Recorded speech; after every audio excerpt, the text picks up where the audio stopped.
Good morning to all of you. Very good morning, sir, and good morning to all of you.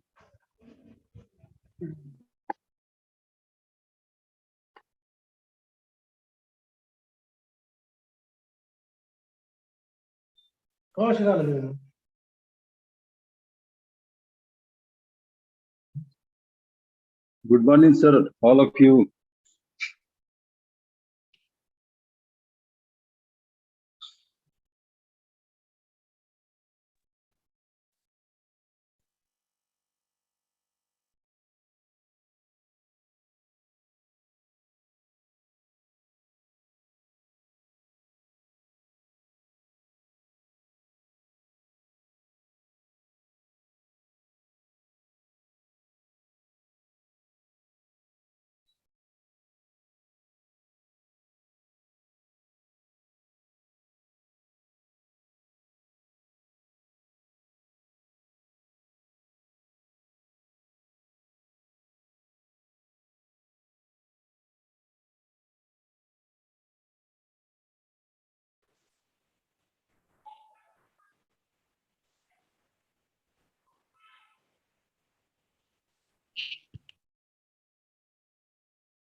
Praveen sir, I think you are ready.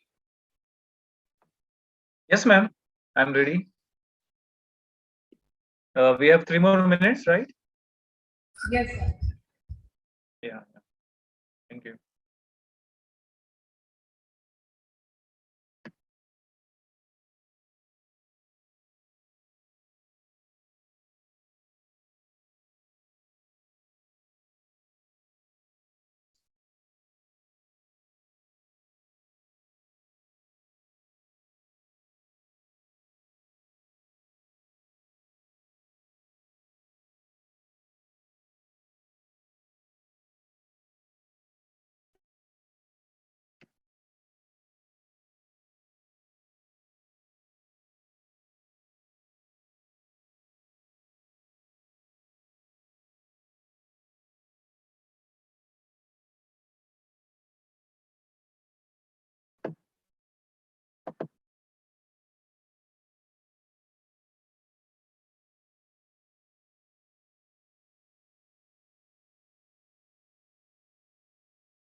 May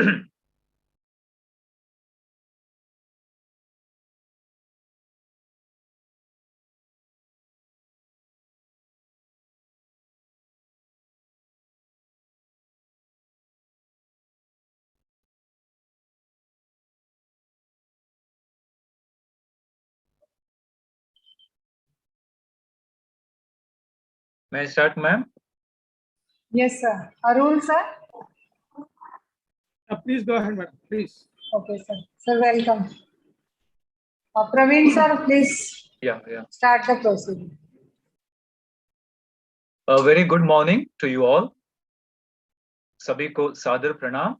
I, Praveen D'Souza, a faculty of SFS College, Nagpur, deem it my pleasure to welcome you all, especially the distinguished resource person of the first session, Dr. V. Arulmurugan, and you all, my friends, to this day 11 of 15-day national level online multidisciplinary refresher course, 2-week FDP on emerging best practices in higher education, organized by the Department of Commerce, Srimati Radha Devi Goenka College for Women, Akola, Maharashtra, in collaboration with Guru Angad Dev Teaching Learning Center, under the scheme of Pandit Madan Mohan Malviya National Mission on Teachers of Education, Government of India.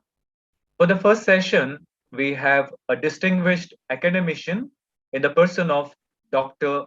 V. Murugan, sir. May I briefly introduce Dr. Arulmurugan. Dr. V. Arulmurugan has a doctorate in commerce, logistics science from the University of Madras, MPhil Commerce, MCom Business Finance, and MBA International Business from Pondicherry University. Professionally qualified in UGC NET JRF in and UGC NET in management. He has 8 years of experience in teaching, social outreach of Madras, Manonmaniam Sundaram University, and Pondicherry University. His specialization is commerce, science, and research, e-commerce, e-banking, logistics science, entrepreneurial and finance, behavioral science, and scientific research and data ethics. Sir has guided 14 pre-doctoral research scholars, 108 postgraduate students, and presently guiding PhD research. Dr. Arulmurugan sir has received 30 awards and recognitions, including 6 times Best Teacher Award of Pondicherry University based on students' evaluation, triple gold medals, that is Bharat Ratna Dr. B.R. Ambedkar Gold Medal, Vaisya Bank Gold Medal, Bank of Maharashtra Gold Medal for his pre-doctoral degree, Cash Award for Best Research Paper from LIC of India, Best Young Social Scientist, International Academic Award 2020, Best NSS Program Officer Award, and Best Nodal Officer Award. Sir has completed an ICSSR major research project as project coordinator. Sir has published 21 research articles in refereed journals and as book chapters. Presented 41 research papers in conferences and seminars. He has received 2 Best Research Paper Awards. And my dear friends, the list goes on and on. So to cut it short, finally, I would like to say that Dr. V. Arulmurugan sir is presently serving as Assistant Professor of Commerce in School of Management, Pondicherry University, Karaikal Campus, Pondicherry, and also as NSS Program Officer, Sports Coordinator, Transport Coordinator, Placement Coordinator, EL Nodal Officer, SVEEP Campus Ambassador, NISP Coordinator, and Coordinator of Entrepreneur Cell. Operational writer, scientific researcher, and technocrat. Indeed, glad to have your presence amidst Dr. V. We are eager to hear you on the topic funding agencies for projects, national and international. Over to you, sir. Thanks a lot, Dr. Praveen D'Souza, and as well as the organizers, especially Dr. Rupa Gupta. I think I got a privilege in this course to have been introduced for the second time. So before yesterday, same thing was happening. And today, thanks to Dr. Praveen for making it. And probably like with all the portfolios, the one portfolio which brought me for this session is that I've just completed one ICSSR major research project.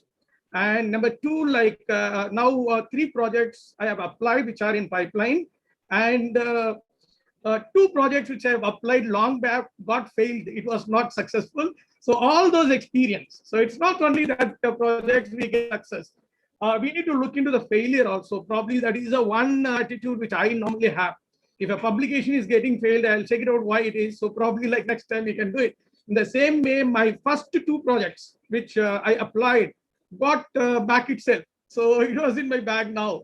And later I just came in. So with all this failure and success and the future focus in this topic, probably like I have a little stand to stay among you for next 1.5 hours to discuss on this arena. So I think there is a one little eligibility that Dr. Rupa would have identified from my profile, and that is why I'm here. So with this note, thanks a lot to all the participants. I know that there are very experienced and senior faculty members are there in this group. Probably like there are people who are new and who are looking for to apply for projects. So I thought like I should satisfy the what you call as the entire bandwidth of the elegant delegates in this group. Probably I have just focused on it. And with this note, like probably those people, I know that some of you have already what you call as completed your projects with UGC, ICSSR, any other funding agencies. There are some faculty members who are budding and they want to just start their career in acquiring the projects. Probably I'll try to satisfy both the end if possible. And if I'm deviating from here and there, maybe those people who are experienced can guide us, whereby it will be very helpful. And probably like, I know that it's 11th day out of 15 days, that how much amount of knowledge would have gone into your mind and heart. Probably most of you would have taken in the mind, but I thought like it should reach our heart also sometime to look around. So with this note, what are some of the things which we covered in the last presentation day before yesterday? That was on publications. So the 2 important things that today any faculty member in higher education supposed to concentrate beyond teaching and other activity is like research and publication. I think publication we have discussed day before yesterday. Today we will be concentrating on research, and that too not on the basis of degree, acquiring a degree like getting a postgraduate degree with a research, or a pre-doctoral MPhil degree with a research, or a PhD with a research, or what you call as postdoctoral fellow with a research. It's slightly different. After getting your positions in the colleges or higher education institutions, that we in need of continuing our research in the name of projects, maybe independently or funded. So that is where we are going to concentrate here. I think I have set your mind to this session today, and we will move on. So if you have anything, like you can put it in the chat box, or the group is very less, you can unmute and speak also. Nothing is there. It is not that I have to present the whole lot. We can always interact. We can always learn. So with your permission, I'm sharing my slides. Yes, sir. Yes, sir.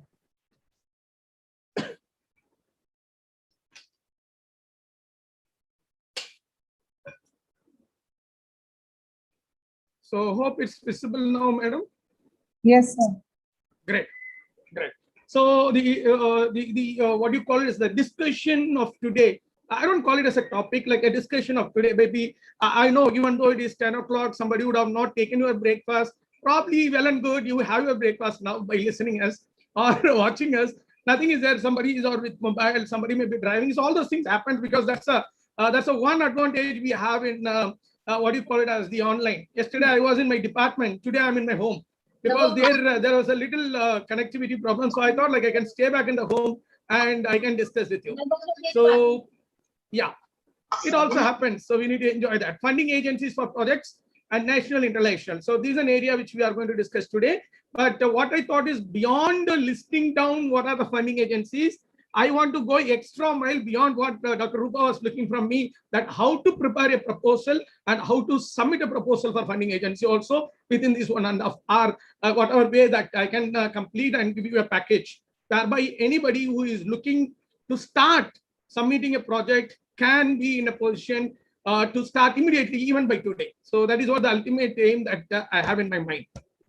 And the same slide which I shown you, ultimately, like these are unwritten rule in our nation that teachers in higher education has to involve in all these 3 dimensions. And the one important dimension is research and publications. And in that, the research is more important. Even if you want to have high-rated publications or cited publications, unless otherwise it is backed by a quality research, scientific research, we may not be in a position to publish. So ultimately, like, research is more important. And if you get funded research, we'll be so happy, right? Because we'll have assistants, we'll have associates, we'll have human power, we'll have technology, we'll have resources. So ultimately, we'll be happy to do research because we get a funding. So ultimately, that's an aim that every faculty member is looking for. And every faculty member who attends a refresher course needs that insight. Probably that is why Dr. Rupa and the organizing team has made it a mark. In the same way, when it goes to UGC, CAS, APA scores, usually, like, this is a thing which is given importance in our category. So it is divided based on the amount which we get funding. So if it is less than 10 lakhs, there are certain points. If it is more than 10 lakhs, there are certain points. If you are ongoing a project, if it is less than 10 lakhs, you will get 2 points in your APA score. If you are going to have more than 10 lakhs, it is 5 points. And if you have completed the project, and for that you can climb like 5 points for less than 10 lakhs and 10 points for more than 10 lakhs. And it again, if you are sharing the projects, it's a team project, then the points will be equally shared. So this is how that UGC APA score is there. And you can always, as I told you, the guidelines which was published on, if I'm exactly right, 18th July 2018. So if you get into that, and I request all the faculty members to hold a copy, and if any subsequent amendment comes in, you should hold it. And one more thing is that whenever you apply for CS, please don't plan at the end, plan before. That's the one request which I want to make it. Normally we make a mistake. So in that angle, like wherever you go, if you go for any CS interview or any other higher position, they normally ask one important question: how many projects, whether you have done a project or how many funded projects you have done, how much money you have made, I mean, in the sense like got as a grant, and what are the funding agencies. So these are some of the questions which are raised in front of us in the interview, whether for CS or for direct recruitment. So we should be ready, at least minimum, we should have one project. So that is what I mean to say, and start applying. So that is what mostly we may not do it. And the probably, like, if you want to understand the funding agencies, there are 2 things we need to understand basically. One is what is scientific research and approach. Then if you know what is funding agencies, what are the funding agencies, then how to prepare a research proposal and what are the submission protocol for those each funding agencies, then that idea, that means what I mean to say is, first step is that we need to exactly understand, because when it comes to scientific research and approach, for a master degree, to acquire a master degree, to acquire a PhD, it is slightly different. But when you want to acquire a project proposal, so it is more important that how fine-tuned you are, how your research attitude. So that information we need to have. With that base, we'll move on. What are the funding agencies? Then maybe we'll take one funding agency, which is very popular in India. Then we'll try to know how to prepare a research proposal in their format and how we can apply online. This is what I thought like I can make it today. And when it comes to the roadmap of funding projects, this is the other dimension that anyone has to look into. First, we need to understand how to prepare a research proposal for funding agencies and how to submit. And the third important is very important. After getting shortlisted, how to present yourself to get your proposal get sanctioned. So these are the 3 dimensions which I thought like we can move on. And the first dimension, like scientific research and approach, I will take few minutes because I know most of your PhD research holders and most of you are well experienced, but those people who are just entered into, that's what I said, I want to grab them also. I want to cover them also. So when it takes scientific research is very simple. There are three things which is involved. One is scientific research approach, the scientific research process, which we need to understand. And we know, like, in a nutshell, within few minutes, I'll just complete this. We know that research is what is researching. Nothing new I'm going to tell you. And you know it much better. But most important thing is that those research which are finding new things are always having higher expectation and higher, what you call it as the upgradation. And the other one is like, it's a fact-finding process. Mostly that is where we fail. We fail on originality, we fail on trueness, reliability and validity in the research. So we cannot say that fact. And the most important thing is that identifying a problem itself is research. Most of us, we think that finding a solution to a problem is research. But in my opinion, identifying a problem itself, that there is a problem exists, if you are able to say, and that itself a quality research. But all these things are there. If you do it by rule of thumb, if you do it by yourself, then it is generally called as a research. It is not a scientific research. That means there is a scientific method, scientific procedures involved in which you have to encounter in each stage. There is a global standard in the research and attitude which we need to cover. So I think I have narrowed down what is exactly scientific research. Let us move on scientific approach. In my opinion, there are only two approaches, even though if you take any research methodology book, any experts, they would have given any number of type. It's all there, but only two. One is descriptive research. If you are able to describe what it is as such, without putting your mind, without putting your thinking, without putting your effort, then it is called as descriptive research. If you are going to put your thinking into this, your understanding into that, the external, what you call it, tools available, methods available, techniques available, formulas available, and the method which is existing, and adopting the earlier version of research outputs, then it is called as analytical research, or we call it as exploratory research, or we call it as empirical research. Then the other popular dimension we have, qualitative and qualitative. There is no need for me to explain to you, but still, usually descriptive research are called as qualitative, analytical or exploratory or empirical research are called as quantitative. In a simple sense, if you use numerical data and if you use any tools to do it, then it is quantitative in nature. Simple. And still, we are in India, for your information, most of our research are only in analytical and quantitative. But the global research arena have moved ahead. They are moving on to qualitative research. Now I'm started working on that. Recently, we have presented a paper also that one of the qualitative tools are available. So we need to work on that also. We are more into packages, more into analytical softwares. But there are softwares which are available for qualitative research also. So which we can, there are some softwares are available, which we need to explore that also.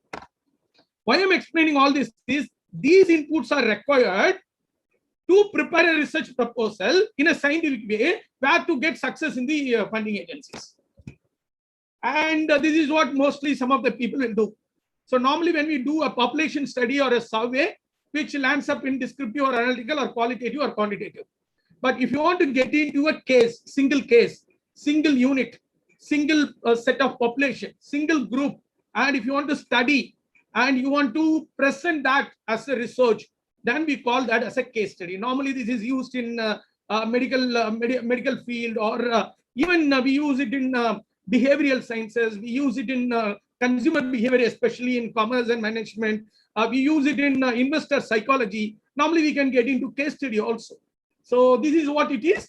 And the third thing which even yesterday I introduced this, that fun approach which is created by Dr. Vam, none other than me, Dr. B. Arulmurugan. I've just made it as a Dr. Vam, nothing else. So this fun refers to an what do you call as an explanation. We come from the other side, like N. N refers to novelty. So whenever we take any research proposal for funding agencies, those agencies or experts will look from us that whether this proposal is novel, So novel in the sense, maybe if you take it to Philip Kotler and check it out with marketing, he says 3 novelty: entirely new, modified from existing, making available from one place to another place. This is what he says. But in our research, we will take the number 1, that is entirely new. That is what everybody is trying, whether it's a PhD or a funded project or any other paper. So we'll be looking for entirely new. And the second one is modifying from existing. That also accepted in the research. Somebody has done it in US, somebody has done it in Japan, somebody has done it in New Zealand, and you try to take that popular model, Indianize that or localize that, and try to change some variable, try to change, alter that model or the theory, come out with a new theory, then ultimately that becomes a scientific approach. And the third category, according to Philip Kotler, is that from one place to another place.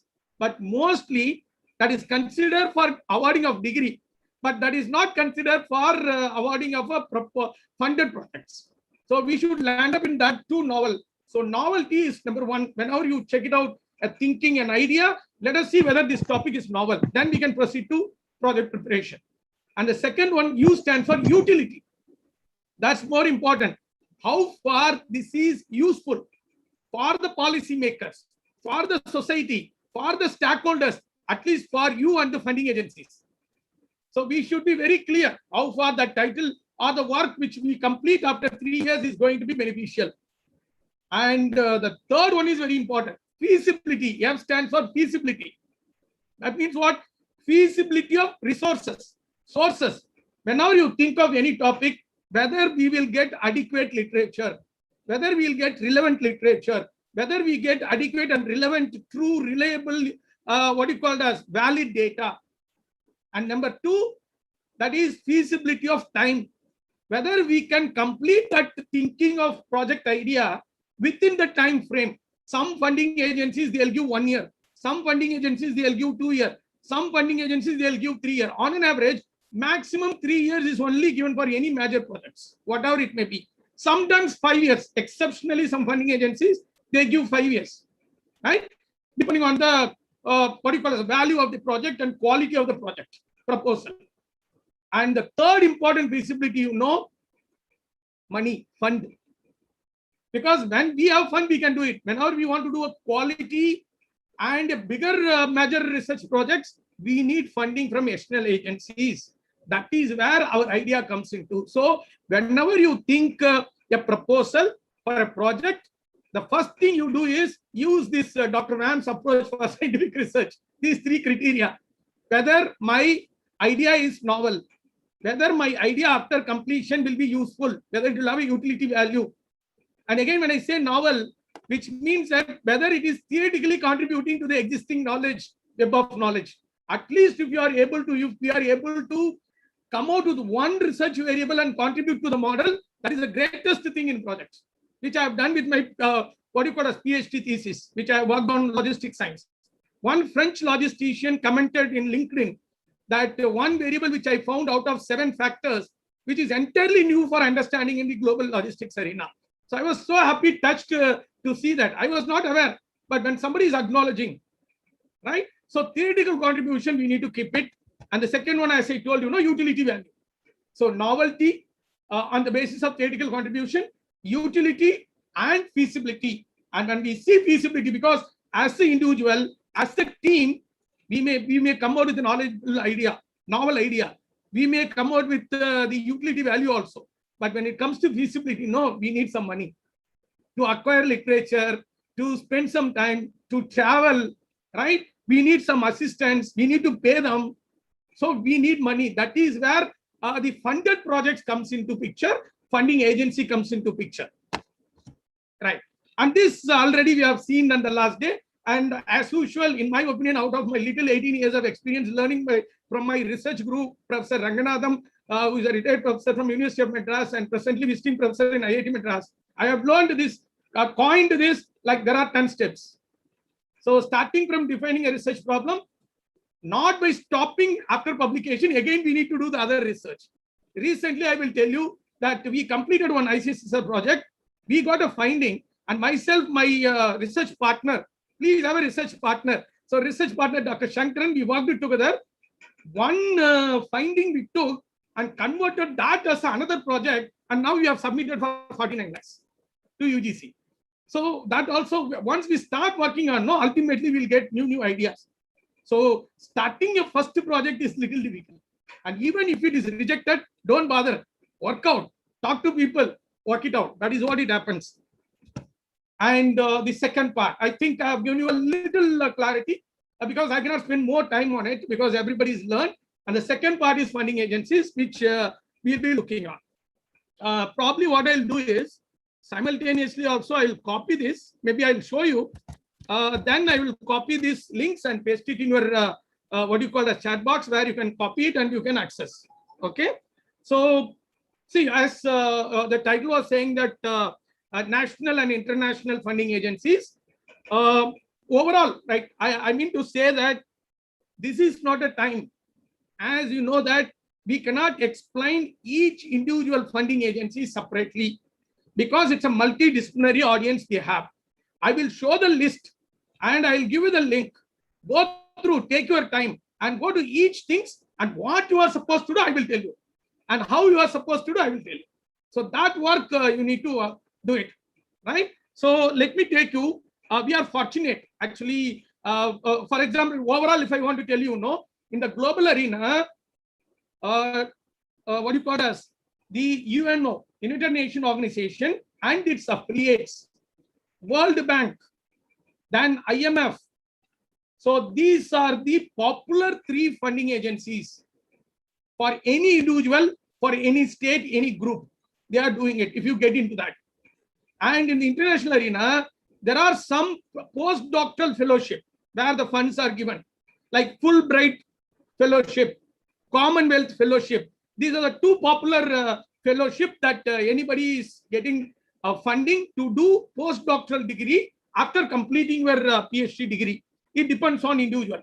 When it comes to India, that means national level, all ministry, for your exam, for my experience, that all the ministry has a scope of funding any projects for the institution in the sense you and I, we need to represent our institution to do the project, individual. And number 2, it is all funding, what you call as nodal offices, which I'm going to tell you, like UGC, ICSSR, DST, and so on. There are so many funding agencies which I'm going to list out. And number 3, there are NGOs, non-governmental organizations also come forward to fund the projects. And number 4, corporates. Corporates, that means MNCs, business units, they are ready to fund for us. And especially like the association like CIA, Confederation of Indian Industry, FICCI, ASSOCHAM, NASCOM. So those are the people who are going to fund. Okay, so I have just given you a clear picture because when I start showing you at the link, no, there are so many funding agencies will be there. But in a nutshell, I'm telling you, in the international level, in the national level, and mostly academic research. There are 2 types of research is there. One is like industrial research, that is for application oriented, and that they do it separately. For us, we normally involve in academic research, and when we have academic research, ultimately there are funding agencies which is helping us. And I am little lucky enough because my alma mater, the Pondicherry University, they have a what you call as web portal, exclusive or library. In that, they have collected all those resources and they have listed for us. So whoever the faculties or anybody can access. It is not only faculty of Pondicherry University can access. So that list I'm going to show you. If you click this link, you'll be getting that. Maybe later also you can get it. So you can see here, this is our library portal of Pondicherry University. Probably like most of the institutions may have. You can access your own universities and check it out. Like you see here, Indian funding agencies, international funding research agencies, even they have given link for proposal writing. What are the, what you call as renowned articles available to write a proposal, how to write a proposal. So here you can see here a 1-point source to know all Indian government websites at all levels. So probably I will send you this link. So you will also have a sources of thing. And only thing is that everything cannot be given in spoon. So we need to access it. That is what it happened to me. Then I was asking for people. It took 3 years. When I started working, within 1 month, I'm able to find a funding agency. So you can see here all. That's what I said. If you go to GOI, if you click this, all the ministries, for example, especially I'll tell you, Ministry of Corporate Affairs, Ministry of Consumer Affairs, they come out with funding for commerce management and other areas, which we can really work out. Okay, women and child welfare. Sir, excuse me, your slide is blackish. Yeah, I understand. Probably I should go for a new share. Is it okay, madam? Sorry, I think now it's visible. Yes, sir. Great. Thank you. So you can see here Indian research funding agencies, international research funding agencies, proposal writing. So you can see link is given here. So 1-point solution I have for you. So here it is like entirely government, Indian government, for what kind of funding they give. Everything is available here. If you go to like CSIR, Council Scientific Industrial Research, it is exclusively for science funding. DRDO, we have Department of Biotechnology and Government of India, especially for nanotechnology, biotechnology, bioinformatics, so all those. Department of Ocean Development, like ocean management, all those things. These are one funding agency which is very popular among science. Department of Science and Technology, DST. If you get into that, I happen to interact with one of the principal scientists who came for a discussion in our university. Then I was asking, sir, whether you will fund only for science teams, disciplines. He very well asked, what is your discipline? I said, commerce. We will approve projects if it is relevant with commerce also, because any scientific innovation has to be commercialized. So if you are able to bring such kind of what you call as the proposals, DST is ready to give us. Okay, then you can see, so n number of things you can very well, you can go down and check it out. Indian Council for Medical Research, then ICSSR, Indian Council for Social Science Research, Indian Council for Agricultural Research, Indian Space Research. So it depends on. So this linkage will give you, these links will give you a clarity that what are the funding agencies available. Okay. And if you go to international level, beyond, as I told, UNO, beyond I told what you call as World Bank funding, IMF funding, especially economics, management, commerce, we can always source IMF funding for independent projects. And one more thing, those international funding agencies, they normally look for international collaboration. Another researcher of a research partner should be from some other country. For example, you and a professor from University of Scotland can make a research. So that way we need to go for international funding agencies. It is not given to one country, they give it to multi countries. So even you can collaborate with NGOs. So there maybe you can access, especially on the tsunami time, few years before, a lot of funding came from World Bank to India, where a lot of university has acquired in social work departments. So, and here you can see the Agency for Health Research, American Indian Research and Development. If you go here, we'll get a lot of linkage between, see, America and India, what kind of research can be done. And Columbia University, defense, what you call as research projects, engineering projects, European Science Foundation. So if you go, each and everything, it's here. I don't want to spend much time on it by reading it. I don't want to do that. So because we'll spend more time on exactly how to prepare a proposal. I think that will give you more insight to you. So you can see this much details are there. And you can see finally University Grant Commission, which we normally which is a main sources of our funding for Indian faculty members in India. And these are some of the top rated articles, research articles to guide us how to write a research proposal. So you have all links, right? So I think this one link itself will give you an enormous information, especially on national and international funding agencies list. And the second thing, if you go here, the another link which I have, this is especially Industrial Research and Development Unit, right? They have a web link which is developed by Indian Institute of Technology, Delhi, IIT Delhi. They also have an enormous list of funding agencies in their website. So if you have a time, you can access. You can see here whatever is available, department wise. There I have shown in one link. Here you see Department of Ayush. If anybody is working on naturopathy, anybody is working on, see, for example, commerce and management also can collaborate with an Ayush professor. And we can bring it out how to commercialize, how to distribute, how to make a logistics of Ayush products to people. That is most important in COVID, which a new proposal can emerge, because we are struggling. For example, one thing called as Kapasura Kudini, which a powder, which is very handy to protect ourselves. Scientifically disproved. I'm not saying anything which are unscientific. I never see off late in last 10 years, no, whatever I'm trying to speak, I always find an evidence. Otherwise, I will not deliberate in the public. That is where our research is supposed to be. That is what expected. So today, our Ayush Ministry itself says that it has to be distributed to the entire India as a precautionary beyond the vaccine, right? Allopathy, we have vaccine and Ayurvedic. So how to distribute? We need to find out a mechanism. Can it be the same way? So if you get into like you have 3 pages, you can always access these 3 pages, maybe a link, maybe you can go a little later. So if you have Industrial Council for Agricultural Researchers, so everything is available.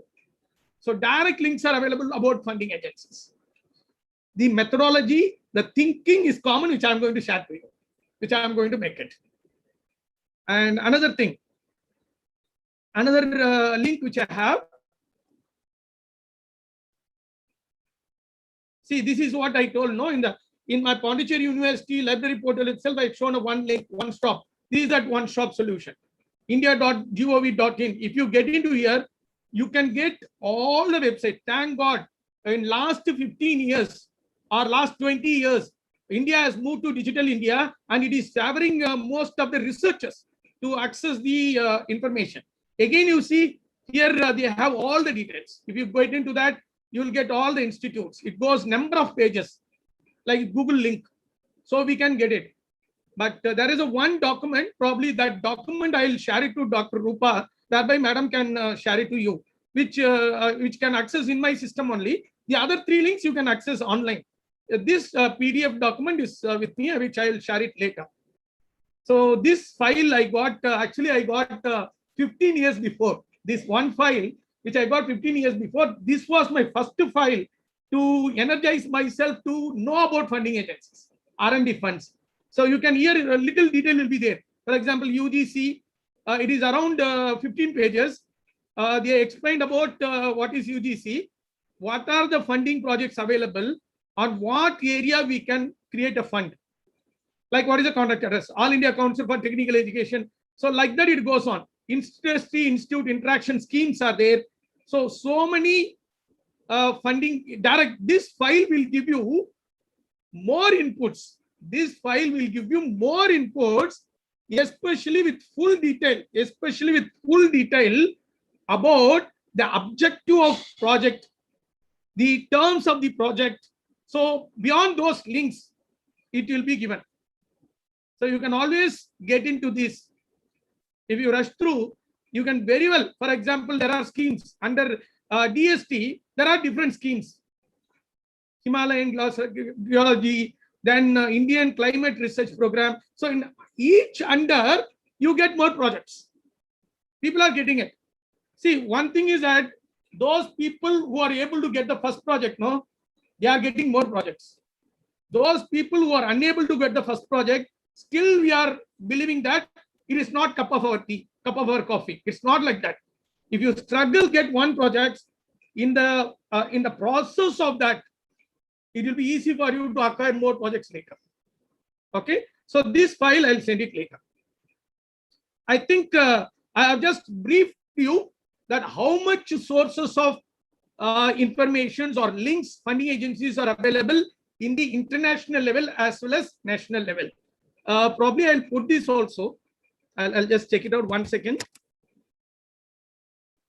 I'll just copy this, paste it in your chat box now itself. Thereby you can access. I think now it is with you. Maybe from here, I don't think so. You will be getting link. You copy that, paste it in your file, then you will get a link. So entire source is with you now. So let us move on to the next agenda.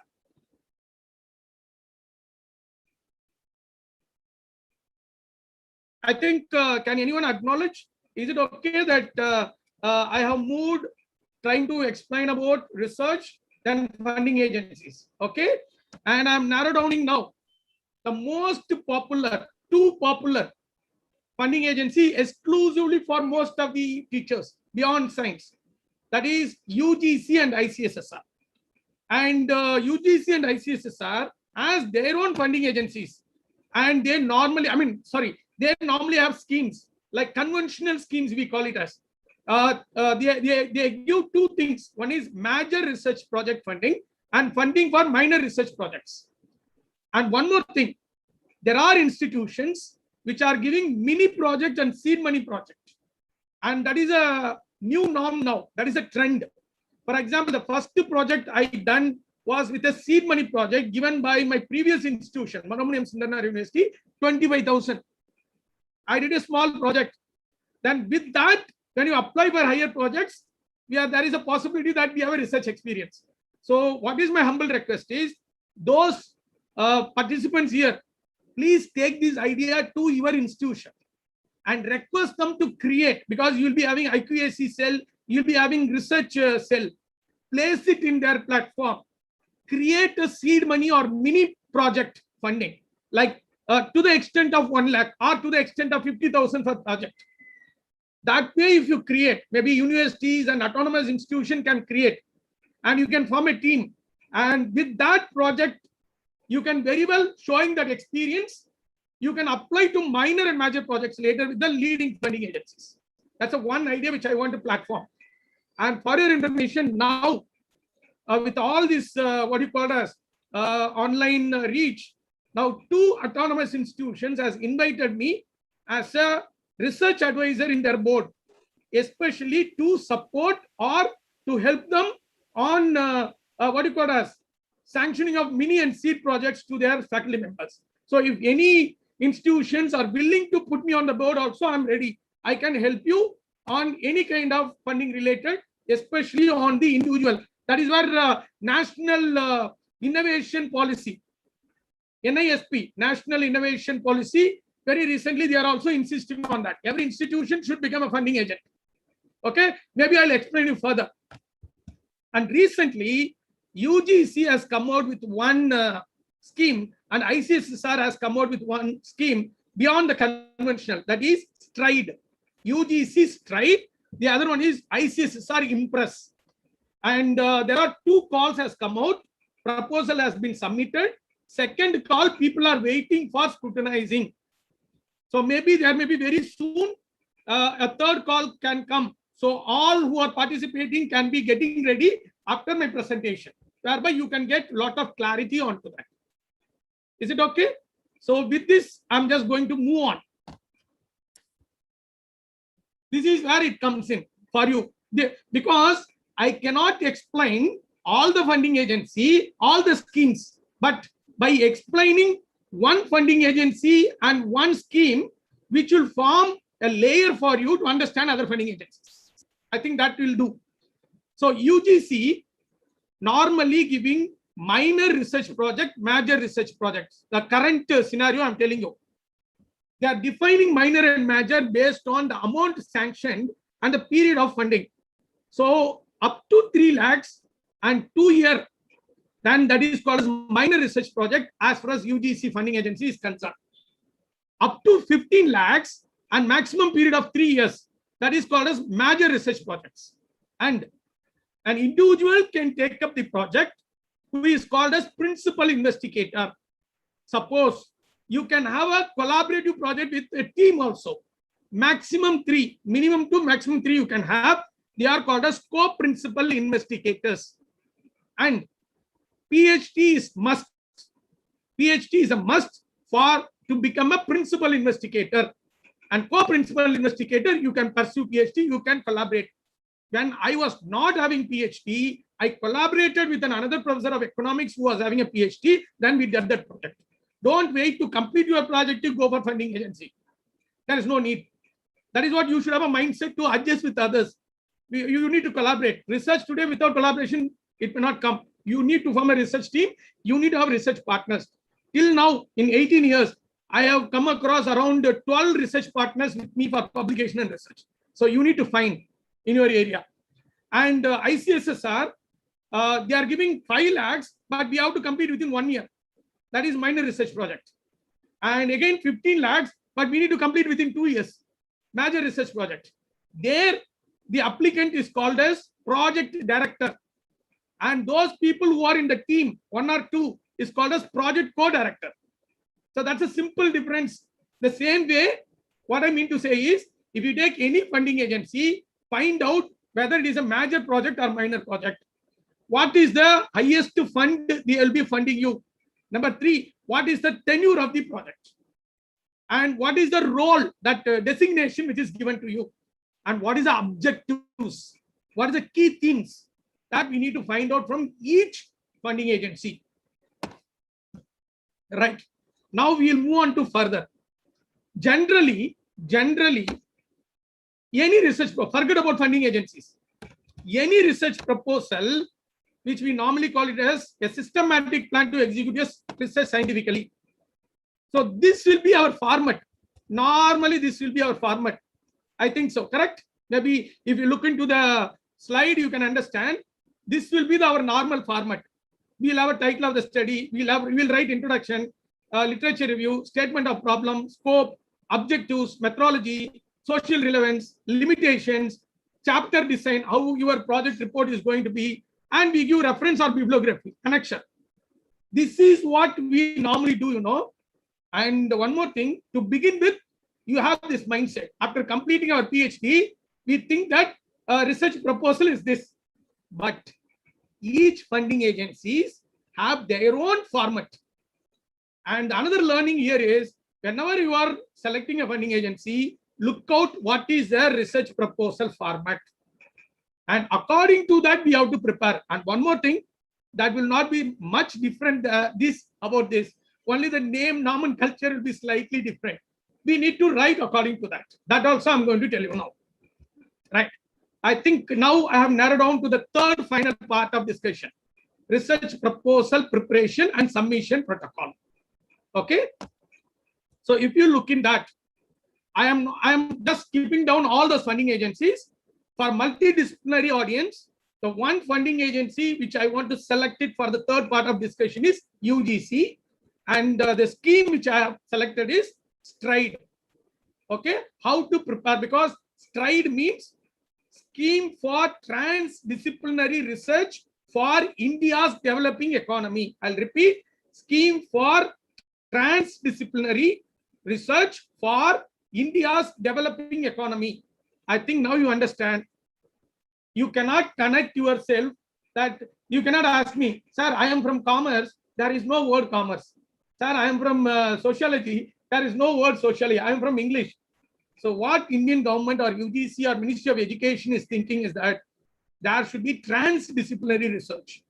They are moving. That's what global also.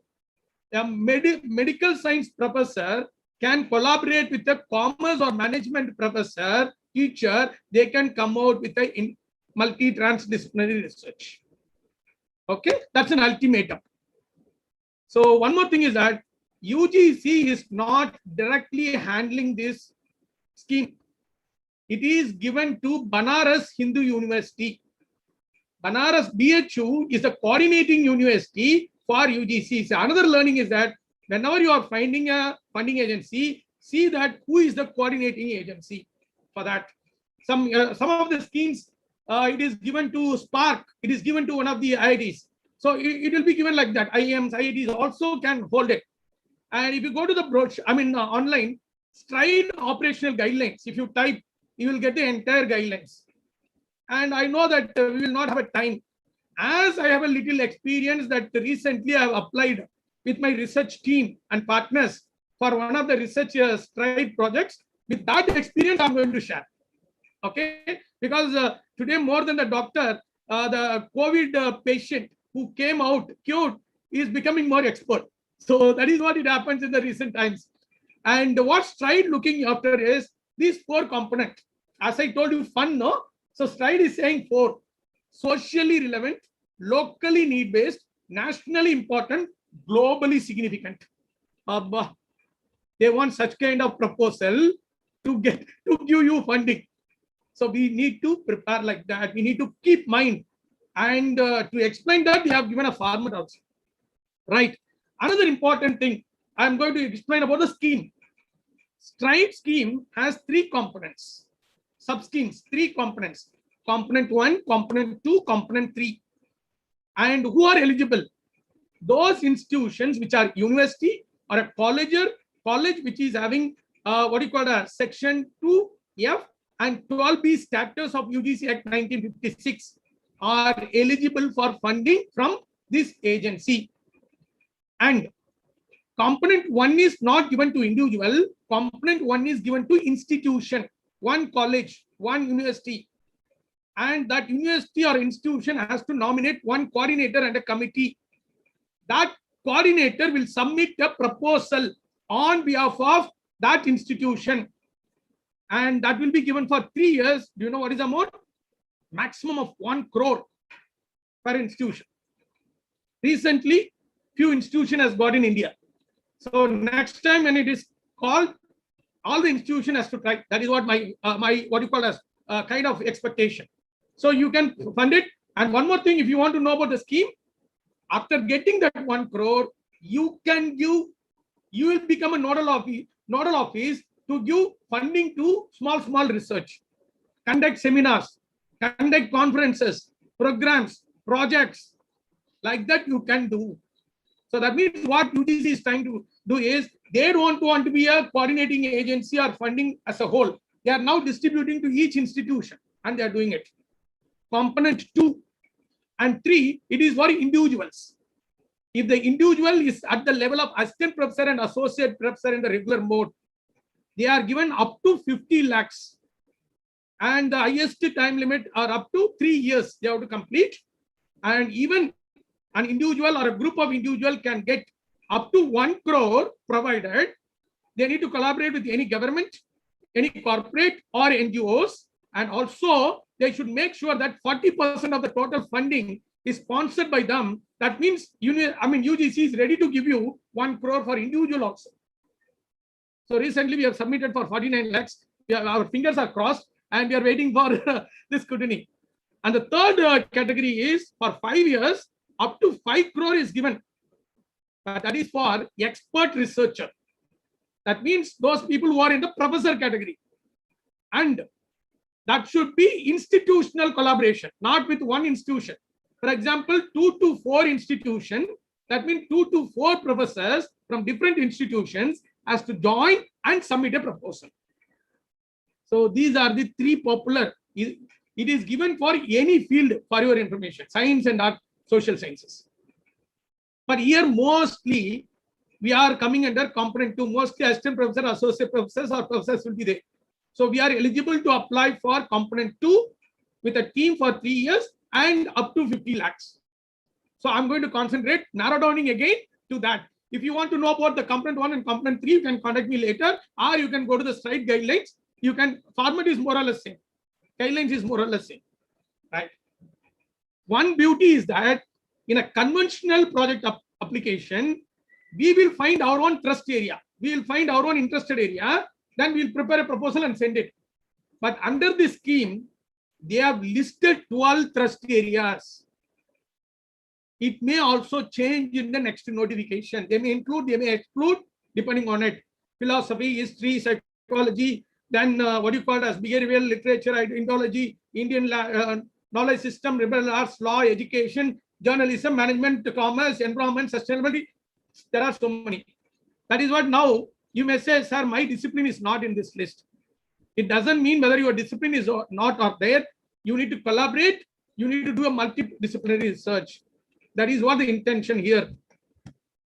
And beyond those trust areas, they also encourage any proposals which concentrates on national mission schemes like NRHM, National Rural Health Mission, Digital India, Startup India, Pradhan Mantri Ayush Yojana, Skill India, what do you call it as the Pradhan Mantri Suraksha Bima Yojana, Awas Yojana. So there are so many central funded schemes are there, no? So we can take any schemes and we can prepare a proposal and send it. That also they are getting it. Now coming to the core.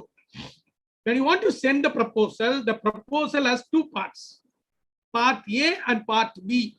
Part A is investigator profile. Part B is proposal with budget. One is part A, the profile of the investigators. Part B is proposal with budget. So again, in the UGC state component to part A, that subject applied broad area, the principal investigator detail, co-investigators detail, your teaching experience, research experience. One more thing, they'll be asking you when you got your PhD and what is your title. Mostly we forget our title after completing PhD. So now we have a chance to recollect and when we got it, that information, because they'll be connecting your research with them. Publications during last 5 years.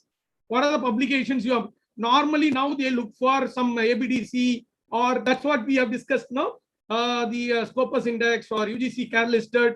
So that publication should be relevant to your proposal. That is also important. So you need to work on it. Then about our institution and any other funding before you have got. This is where I want to tell you. If the institution itself has created a seed money project, then ultimately you can give here, which will have a weightage. Then whether equipment is available or any other infrastructure is available to do the research in your lab when it is required. Then the last 10th point, any other information. Mostly what we do, you know, we will skip that, put dash and go. My humble thing is that write at least 50 to 100 words there about your innovative idea, your visit to foreign countries, your contribution in certain things in academic and research, which are not covered in other areas. Try to use that. That's more important. What is your future plan, next 5-year plan? Don't skip that area. That is more important area which most of us skip. So that's a small clue which I want to give you.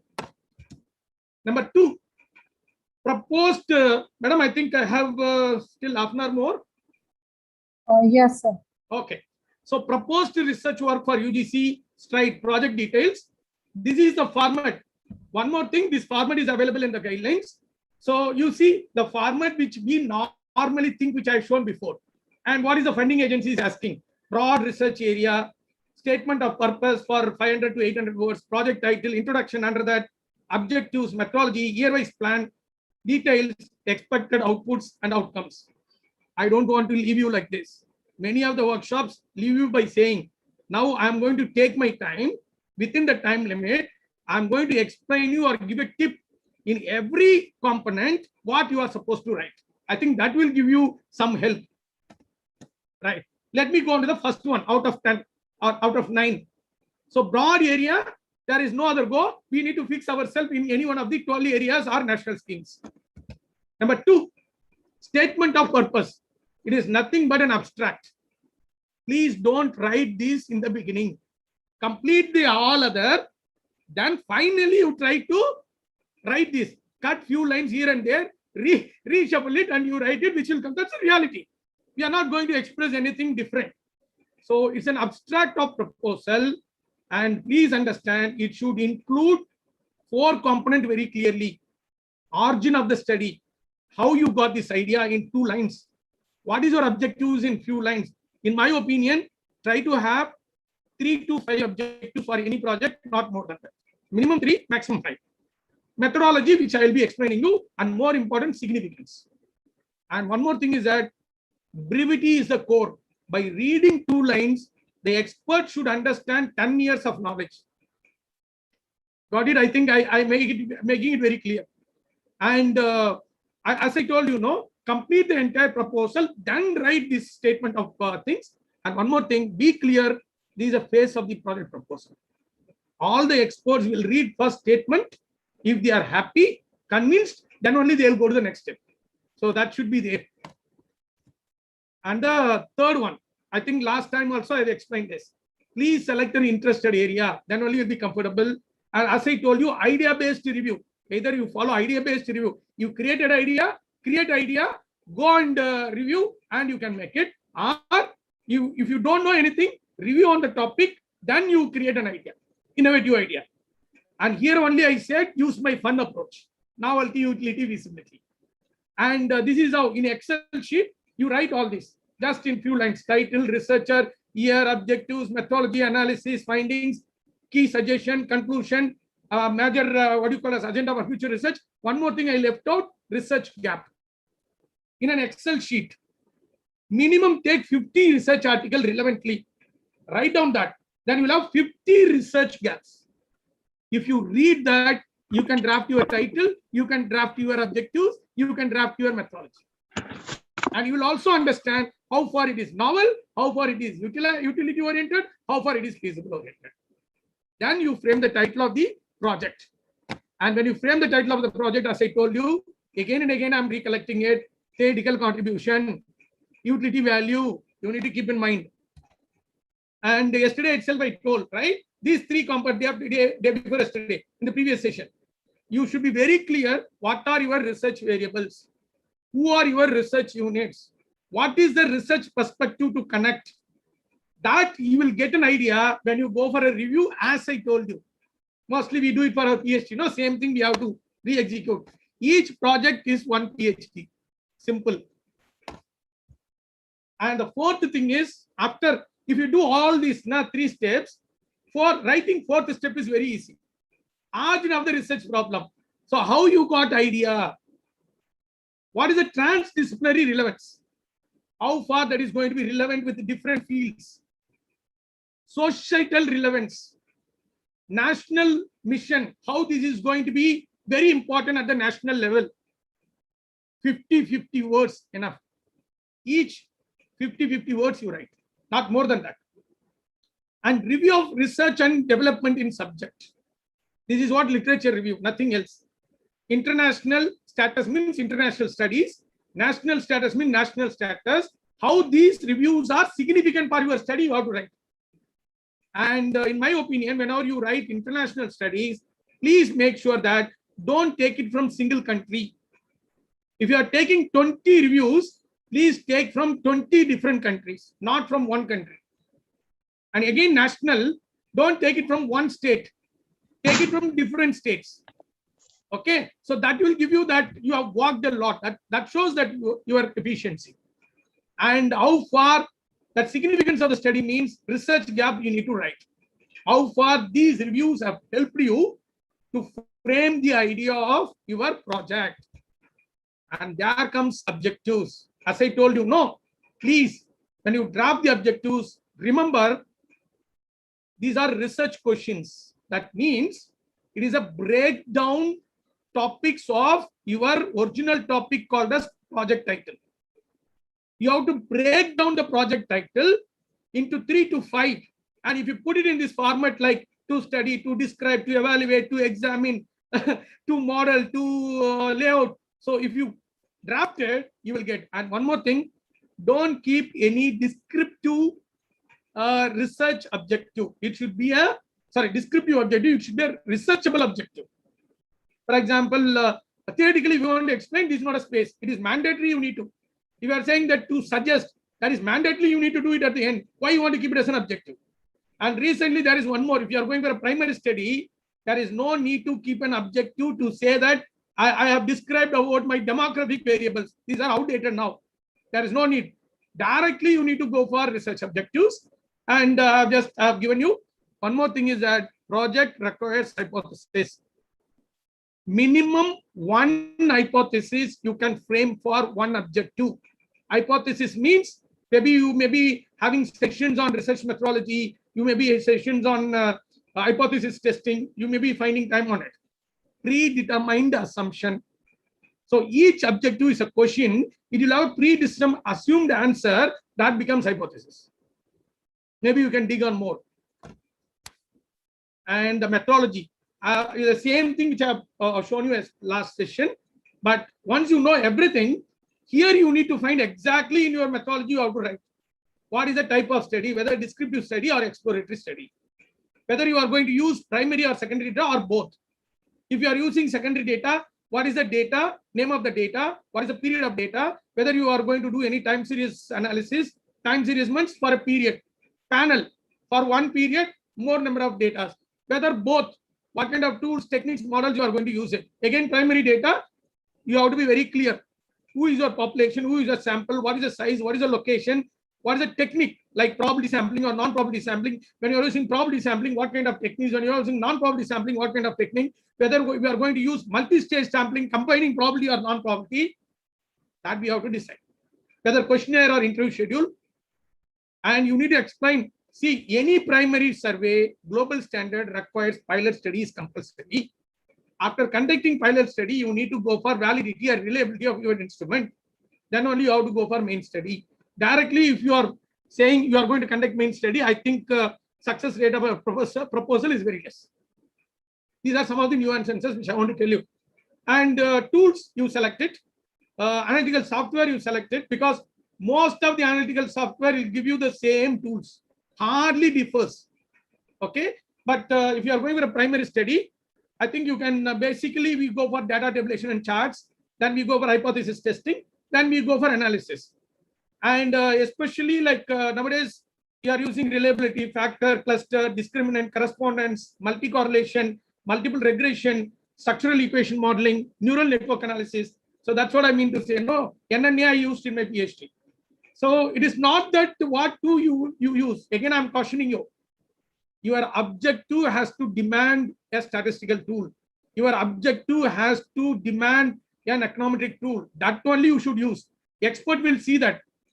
Since people are saying that if you use SEM, if you use neural network, if you use multiple regression, CLRM, so you will get lucrative. I'm sorry. As an expert, we'll always see whether that objectives is need of this to prove. Don't go through tool to the objective. Go through the objective to the tool. You have to justify. In many theses also, I'm seeing that they say SEM and they start doing. It is wrong, in my opinion. They should write the objective. That objective has different variable, independent variable, and it has an intermediate variable. So I am using SEM. If that is not having intermediate variable, there is no need to use SEM. You can go for regression or you can go for neural network analysis. If it is a what you call as linear data, go for regression, multiple. If it's a non-linear data, go for neural network. So how to identify it? It's very easy. See the objective of the tool. If the objective and the objective of the tool matches, no, tool is fit for that. Simple logic. These things many researchers are not disclosing and many workshops also not saying, but we need to, research has to go on. I'm coming to the 7th point. 20 minutes to go. So within 10 minutes, I'll try to complete, and last 10 minutes we can have a discussion. Because we have another show also, right? Dr. Thiyagu, he is my good friend and very, very renowned person in his area. So this is what year-wise plan of work, and probably this I have prepared for my research. Okay, I've just cut and pasted it. First year, second year, and third year. What is the plan of work? So in the first phase, confirmation on research design. For example, literature review and a plan, set plan can be made in a year. Second year, we can go for preparing a research tool and data collection, even analysis. Execution we can do. Last year, we can draft the report, and before submitting, please give it to your own personal experts in your area. You can get then you can prepare the final report. Always go with the draft policy. Not only report, try to have one policy also. How this can help a government to use this to public. I want that is my thing. Every research has to go with that. Even though they demand it or not, we need to do it. Then it has a value. Okay. And the 8th one is like if you are collaborating with NGO or government, then you should give the detail. Otherwise, it is nil. Mostly try to collaborate. So details of the resources, infrastructure, all those. And 9th one is expected output. Most of the experts see this. After completing your project with a fund of 10 lakhs, 20 lakhs, 50 lakhs, what contribution you are going to make it? What kind of publications? Whether you are going to bring it as a book or research articles, policy reports, whether you are going to create a database. That you have to explain, you have to give. And if you are going to conduct any seminars, conferences, workshops, trainings in this, you can also give details. And if you are going to, if you are a computer science, what kind of algorithm you are going to create? Any workable model or any kind of system you have to design? Whether you are going to go for a patent right, whether you are going for any other IPR, so that also you can give. This section, 9th point, the way in which you write the outcomes has a higher chance to get selected. Yeah, that is why they are giving funding. Why they are giving funding? So it is not that we get a points or we complete a project. They need. So I think I have just given you very clearly each points. It is for UGC stride component 2. Like this for ICSS also is there. Like this for any funding agency, it is there. So we need to access that. One more key important is budget. That is more important. So the UGC stride component 2, they have 7 headings: project fellow, hiring charges, field work and travel, contingency, honorarium, books and journals, equipments. So they may not ask you year-wise. So you can give year-wise plan. First year, I need this much. Second year, I need. Third year, I need this much. There are some heads where you need in first and second year, you may not need in the third year. Some heads you may not need in the first year, you may need in the third year. So you need to clearly understand that. And you need to make it. And it should be less than that upper limit. But one more thing I'll tell you, don't, since they are giving 50 lakhs, don't write 49 lakhs 999. So it is less than 50. You need to justify, my dear friends. You need to justify each why you are asking this money. And see, understand, funding agencies will normally look for those projects which are asking less amount. That is also is there. For example, they know for this project, they can complete in 3 lakhs. If you're asking 7 lakhs, they straight away reject. They may ask you to revise. If you say, okay, I can do it little less, then they may sanction. That also matters. And one more point is endorsement certificate. Beyond that too, we need to submit endorsement certificate. That means it has to be acquired from your institution where you are working. So signature of the principal investigator, signature of the co-principal investigators if you have. And one thing is relaxed. Usually, any college has to send it through registrar of the university. Now they have relaxed. Directly you can get signature from a principal and you can send it if you are in a college. Okay. And final part is I want to give you how to submit also. Now I told how to prepare in online, how to submit. What is the submission protocol? And one more thing, in the first time when you start doing, no, you will get confused. You will take 3 to 5 days to understand. I'm making it easy for you. I'm making it easy for you because last time we struggled a lot as an individual. I thought like this should be shared among, till now, I think I have shared more than 20 to 30,000 people in online in last 2 years. That was a thing which is there. So go to stride.bhu.ac.in. That's a website. Maybe Dr. Rupam Madam, I'll share these slides to you later. You can share it to the friends. Okay. And I'll send it this to mail. Thank you. Download the format for project proposal and endorsement certificate. I think that's now I have shown. Do that. Then you need to prepare investigator profile part A and project proposal with part B. You can do it in Word format first. You create a Word format. You do it in your laptop or system in a Word format. Then you have to submit. After preparing that, looking into that, you have to submit that part A, part B with the endorsement certificate to be signed by the registrar or the principal if it is a university and college with the covering letter before 1 month of last days of submission online. Because you know when it goes to administration, it will take some time. They have a number of procedures. Once you get signed, you are ready. Then after that, you register as PI. You register as COI separately. You have to give your personal details. You have to give your PhD title, year of completion, and your CV with a good looking photo. Okay. And one more thing is that it should be PDF. That CV should be PDF. It can run a number of pages. Give you your entire academic credential. Focusing on it. Okay. You can register. Now, co-PI, PI job is over. Now, there is no work further for co-PI. Now, PI has to log in. And both of you get activation mail. Sorry. And then you have to activate from your mail. Once you are activated, co-PI has their own account. PI has account. And then PI has to log in. PI will have a dashboard. You have to get the registered email of your co-PI if they are. If you give that email ID, their detail will get linked to your dashboard. So your project team will be ready. Then there will be in the dashboard itself, there will be space for each category. That 9 category, no, each category. You have to copy and paste there. Okay. Then you have to upload your endorsement certificate. And again, budget, You cannot copy budget. You have to type the details. Again, I'm telling you, because it may look very simple, but in the tension, no, we will have a lot of problem in doing it. Then finally, please verify before submitting once or twice. Ask your co-PI, sit with you, verify everything. There is not be any problem. And then if you submit, automatically a PDF file will come with details of PI, co-PI profile, part A, and the part B and endorsement certificate. Keep a soft copy. As far as UGC stride is concerned, there is no need to send hard copy to them. Submission of soft copy is enough. But for ICSSR, you'll be following more or less same, but you need to send that hard copy to ICSSR. That's the difference. Okay. I think the third part also, which I don't want to leave you, how this is appraised, like submission of research proposal online or offline sometimes, and the shortlisting process will be displayed in the website. Our email will be sent to you.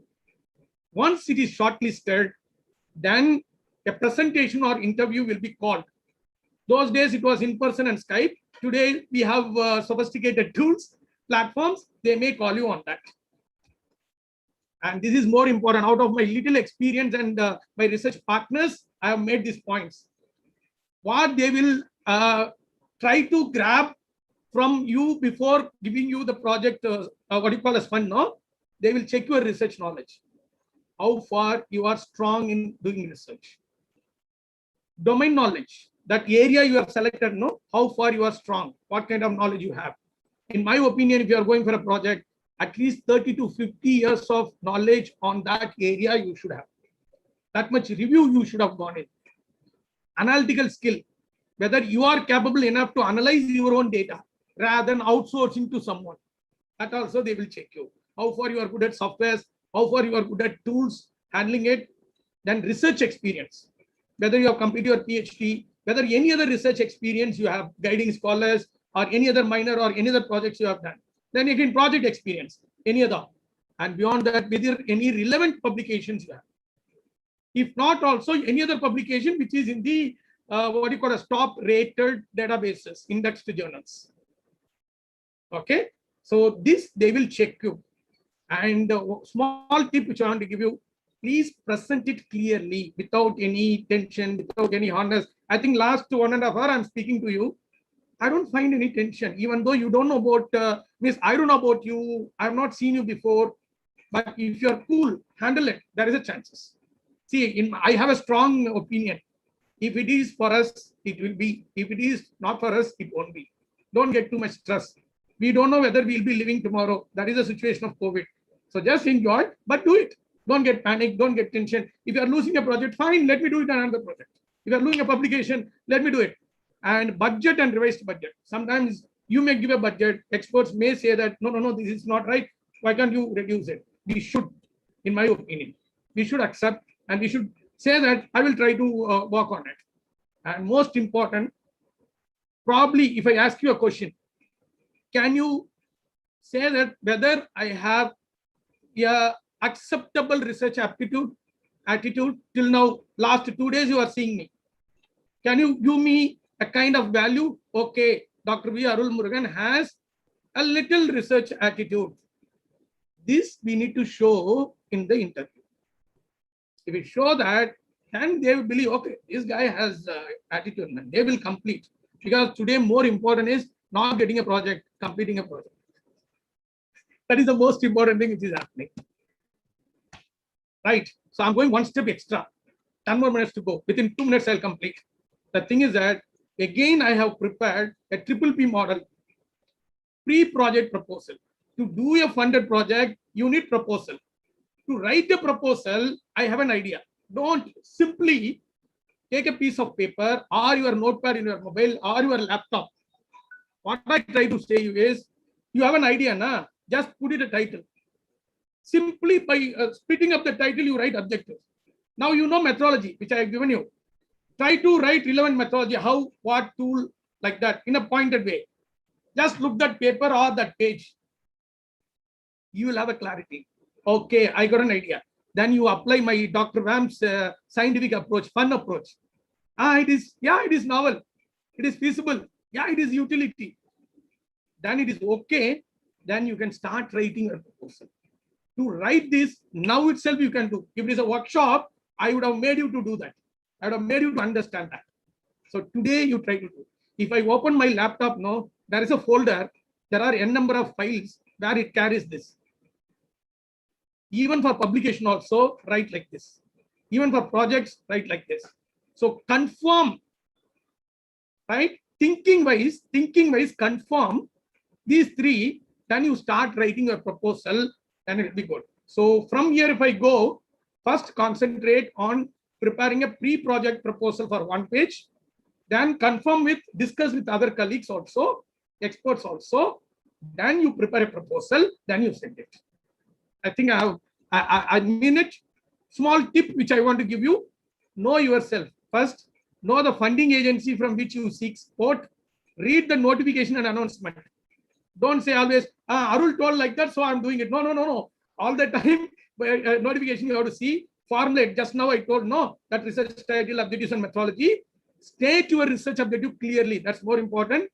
Frame your study around work of others. Simply don't that, I'm an expert, I'm coming out with a new idea, get rejected. You have to build.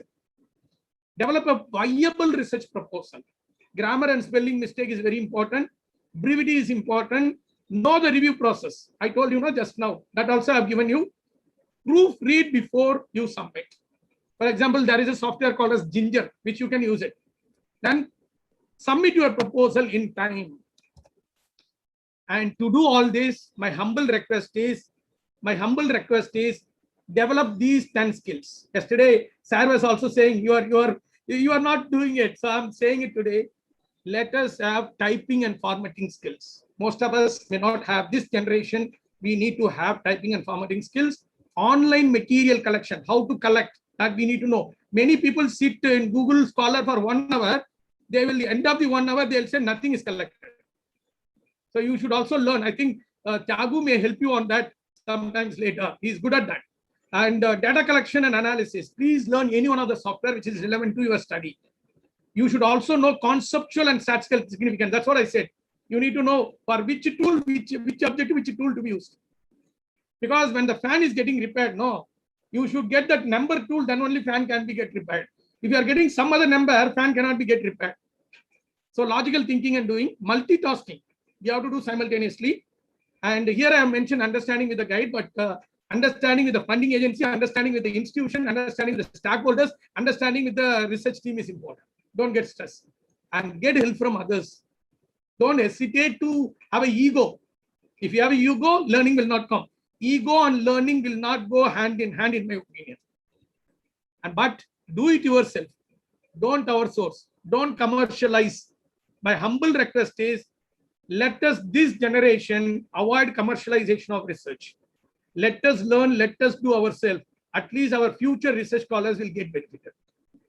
That's what I can say very boldly. That's what I want to say. And again, I told you, we can always concentrate on noble things. Again, follow this book, which I feel demigod for my research knowledge. And again, at least read once good academic research practices given by UGC in the September 2020. I have read twice. So you can also read and understand. Then publication manual, try to go through. And probably like to conclude, again, I am to start. You have understood scientific research and proposal, funding agencies. And I always say research never ends. Researcher has to end it. So research will not end. We should say that, come on, I need to stop, right? And please don't forget that Dr. Ram's fun approach, Dr. Ram's BBB model, okay? Then you will have fun. Doing research is fun. Does do it, my dear friends. So again, this is my YouTube channel, Dr. V. Arulmurugan. You can always keep on.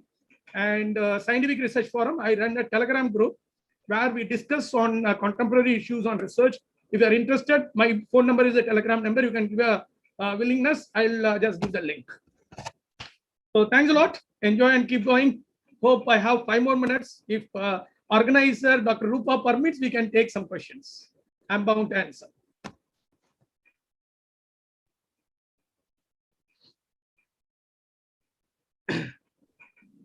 Dear participants, if you have any query, any questions, you can ask to sir.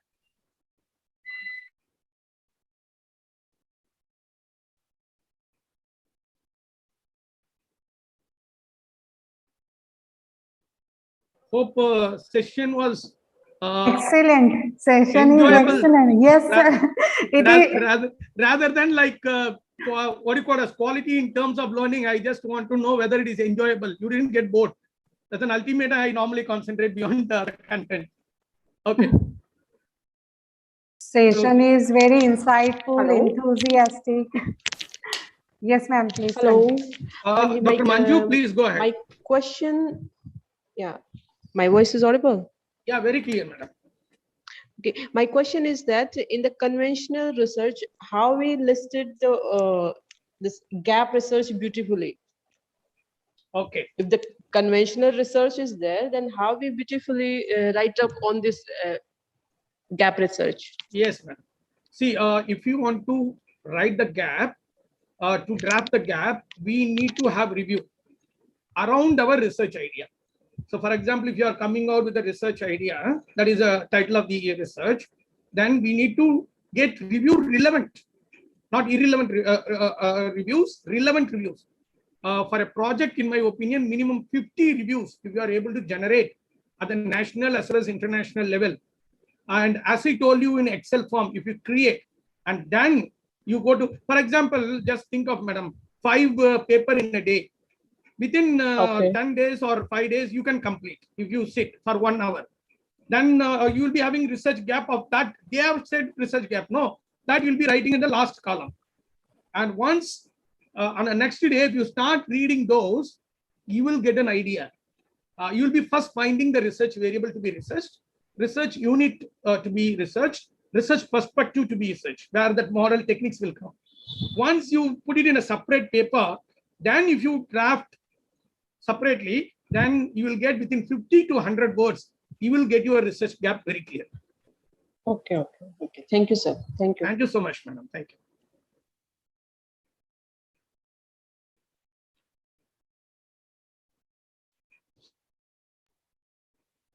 Is there any question?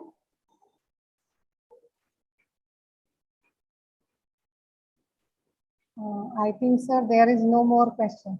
Then give me 1 second. Just I want to thank everyone. First of all, I like to thank all the participants. I know that there are people who are experienced, who are very patient enough to listen me, because even though I'm little younger, so maybe in online meet, thanks a lot to meet you all. Maybe very soon, let us pray the Almighty or the nature to give away with COVID. Let us meet individually.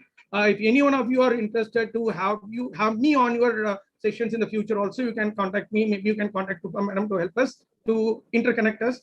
So I'm reaching to North India. I'm basically was confining myself before what you call as pandemic is South India. Now I have reached to Kashmir, Nagaland, this side, Mumbai. So all those it is happened in other areas also. So reach me on any research, publications, or any other topics in that area. That's one. Number two, a special thanks to Dr. Rupa and the organizing team and the administration, and especially that scheme coordinating team for inviting me. That two sessions in a program, it's very hard to have it. I don't know, somehow they have invited me. And the next thing is that Dr. Thiyagu, the next person, he is very close to me. I've met once or twice, but we are in touch each other. Nice to see both of us in one frame. Thanks to Dr. Rupa for that. So I never expected that Dr. Thiyagu and myself in one frame of invitation. So thanks a lot, and thanks a lot to everyone. Thank you so much, sir. Now I request Dr. I think Som Prakash Verma, sir, please propose vote of thanks for this session. Dr. Som Prakash Verma, sir. Thank you so much, Dr. Rupa. Thank you so much, ma'am, for considering me and for this wonderful job of thanking this marvelous personality. Sir is indeed a storehouse of knowledge, isn't he? So it is my proud privilege to extend my vote of thanks on this 11th day of the national level ongoing multidisciplinary refresher and 2-week FDP on emerging best practices in higher education, organized by Srimati Radha Devi Goenka College for Women, Akola, in collaboration with Guru Angad Dev Teaching and Learning Center. I express my sincere gratitude and thanks to Dr. V. Arulmurugan sir to enlighten us with his excellent knowledge on. Previously, he enlightened us on his knowledge on publications, and today his topic on research funding agencies for projects, his knowledge on research, and whatever his ideas were extremely beautifully were excellently presented. And as I said earlier, that sir is indeed a storehouse of knowledge. And what should I say? Once Neil Armstrong said that research is creating new knowledge. As sir in the beginning of his presentation highlighted that research, a true scientific research is indeed what hasn't been done and what the researcher aims to do now. So his fun way of explaining or doing research by focusing on novelty, utility, and feasibility of the resources and time. His specific stress on two major funding agencies, UGC, ICSSR, and their schemes, for example, STRIDE and IMPRESS, and his elaborate discussion on the component second of this scheme, STRIDE, funded by UGC, was indeed a brilliant session, sir. You said that you are feeling proud to be in one frame with your with one of your, I think one of your colleagues or one of your teachers. But let me take this opportunity to thank you, sir, for having me in that frame with you. And this is one of those memorable days for me that I am thanking you, sir. You are indeed a storehouse of knowledge. And before I extend my vote of thanks to the organizers and to the other team members, let me end my vote of thanks to you with a famous quote by Bill Gates. I quote him. Bill Gates said, "I believe in innovation, and that the way you get innovation is you fund research and you learn the basic facts." In addition to my vote of thanks to Dr. V. Arulmurugan, I would also extend my vote of thanks to the organizing committee, Principal Dr. Devendra Vyasji, Program Coordinator Dr. Rupa Gupta, for her rather active and cooperative participation in the entire ongoing FDP. I know that it must have been very hectic for her to again and again answer the repeated questions raised by the participants in the WhatsApp group from morning till night. This requires a lot of patience, and this requires a lot of determination that she has shown, and that she is doing to her job, that she is doing to her college. This is indeed a motivation, at least for me. I would like to extend my vote of thanks to my fellow participants who from across the globe are attending this FDP and getting an opportunity to enlighten themselves by hearing personalities like Dr. V. Arulmurugan, sir. Thank you. And it was indeed a wonderful session, sir. Thank you so much for your knowledge. Thank you so much for your cooperation, and thank you so much for your presence, sir. Thank you so much. Over to you, Dr. Rupa. Thank you, ma'am. Thank you, Dr. Som. Thank you.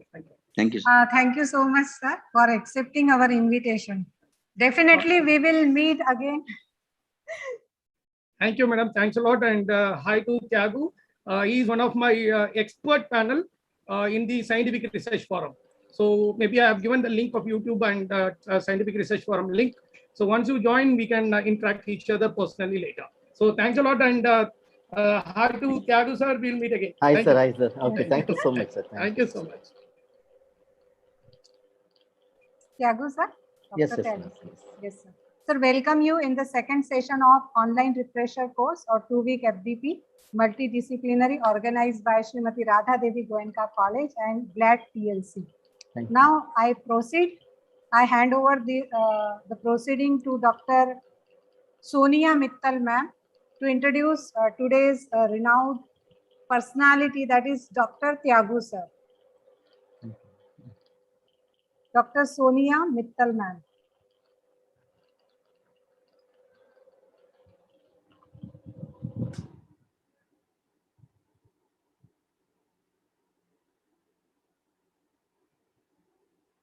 Hello.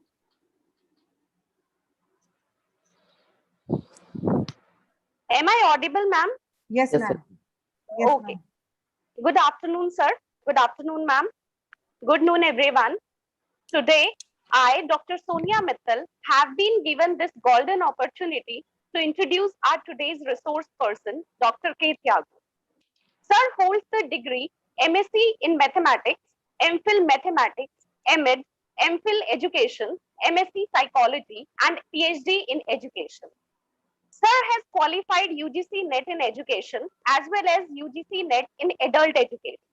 He has 14 years of teaching experience in various organizations. Right now, he is working as an assistant professor in the School of Education, Central University of Kerala, Kasaragod, Kerala from 2015 onwards. Sir is in the Faculty of Education, School of Education and Training, Central University of Tamil Nadu, Thiruvarur, Tamil Nadu before joining CUK. His main areas of specialization are descriptive statistics, inferential statistics, multivariate data analysis techniques, and educational research methods. Sir is also expertise in learning management tools, web tools for education, free open source software, online assessment tools, mobile applications for education, augmented reality in education, artificial intelligence in education, and open educational resources. He had published 75 articles in national and international level journals. He had successfully completed more than 25 massive online courses on different platforms such as Coursera, Udemy, and Swayam. He has presented a paper at 125 international and national conferences held in various parts of India. Sir has been acted as a resource person for more than 200 workshops, conferences, FDP, programs, UGC HRDC orientation courses, induction programs, and refresher courses held at many universities and institutions in India. He has published 4 books in the area of ICT in education, and Sir has developed 7 modules, all of 4 quadrants, for 2 of the NRC Arpit courses offered through Swayam platform. Sir, I personally and on behalf of the entire team welcome you. Please enrich us with your valuable knowledge. Over Thank to you. you, sir. Thank you, Sonita, ma'am. So, Sonia, ma'am. So, I hope my voice is clear, all of you. So, if you have any technical glitch, kindly inform in the chat box. Yes. Yes, the last sections also, I think one week before we discussed about how to do some interactive sessions and all. The continuous of this part today, I'm focusing on how to use the Google Classroom in the effective and efficiency. So before going to deeply about the Google Classroom, just I want to know the proficiency to handle the Google Classroom to all of us. Therefore, I'm going to give the 5 rating scale. I request to all to kindly mute. Sir, unmute. Thiyagu sir, please unmute yourself. Okay, so thank you. I hope my voice is clear now. Yes. So I request the participants, so you can type, there is a 5-point rating scale I'm given to you. What is your proficiency to handle the Google Classroom? From this, I may speed up my presentation. That's why I'm asking to you.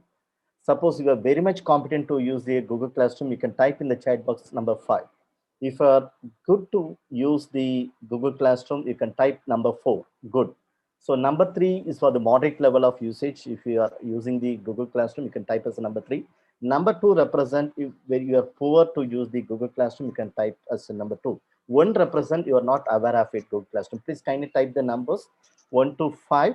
So one represent not knowing, sorry, one represent not knowing, two represent you are poor to use, then three represent moderate, and four represent very good, and five represent excellent. So some people are five. Yes, thank you, Anu, madams, two. Yes, thank you so much to provide the valuable input, because from this only I'm going to speed up my the task which has in for me. So most of them people are moderate, and no comments is in five, is good. So some of the participants are four in the level. Yes. So it seems most of the people are familiar with this.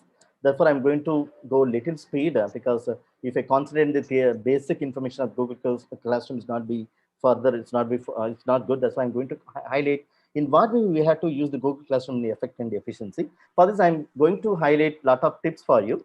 The list I'm going to restore the lot of tips one by one. The first tips I'm going to highlight: adjust the settings. So generally, in the case of the Google Classroom, we are aware of the how to do the customization as the settings in the classroom only. But most of the people are not aware of it, how to do the entire classroom settings. Particularly in the mail and all, we are getting lot of notifications. Even if you may be a co-teacher or maybe students. So when the teachers are posted or the co-teacher may post, immediately you are getting lot of notifications. It may fill in your Gmail and all. So how to stop that kind of things? For this, we have to depend on some kind of advanced setting options. There we have to be customize these things. So that is my starting the task. I'm going to uh, go directly to my Google Classroom. See, this is my Gmail. So most of the people is already familiar how to reach the Google Classroom. You can type classroom.google.com. Otherwise, go to the 9 dots. That is a Google Apps. All the icons you may find it from here. So once you press the 9 dots, you are go move. So you can find all the icons. From this, you are finding the Google Classroom as the main icon. So this like a icon you may find it from here. Then you can press that icon. So once you press it, automatically it plays the interface of the Google Classroom. This is a user interface of the Google Classroom. And we are already familiar with how to create a classroom. So for creating a new classroom, you can go to the plus symbol and click a create a class. Suppose if you are the teacher, you can press the create a class. Suppose the students want to join your class, they can go with the join a class. There's a two options they provide. Once you press the plus symbol, you can find the two options. One is for create a class for the teachers, join class for the students. Suppose I like to create a new class as the demo. So I'm going to create a new class. I'm going to press that is called like they can just give some kind of informations regarding the Google Classrooms. You have to select this particular the privacy and security protection information. After that, press the continue. Once you press the continue, it has the small description about the work classrooms and all. And you can think about before going to create any classroom, kindly check whether you are going to with semester based or a paper based or a course based. So based on the idea, you have to be added here. Suppose I like to go with this particular session I want to go. Therefore, I'm going to put the title as a Google Classroom session. The title of my classroom itself, Google Classroom session. I put the classroom name. And the section is an online mode. So it's an online mode. So the subject is a Google Apps. And so this is room for the self-paced or the interactive mode. So which you want to give, you can give it. So this kind of small introductory remarks you have to give as a starting part of your creating the classrooms. After the go create options. Once you create, you can see the course page. This is the Google Classroom interface. Now, once you create a new classroom, you can move to the separate course page. So you are going to see the new page, which is created by your end as a new course or a new class. So now you can see the classrooms. So these are the things we are already familiar how to create it and all. And generally for inviting the students or to join the students, we can depend on the three mode. The first mode for the code. So we have to share the code to the student. This is a code. We can invite the students to use this code to join our classroom. The second mode, there is a copy invite link. See, you can copy this link, and if you paste this link, suppose I'm going to share this link in our Google, in our, then I'm going to share it in our chat box. If you like to, you can join as part of the demonstrations. Just I'm going to share it here. As a chat, I'm going to share it. So better you can share like as a code, sorry, as a link, the participant, they may join very easy manner. Okay, that is very, 1 minute, just I'm going to copy once again. So once again, I'm going to copy the same. So once you click here, you can find in the options called copy this link. So you can copy this link. After this, you have to paste where you want to send to them. Okay, suppose I like to send to the chat box, therefore I'm sending to you. So if possible, kindly join as part of the demonstration. Then the third mode, to invite the students to join or to add the students manually, you can go to the people options. Once you go to the people option, you can find the teacher as well as the students. The teacher is the option for the adding the co-teachers. So thank you. So there is a 4 participants join. Suppose you like to invite the students or you like to add the students manually, what you have to do, you have to use the option like student. You can find it the option called plus. So once you press plus, it asks the mail ID of the students. If you know all the 30 students, if you have the 50 students in your classroom, you can type all the 50 mail IDs together and then send. Once you press for example, I'm typing my other mail ID, thiyagu@gmail. So like this, you can add the 50 mail ID or 30 mail ID. Then after this, you can press the invite. So once you press the invite, automatically they may get some kind of mail notifications. From the mail notification, once you click, they may join our classroom. So this is a way the participants may join our classroom. So this is a 3-way I already mentioned. The first way to join the classroom through the code, the second way through their link, the third way is to invite the students to the people. And just I'm going to focus on the setting because this is a preliminary steps we are familiar. That's why I'm a little fast. I explain this one. Now I'm going very slowly because most of the people is not aware of it, how to fix the settings. So in the case of the setting option, how to customize the classroom setting. This is only the specific course setting, how to fix it. For this, once you reach your specific classrooms, you can go to there's a small wheel button in the right corner, the small wheel button. Once you press the small wheel button, you can find all the descriptions of your code and all the settings options you are able to find from here.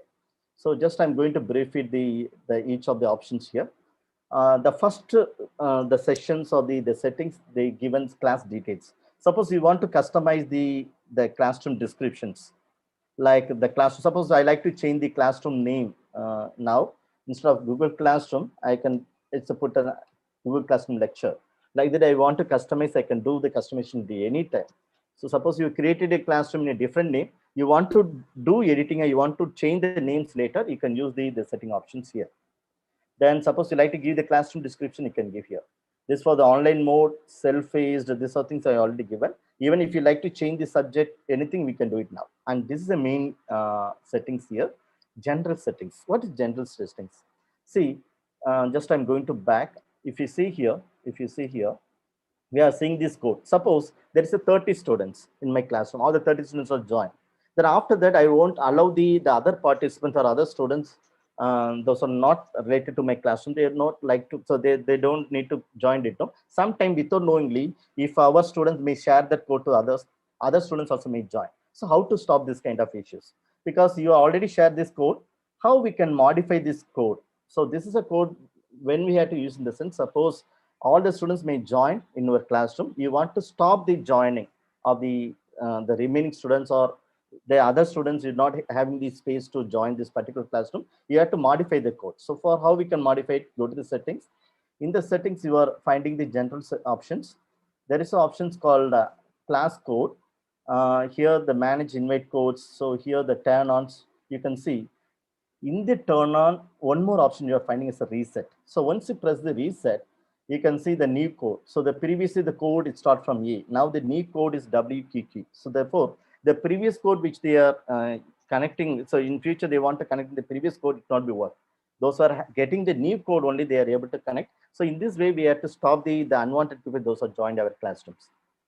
So this is might helping you a lot because sometimes some other students also, some other people also without the students, they might join our classroom. For you have to stop this kind of things.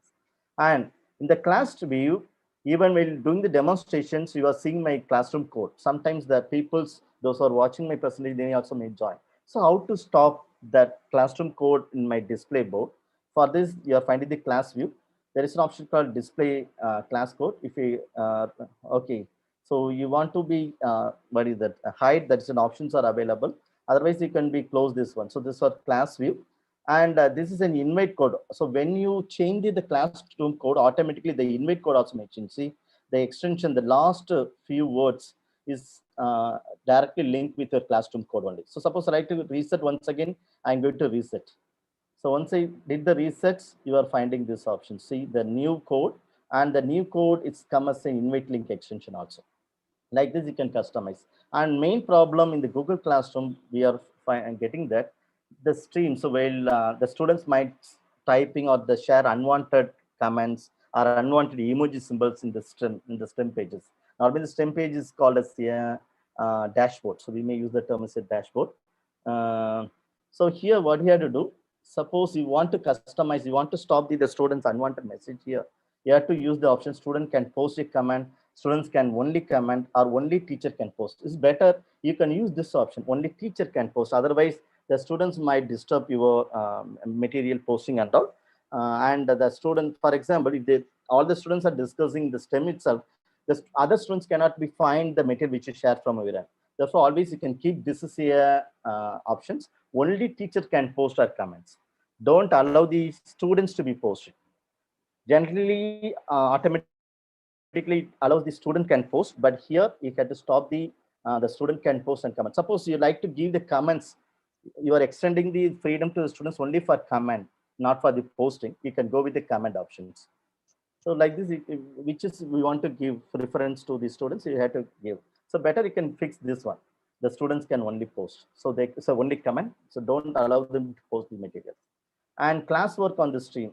So there is a show contents notifications, show attachments and details. And suppose you want to hide the notifications, you like to hide, then you can use these options. And show deleted items. Only teachers can view deleted items. So this is an option when we can use in the sense. Suppose you are deleting some unwanted materials which is shared by the students. But once you enable it, only the teachers can view the deleted information. Even that deleted information you want to find in later, which are the things you deleted. For this, you want to make it as an enable mode.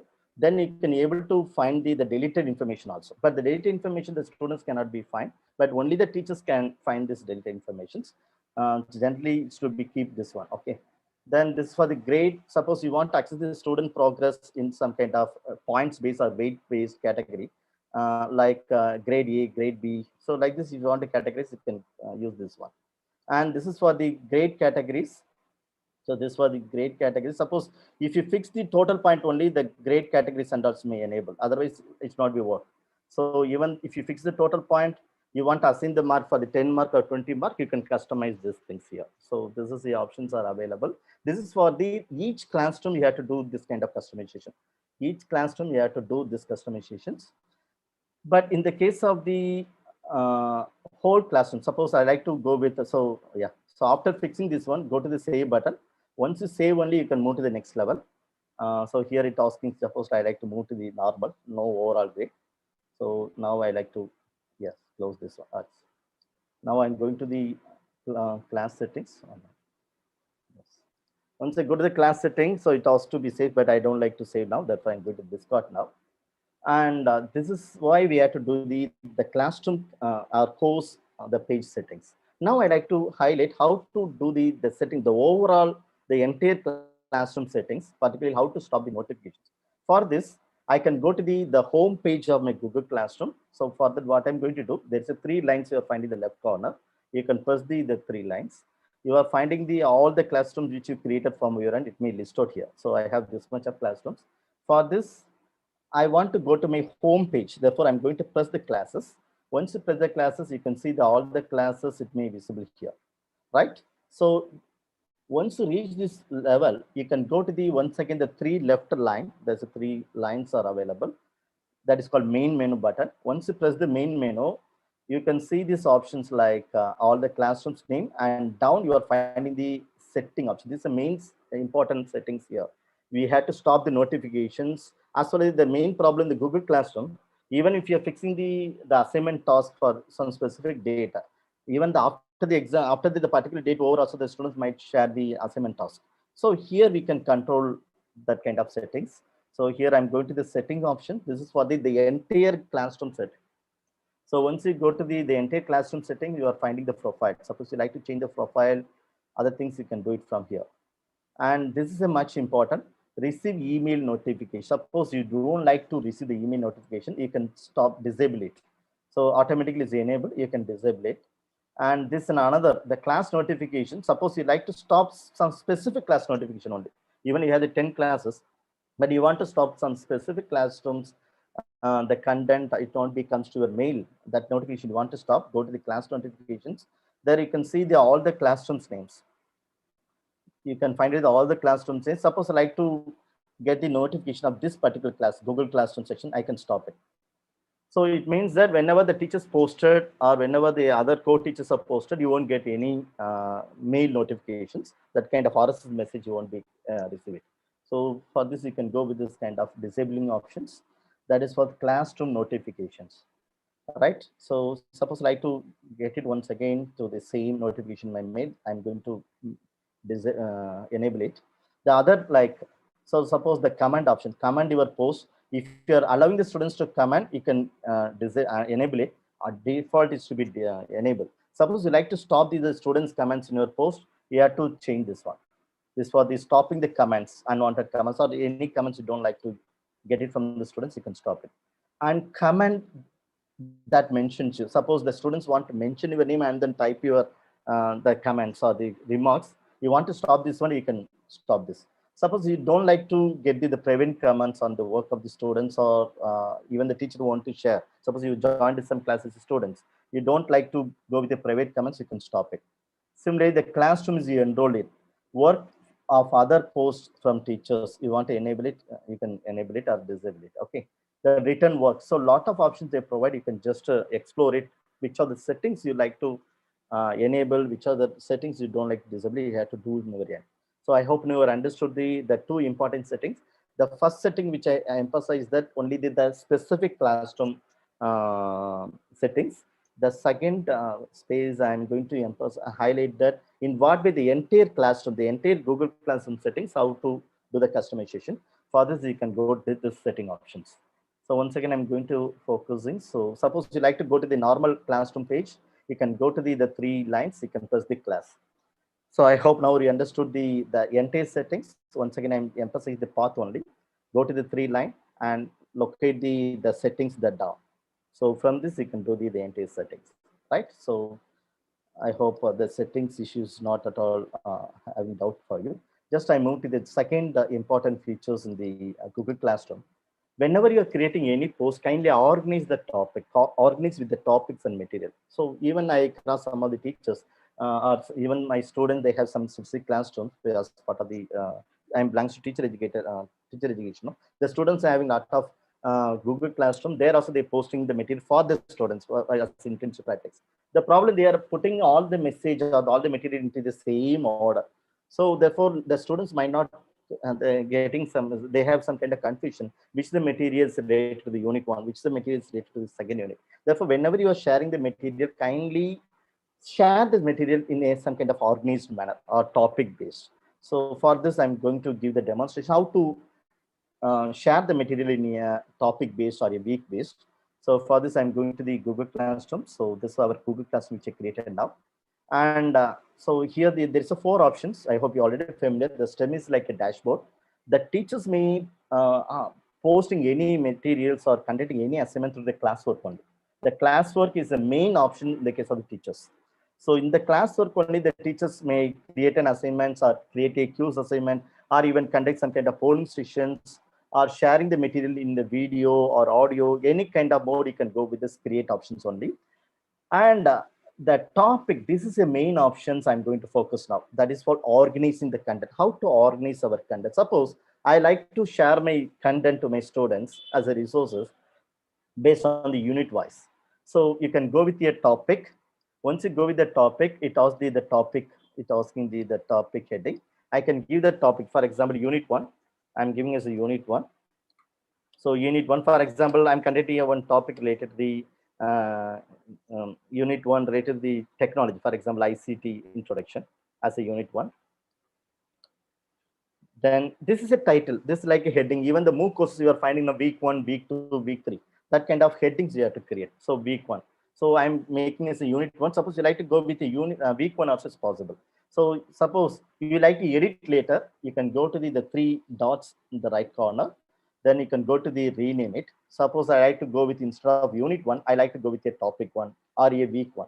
You can go with any mode. So I like to go with a week, right? So you can go with the, but you have to plan well in plan it whether you are going to week plan or a unit plan or in a topic wise you are going to share the material. So similarly, I go to the second topic. So the same create option, go to the topic.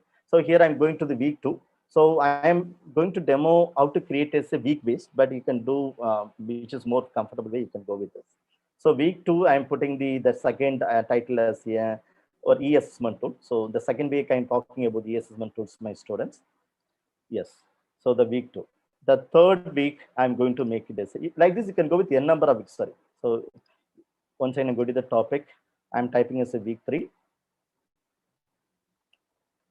So I'm typing as a week 3. So here I'm going to highlighting the topic like interactive whiteboard as a session, interactive whiteboard as my session, then add. So like this, you can go with n number of week or n number of topic. There is no limitation in this. Even you can go with 100 topics or 100 week. So I'm going to do one more week, week 4. Week 4, just I'm going to add. Yes. Now, see, it based on, it comes like a chronological order. So like, it's like order when it comes to which one created later, I mean, recently, it may comes first. Even we can do the customization, we can modify the position also. For changing the positions, you can keep the, for example, I like to keep the week 1 as a first.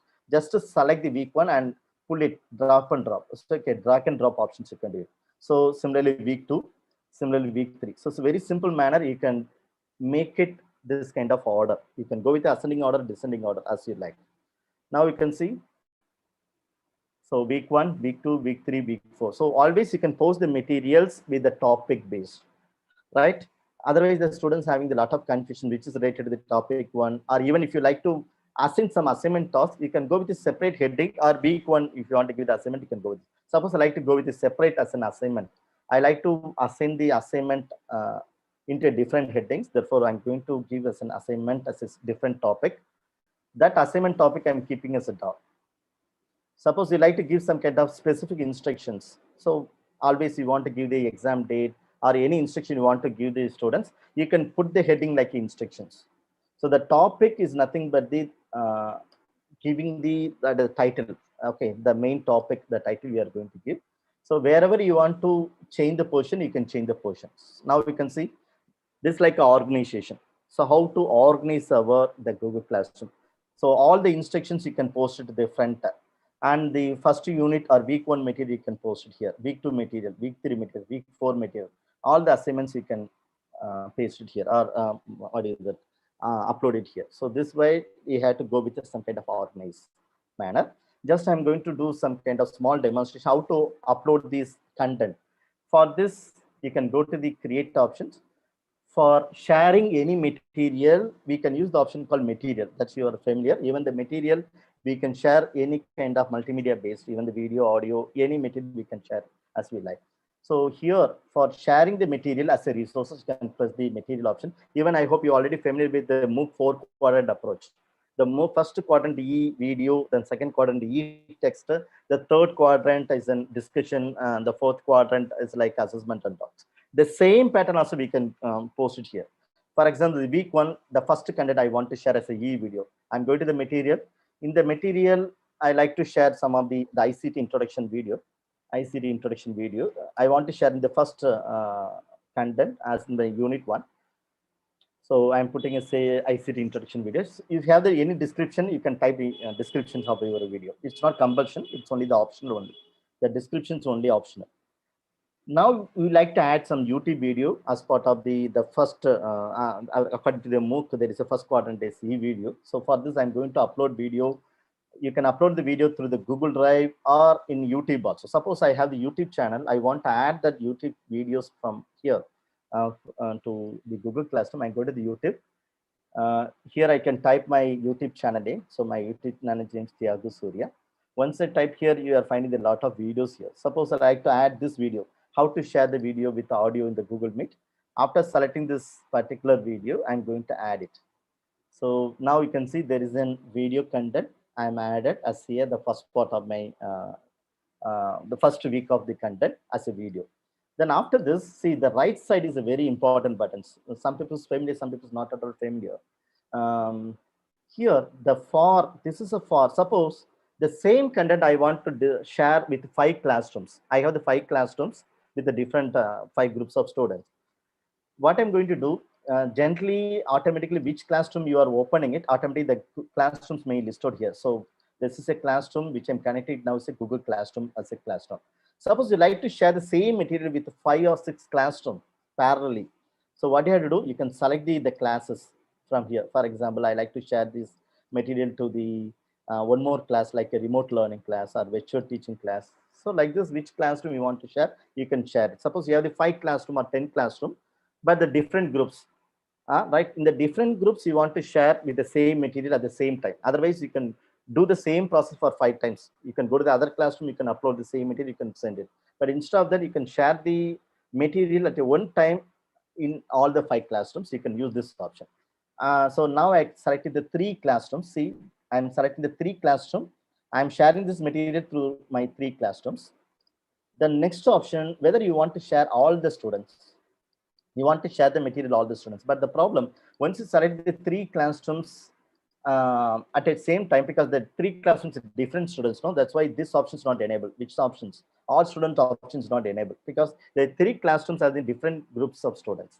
So here, these options won't be enabled once you add the more than 1 classrooms here. But I like to share this material only the 5 students or 3 students in my classrooms, not for all the students. For example, you want to assign some assignment task to students only for 5 students or 3 students. You want to change it like a collaborative mode, you want to share them. You can go to the all students. Here you can see all the students' names here. So which are the students they joined in your classrooms, you can see all the students.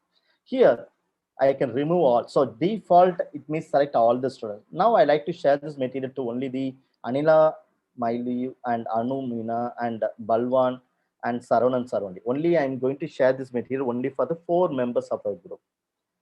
So this option is available. So after selecting the students, you can go to the topic. In the topic, you are finding the options, all the topic which you created here, like assignment instructions, week 1, week 2, week 3, week 4. So that's the topic which are created yearly, it may listed here. Now I like to share this content to the week 1. Week 1, therefore I'm selecting this week 1. So this is the 3 things important. Please kindly note. This is the 4 options is for the selecting the classroom. This is for the selecting the students. Suppose you like to share the material to all the students, you can select it. Now I like to share. Okay, as first part of demonstration, I like to share all, therefore I'm selecting all. And this is the option to share this material in specific the topic. In which topic you want to share it, you can select it here. Then after selecting here, you can press the post. So in the post, once I press the post, automatically the materials may share to the classrooms.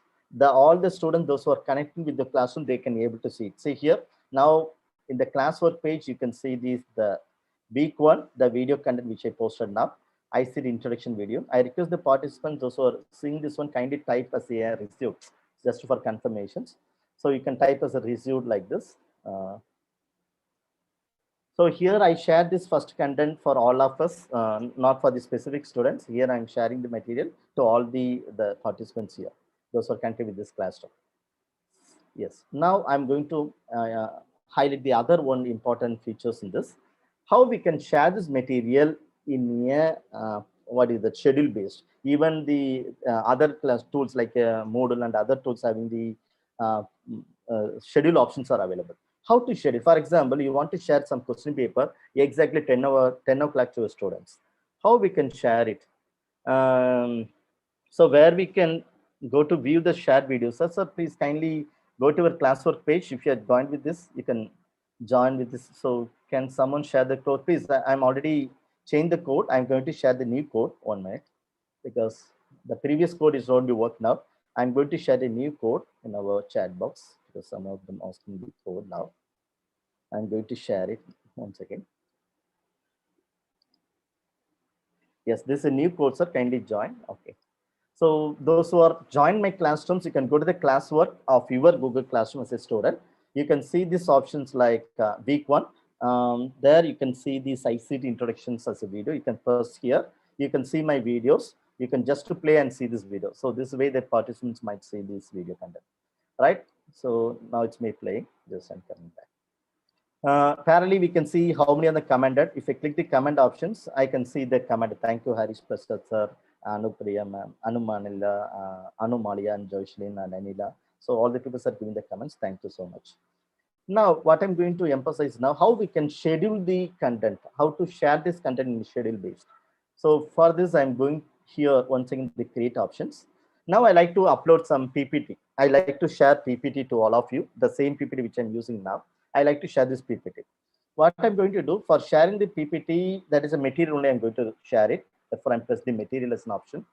There I'm going to title. Okay, so I put the title like Google Classroom Tips. Google Classroom Tips as a content I'm going to share to you. And just I'm going to add some PPT here. For this, I'm going to add. So I'm going to upload some PPT from my desktop. Therefore, which option more relevant? Anyone can type in the chat box. Now my task is that I have to upload some file to my desktop, from my desktop. So which is an option more relevant? Whether I can go with the Google Drive or your link or a file or a YouTube. It's a file. It's a PPT file. So which is an options more relevant? Yes, exactly. File is an option. Thank you. So go to the file. In the file, it's asking that whether you can the file is available my drive or the recent, but I'm using, so I'm going to select from the file from the desktop. Therefore, I'm going to the upload. Then browse. In the browse, I'm going to go with my desktop because the desktop only the file is there. There is a folder I'm having that is called my presentations. There I'm keeping one Google Classrooms material that I'm selecting as a 2 materials I'm selecting here and uploading here. So I'm uploading the 2, one is a PPT. Yes, it's better to share as a PDF. And I'm selecting the 2 file, just I'm uploading here. And good advantage, automatically the file which you upload, no, it automatically goes to your Google Drive also. Whenever you want to access later, you can access directly from the Google Classroom or in your Google Drive also you can access it. So now I'm added the 2 file. Now I like to share this file in a schedule based. Okay, so how we can go with the schedule based, how to share it. So once again, I'm going to select the classrooms. Now I like to select the classroom of Google Classroom only. I don't intend to share other people, other groups of the people, but I like to share the content to all the students also now. Then the topic, now I'm going to fix as a week 2. For example, I'm going to share the material as a week 2 material. Therefore, I'm giving it a week 2. Instead of pressing the post, yes, exactly, the Praveen, this is correct. Instead of pressing the post, you have to go to the small arrow near to the post. This is the options for scheduling. So even I'm posted the shortly 12 o'clock of the UC net question to my students. So I'm using the same mode only. So each night 12:1 sharply it may reach my students daily 10 use net questions. Similarly, you can use this platform for organizing examination or sharing some kind of quiz polling in a specific time. So I'm going to schedule. Once I go to the schedule, it's asking the date and time, right? So now the date, today's the date is 3rd, sorry, it's again. Now I like to share this content. Now it's 12:43, but I like to share this content 12:45. So I'm putting the 12:45. So 12:45 p.m. So I'm going to change the AM to PM. Okay, so now you can see, because now it's 12:43, you have to be scheduled advance only, not in before it. So after fixing it, you can press this schedule. Once you press the schedule, the material which I share it, no, it won't reach the student. See, so you can see the 2 different mode of view. The first content which you received, it's like a dark blue color, but the content which I schedule it now, it's not completely blue color. It's like a dark, what is a small block, ash color options are available. Why in the sense it's not be reach the students. And also you are finding this option like a schedule. You can see this small features schedule for 12:45 p.m. And this is the content posted in 12:37 p.m.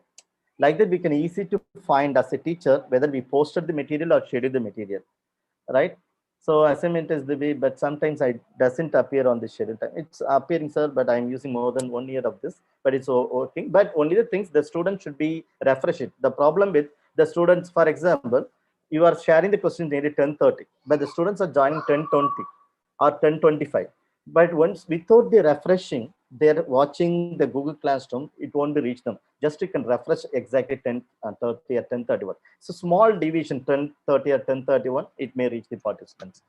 Not that more, what is that? Not more than 2 or 3 minutes later, it won't reach. Sharply, it may reach sometime 1 minute or 2 minutes based on the student's bandwidth. It reach little slowly. That's only the things. At the time of scheduling time in our PCs, no need, sir. No need to be on. Even I am sharing this material each 12 o'clock midnight, no 12:01.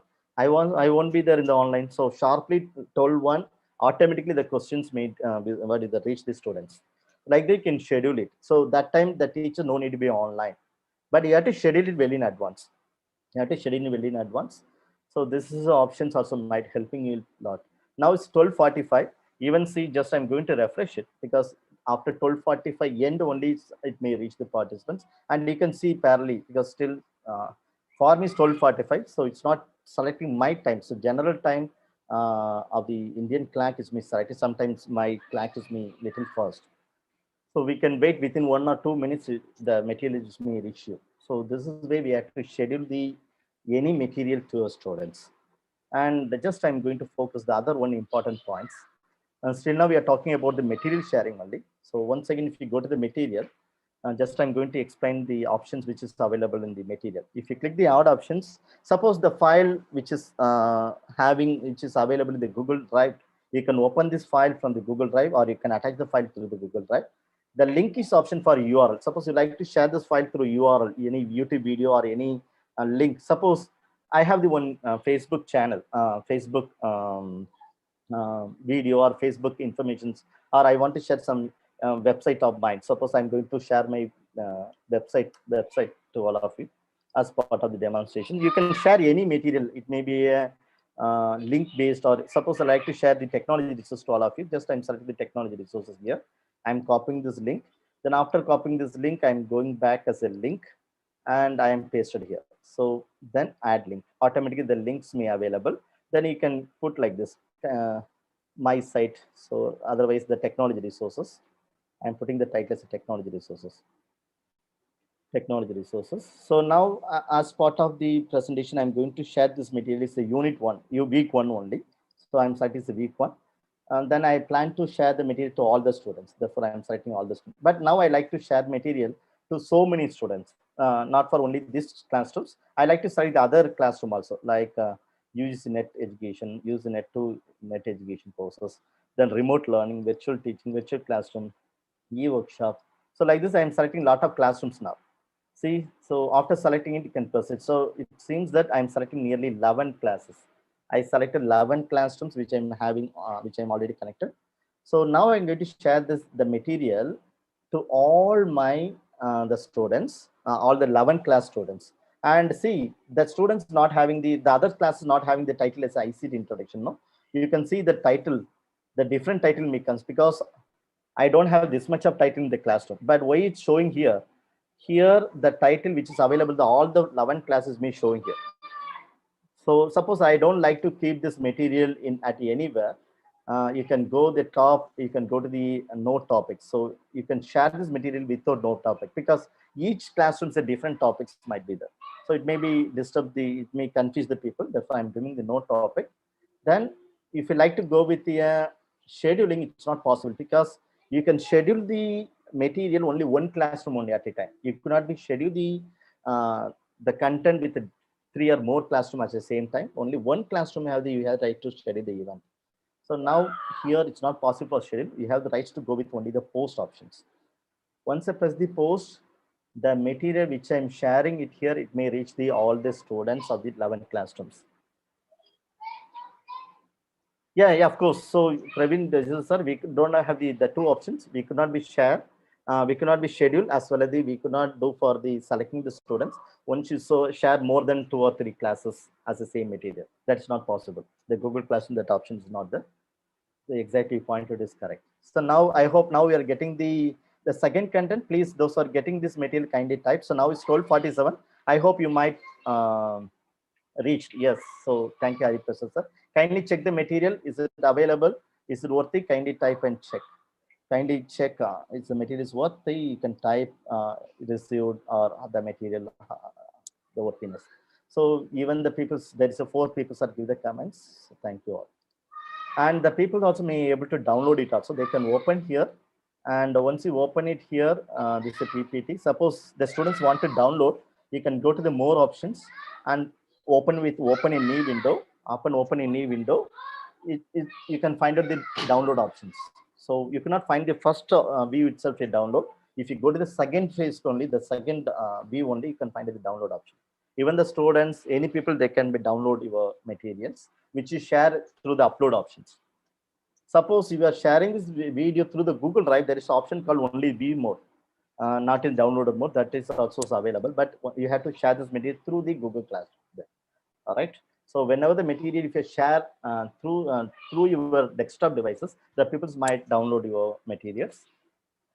Just I'm going back. Yes. Now I hope these steps might help you a lot. Just I'm moving to the other important things. So straight now we are talking about the adjust setting, how to organize with the topic. Then this also we discussed. So how to schedule this event, how to schedule the post. Even we can schedule the assignment task, anything also we can do the same mode. And 1 minute. Then make a small group assignment. That also I showed you how to share the content on specific students. That also I emphasize. And use or assign the assignment task or any material in a multiple class. That also I did the demonstrations. So I covered these 3 areas: schedule post, and how to do the. This is why we have to effectively use our Google Classroom. Make a small group assignments or assign the multiple classes. These are things I am already discussed. Now I am focusing the 2 important things. You want to share any email through your Google Classroom to all your students, or some specific student we want to share, how we can do it. Then one more tips also I may focusing now, how to mute single students. Suppose some student, they unwantedly, they're sharing some other comments. They're always disturbing the classroom content and all with unwanted comments. How to mute the specific students. What is the advantage of mute students? The students cannot upload or they cannot post any comments or type anything, but they have to submit the assignment. That is possible. But only the things, they cannot be commented, they cannot post anything in the STEM pages and all. How to do this one? For this, I'm going back to my Google Classroom page. Yes, this is my Google Classroom. So for customizing the students' work, or if you want to send the mail, you can go to the people options. Now the people options, you can see the people, nearly 23 participants are joined now. Now I like to send the mail to all the 23 students all together at the same time. So generally, if you know the mail ID only, it's possible, but here we can easy to share. What you have to do, once you go to the people page, you can see the student option. You can press the all students. You can select all the students. So for selecting all the students, you can press the first small button box. Then you can find the option action button as an action. Once you click the action, you are finding the option called email. So press the email. Once you press the email, all the students' mail is come to the composed mail. So you can see there's automatically goes to my Gmail page. There, all the students' mail ID comes to BCC, not A2, it's a BCC. Suppose I like to tell hi to all. Hi all. So just dear all, you want to inform some exam date, anything to a student, you can do from here itself. Dear all, so I hope you all are safe.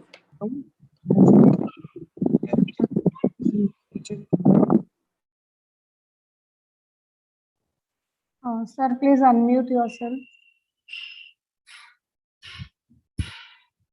Yes, now it's okay, ma'am. Yes. I hope you all are safe at bed. So happy to meet you all. Yes, nice to meet you all. Okay. So nice to meet you all. And just to send. Even the mail also, there is a schedule option. I hope you know this. In the mail also, there is a schedule options. Instead of pressing the send, you can go to the more options. You can find it in the schedule send. The same option which is available in the Google Classroom. It's also available in the normal Gmail. Some people are already familiar. Even we can share the email in a scheduling based. So instead of pressing the send, you can press the small arrow mark. You can find the schedule send. You can fix the time also. So which time you want to reach the students. But I like to send it now itself. I can press this send. So once it's sent, automatically the mail which I composed from my end, it may reach the entire participants of my classrooms. I hope the mail is reached to you. Please kindly type someone's in the chat box. Sorry, in the chat box. Because there is a 23 participants. Hopefully, you might reach the resume my mail. And now I'm going to demonstrate how to mute some specific students. Thank you, Madhuman, to give that confirmation message. Suppose I like to mute some students. Suppose I like to mute the Anila ma'am. So what is the need? What is the need for the mute them? Once you meet the particular students, he is not able to comment at anywhere, even the STEM page or in the classwork. But they can attend the quizzes, they can attend the assignment task and all. But they could not be participate the comments session or the post sessions. So just I'm going to select the specific student. For this, you have to select the specific students. You can go to the three dots. So the right, you can go to the specific students. In the right corner, you are finding the three dots. Once you press the three dots, you are finding the option called Mute Anila. So once you press the Mute Anila, then she cannot do this kind of things from her end hereafter. I can still submit work.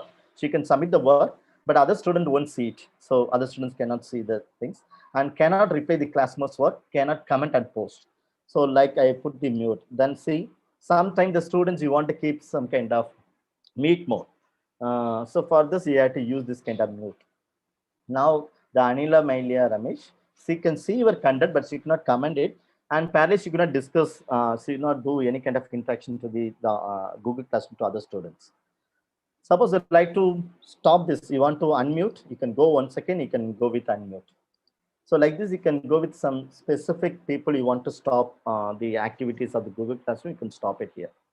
And a similar thing, suppose I like to select 3 or 4 students together, I want to mute the 3 students together. So you can select the 3 students, I'm selecting randomly the 3 participants, go to the action button, you can go to the mute. So once you go to the mute, so you can see the 3 students, the participants' names, and press the mute. So what it means, the 3 participants, they cannot be they cannot be comments or they cannot post anything in our Google Classroom hereafter. So like this, you can stop the students, the activities in the Google Classroom. Suppose I like to remove this, I can go once again to unmute. Then once again, I'm going to unmute. So almost one more participants, I'm going to unmute. Suppose you like to remove one student. That student is not part of your classroom. So sometimes unknowingly the students might join and he's me monitoring the content which you posted from your end. Ask the teacher how to delete them. Suppose I like to delete the surveillance as part of the demonstration, just I'm going to do the step for removing. Suppose I like to remove the surveillance, you can select the specific students or specific participants name, go to the right corner, and you can remove the students. You can remove the students. This is possible here, but once you remove, you cannot be joined later. So that is the thing. Suppose you like to share the mail to only Sarun and Sir, you can select this particular participant's name and go to the email. Automatically, it goes to the email compose box. There you have to type the content. So this is another tips to effectively use your Google Classroom, particularly to control the students' participation in the Google Classroom. Right. So here, if you like to, hi sir, just I'm putting the hi sir to Sarun. Similarly, if you like to share some specific material or specific mail communication to the students, you can use the same mode. Just I'm moving to my PowerPoint. So which are things we cover, just I'm highlighting. Adjust settings over. Then organize topics and materials also over. How to send the email through the people options. Then mute single student, that also I'm focusing. Schedule posts over. Make small group discussions also over. How to assign the same content or same assignment task to the multiple tasks, this also I did. Now I move to the MAC rubrics. How to evaluate the student assignment progress into the in the Google Classroom itself as a rubrics based how to evaluate. For this, I'm going to do the demonstrations. I'm coming back to my Google Classroom. For preparing or creating any rubrics, I hope you already know the meaning of rubrics. The rubrics is like a evaluation pattern. We can fix some kind of criteria to evaluate the assignment task or any material which is assigned to the students. So this is like a criteria. It's like a framework for evaluation. So now I'm going to assign small assignment. So yes, exactly, used for grades for fact based, exactly. So Raju Maharaj sir. So like criterions, normally we can use the terms criteria based. You want to access the students' progress or the skills, you can go with this. Even suppose if you want to access the student Viva's examination and all the people's the Viva's examination, they have some kind of category, like presentation, the research skill, how you can justify the answer, like the lot of category based they putting the mark. Similar manner for assigning, for checking or for evaluating the assignment also, we should have some kind of criteria in it. How to create that kind of criteria in the Google Classroom itself. So for this, just I'm going to the create options. And this here, rubrics as an option is available only the assignment options. Okay, you cannot find this option through the material. In the assignment option, you can find the rubrics as an option. I'm click the assignment. So it seems that you are going to assign some assignment task. Suppose I'm putting the title as an assignment one. Assignment one. So otherwise you can put the specific title. Okay, what is the assignment emphasizing? Suppose I'm giving the instruction here. So dear all, kindly upload 5-minute short video about the e-content e-learning. Otherwise, I can just kindly upload any, for demonstration, just I'm going to highlight any PPT material, any PPT materials, any PPT. Yeah, kindly upload any PPT. Upload any PPT in PPT. Then I put the even the slides number also. So with 5 slides or 10 slides. Okay, maximum 10 slides. So I put the maximum 10 slides based. I'm going to invite you. Maximum 10 slides. Right. So kindly upload any PPT, maximum 5 slides, and the file format also. Upload it in a PPT or in a PPT or PDF file. PDF file. Okay. So only that, this also you have to highlight, emphasize the things. Kindly upload any PPT. It may be a PPT or file, PDF file extension. Okay, extension based PDF file format. So this is a like small description you can give. Suppose you like to add some kind of questions, you want to add some specific questions, you can add it here. It's not compulsory here. Then finally, what you have to do, you can go to the right corner, the right side, you are finding these options like, yes, points. But now I like to give this particular assignment only for 20 marks. So not for the 100 mark, I can reduce the mark as a 20. So it means that this assignment consists of the 20 marks, right? So now I like to send this assignment to the Google Classroom as well as the same Google Classroom, which I'm connected now. And I want to share this entire assignment task to the entire students, the same assignment task for the entire students. And I'm going to fix the due date. So I like to get this assignment up to the 6th. The timing I fixed the midnight 11:59. So it means that the students might share the assignment task up to 6 midnight 11:59. And I like to keep this topic in my assignment heading. So it means that automatically this topic may go to the assignment topic, right? This assignment things. And see, you are finding the rubric option, rubric as an option. Just I'm going to fix some kind of criterion. For fixing the criterion, we can depends on the rubric. Click the rubric as an option. Once you click the rubrics, I'm already having a lot of rubrics. I'm already created some other evaluation purpose. I'm creating the rubric. That's why you are finding the reuse rubrics. Suppose you're already having the other rubrics, you have to go with the reuse rubrics. Suppose you want to create a new rubric, you can press the create rubric. Once you go with the create rubric, you are finding this kind of small interface. You are finding the small interface. Here, you have to fix the criterion. See, there is a criterion I'm going to fix. The first criterion, content coverage. So in the how much they cover the content. This is my first criteria. So you already know that I'm going to give the 5 mark. Sorry, I'm going to give the total assignment for the 20 mark. So in this content criteria, I'm going to assign for the 4 mark. There is a 5 criteria I'm going to fix. So in the content coverage, I'm going to give the 4 mark as a maximum. So in the content coverage, I'm giving the 4 mark for the excellent content coverage. So excellent, if the students did excellently, you can give the 4 mark. Now, if you like to give the 3 mark, the 3 mark represent good. So they cover the content in a good manner. Okay, so you can give the 3 mark. Now I like to give the 2 mark in the case of the poor, sorry, satisfactory. So the satisfactory is for the 2 mark. Now I'm going to give 1 mark for the need improvements. So need improvement for this content. Okay.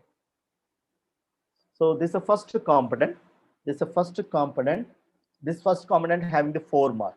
Therefore, like this, there is a 5 component I'm going to create. The first component is a content coverage. Excellent for 4 mark. Good is a 3 mark. 2 is for satisfied. 1 mark for the need improvement. Then second component I'm going to create as a creativity. So in what way they are adding the creativeness or innovativeness? I'm going to add the second criterion. For adding the second criteria, you can go with add criteria. You can type the innovativeness, right? So here I'm going to give the same 4 mark for the excellent, the 4 mark for the excellent. Then second 3 mark for the good. Then 2 marks for the satisfactory.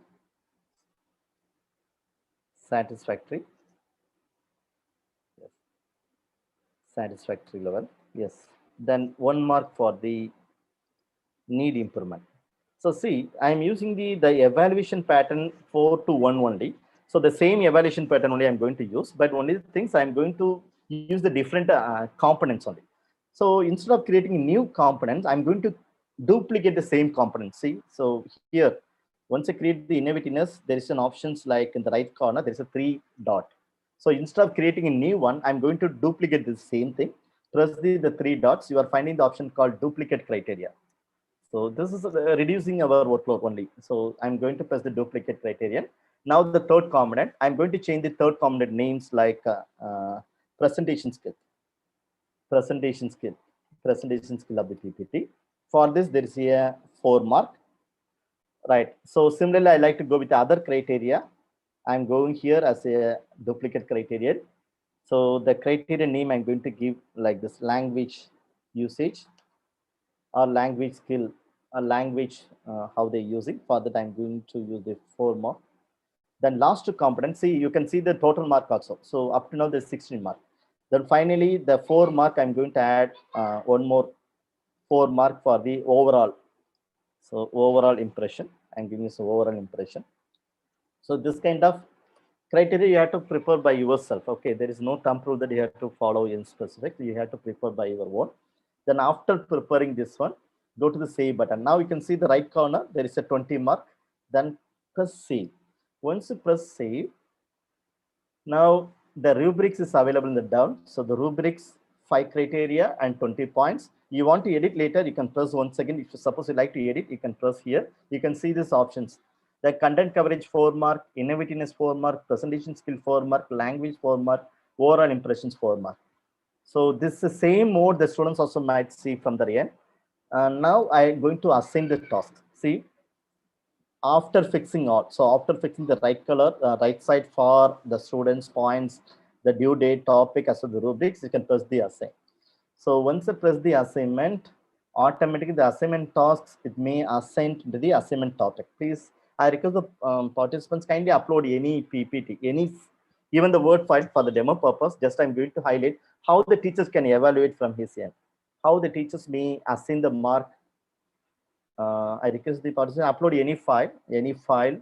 So once you press the assignment, this way teachers view, the teachers, they can see like this. So 24 students, we are assigning the task. Still now no can submit it. So in the case of the participant side, student side, the view is there. You can find the option called view assignment. Once you press the view assignment, you are finding the option called add a material or add content. Press the add content and you can upload the PPT or any file. Then finally, there is an option called turn in or hand in. Different browser having the different view. So there is a hand in button or a turn in button. So the turn in and the hand in buttons, it's called hand in button, it's called a submission. So once you submitted, now see there is a one participant, Praveen D'Souza sir, he submitted. Thank you, sir. He uploaded one PPT. Just I'm going to evaluate. See, so here I can see who is submitted. So now the 3 participants are submitted, and Dr. Sandeep Raval and Joshlin and Praveen. Suppose I like to evaluate the Praveen D'Souza's assignment. I'm selecting here. Once I select this teacher's view, now I'm showing the teacher's view. So here the teacher's view, I can see the the assignment submitted by the Praveen sir. So here it's very good. So he put all the criteria, like NAC criteria he posted. Suppose I like to assign the mark, the content coverage. So he's good. See, you can see the mark. Content coverage, I fix 4. So now automatically 4 mark. In the case of innovativeness, I like to assign 3 mark. 3 mark. So you can see all the features as a teacher's view. The presentation, I'm giving the 4 mark. Language, 4 mark. Then overall impression, 4 marks. So I given all the mark. Altogether is a 19. And I can give this some kind of private comments also. So wonderful content or good work. Good work. So after this, you can post this post for the private comments. Now, after fixing the mark, you can return. So then only the participants can see from here. Yeah. So here can return it. So once you return, he can see this grade. He can see this grade. I hope the Praveen sir, are you able to see this grade? Kindly check and type in the chat box. And suppose I like to go to the next person, I can press here. So we can see the remaining persons here. Otherwise, you can go directly to the, suppose you don't know how to do it here. You can go to the Google Classroom page. There is the option grade. So in the grade, we can see who is submitted and not submitted. So you can see the grade button. So in this till now, Anu Manila submitted, then Sandeep Rawal submitted, Hari Prasad submitted, Joshni submitted, and one person, the Praveen sir, I give the mark also. So like this, we can see who is submitted, who is not submitted also. Now I like to see once again the classwork page, and I'm going here as a assignment. Just I want to know how many people are submitted. Still now 5 submitted, and 1 is graded. You can see the teachers can easy to find how many people the teachers evaluated. I mean, assign the mark. Then for how many students as a teacher we want to evaluate, they have to assess how many students remain to assess. I'm going here and I'm going to Anu next content. So here I can see the entire Anu's madam's content here. So she put the types of leadership as a material here. Yeah, so this is very good material types of, yes. So here I like to give the mark, content coverage 4 mark, innovativeness 4 mark. Suppose you like to give the presentation 2 mark, you can fix it. So here all the grades is available. I'm pressing here, the language 4 mark, overall impression 4 mark, and private, so good attempt. So, and after this, go to the written. But once you return it, the comments won't reach. First, you have to post the comment. So this comment, it reached the specific students in a private base. So this comments, the other students cannot see. Even the mark also, the other students cannot view it, and press the return. So once you press the return, then Anu manually is able to see this mark in her end. So like this, we can evaluate the students' assessment in some kind of structural evaluation pattern. That's called the assessment. We have to fix some kind of criteria. From the criteria, they have to check. Even suppose if we are fixing the small mark, for example, as part of the demonstration, I'm going to give small, very less mark to one of the participants. Sorry, Sunny Rawal sir, only for the demonstration. For the demonstration purpose, I'm going to give the 1 mark as a content coverage as part of the demonstration. Once I submit, all other things are given the 3 mark. Only this part I'm giving the very lowest mark. So once I submit here, he can understood that the Sandeep Paval sir, he's able to understood that the content, the material which is prepared by his end, which are the things late, which are the things is not enough.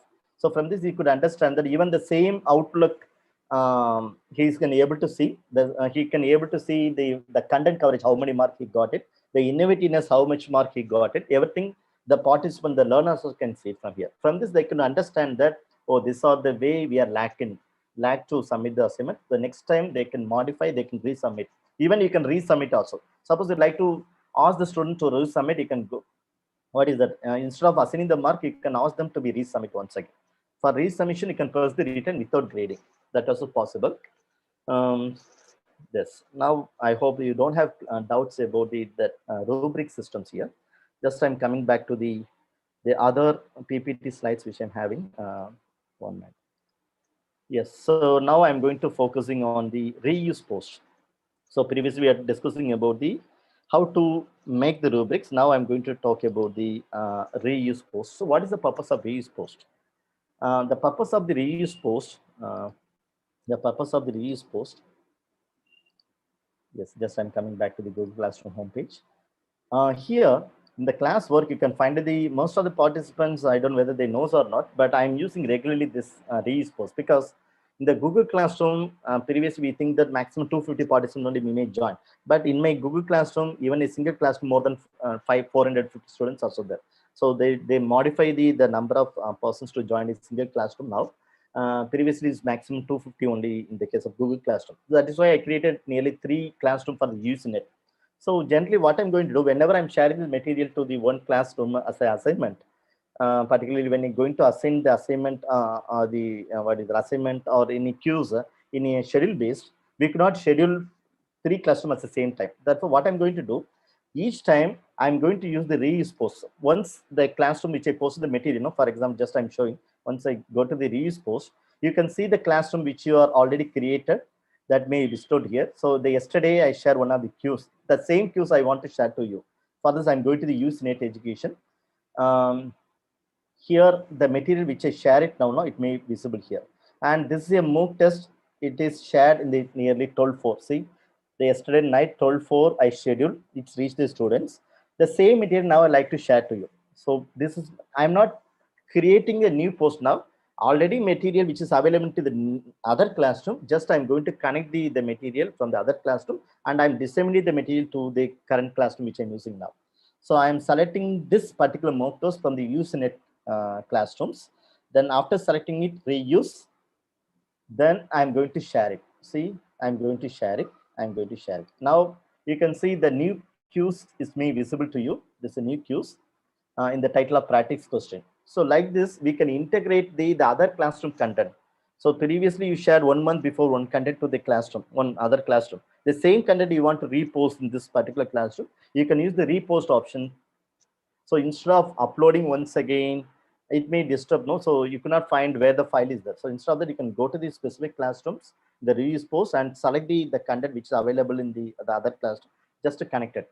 So I hope you are finding the MOOC test. Even you can attend the online examination. This is like a third-party tool. So we can easily to connect the third-party tool like Google, all the third-party tools like Testmos. This is a Testmos queues. If you give us a name, you can join the queues. So daily I'm conducting this kind of small mock test for my students, particularly to train up them to the UGC net practice. So every day I'm organizing it. Because I'm connecting with the Google Classroom with a third-party tool like this. This is another demonstration of my part of my presentations. How we can connect, please kindly note, I could not do the demonstration because the times me already nearly told, so 1:17. Please kindly take a screenshot. We can connect this kind of third-party tool for enriching the student participants in the Google Classroom. So generally we are using the first-party tool as a Google Classroom as a LMS portal. But when you incorporating this kind of third-party tool, even you can go with any other tools, but the tools link you can share it as part of the activity. Like suppose you will conduct some kind of activity poll or some kind of survey poll questions, you can go with the Mentimeter, WooClap, WebEx slide, or Meeting Plus Avga slides. That link you can share it in the Google Classroom. Similarly, you want to conduct some kind of online examination or some kind of assessment you want to conduct as part of your presentation. You can go to the Quizzes, Kahoot, Socrative, Educandy, Parlet, and Booklet, and HYP tools and Testmos. Lot of tools are may supporting. Only things, just you can copy the link. Even some of the tools like Quizzes and automatically there is a connection. We can share this material directly from the Google Classroom. That option is also available. Some classrooms, some of the third-party tool not having. Further, what you do, just to copy this link and paste in our Google Classroom. In this mode, we have to connect the third-party tools into our Google Classroom. Then the students might feel too much comfortable, because if you're using only the Google Classroom, they may feel boring. You can add some kind of third-party tool like this to entertain the students, to engage their learners. So I hope this tools you're already familiar. That's why I'm skipping it here. But do the marks get uploaded automatically? Now, sir, if you're Joycelyn ma'am, if you're adding the third-party tool, you could not get this mark automatically. You can download this mark from the third-party tool. For example, I'm creating the tool Quizzes. From this only, I'm creating the questions, the Qs. I can see the output of the particular event in the Quizzes tool only, not in the Google Classroom, right? So in the Google Classroom, suppose you are connecting with the Google Slides, sorry, Google Forms. Even we can connect with the Google Classroom with the Google Forms. Like if you go to the Quiz assignment, this is for the assignment purpose. Automatically there is a Google Forms may generated. From this, you can create a separate assignment. Whenever you are assigning the assignment as a quiz, don't give the grades. You can put the ungraded. So some people, they put the grade. It's not at all fine. It's not the correct also, because the default, the Google Forms itself is give the mark. Therefore, no need to give the mark here. So if you're assigning any kind of quiz mode questions, so kind of remove this one, and then you can, what is that? For example, the quiz one. If you like to add the other quizzes which is already having, you can go back. So I can go with some other quizzes, my Google Drive. From the Google Drive, just I'm going to add, because I'm having a lot of UGNet questions. Suppose I'm going to the UGNet as a demo of UGNet educations. So here you can find out the plenty of UGNet questions. See, lot of questions, lot of files are there. Suppose I like to find the specific files, file type, I can go to the file type and I put as a forms. So you can select the forms. So this is the questions I want to select, then insert it. So automatically the quiz which is available in my Google Drive, it's made connected. This for the 21st. The last year I organized the questions quiz through the Google Forms, but now I have changed the organizing the mock test through the Testmos, because the Testmos is a free tool. Therefore, I'm using here 24/7/2020. Then you can assign the assignment tasks at anywhere. Then I can assign it. So this is the way we have to assign any topic to the students. Just I'm going to check whether any other things remaining.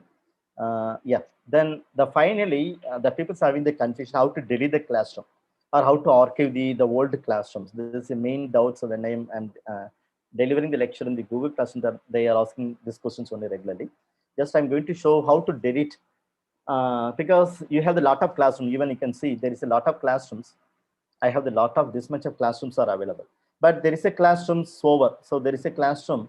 There's a classrooms like one minute. There's a MH semester one, or there is this classroom. So this in previous semester I was used, but this semester the students they already left. No, just I want to remove this particular classroom. Otherwise, Sir, please unmute. yeah. So I have this much of classroom. For this, I want to delete this specific classroom because the classroom's over. The last semester is over. I want to delete this classroom. What I have to do here, instead of deleting, first you have to remove the students. Suppose because the students already left out from the campus. No, you can go to the people. You can remove the students first. So I'm removing the students. I'm selecting all the students, and after selecting all the students, just before yesterday itself, I sent a message to them. Just so you can see. Yesterday, I shared to them. This is a message I shared to them yesterday. So due to the Google Classroom storage issue, I am planning to delete this classroom. If you like to get my technological update, then I request to join with other classroom. Like this, I already make some kind of comments to my students yesterday itself, because I want to delete today. That's why I sent yesterday in the 12:20 this mail to the students as a notifications. So when the summer students already joined to the other classroom, now I am going to delete it. First deleting, you can delete the entire students. You have to remove it. Otherwise, they can access the classroom, the previous content. Just I'm removing them. I can remove all the 21 students because they already over. They left from the campus now. Then after deleting this class, you can go back to your class. Then this classroom only I deleted all the students, remove the students. So now I like to delete this classroom. For deleting this classroom, you need to do two steps. One is called archive. You can press the three dots which is available in the specific classroom. You can go to the archive. So archive means it goes to the archive folder. Then from this you have to delete. Once you press the archive, the classrooms it gives one kind of small interface. There it's asking to press once again archive. You can press the archive. Once it's archived, the classroom is not available. See, there is no classroom like a research now. The classroom is moved to the archive. So the archive, if you like to, for example, this semester, last semester over, you want to activate the same classroom the next batch, it's possible. You can go to the once again the Google Classroom in the left corner. You can go to all the classes, the three dots. You can find the option called archived classes. So whenever you fix any class in the archive, all the archive classes available here. See, now recently I put the archive classes, the research classroom. Now suppose the next semester after 6 months I want to re-enable it, or I want to activate this same thing. I can go once again and I can go with the restore. Once I go to restore, the same content which is available in previously, it may available new also. We can add the new batch students. But now I like to delete it. Therefore, I'm going to press the delete. Once I press the delete, it asks into that you will no longer have access to any posts or comments from this particular classrooms, and class files will remain in the Google Drive. The file is available. Then you cannot undo these actions because we cannot be written back the same classroom, like this small notification. Then finally I can press the delete. Once I press the delete, the entire classrooms, the research classroom is made deleted from my Google Classroom. So now see, so it takes little time to delete the entire process.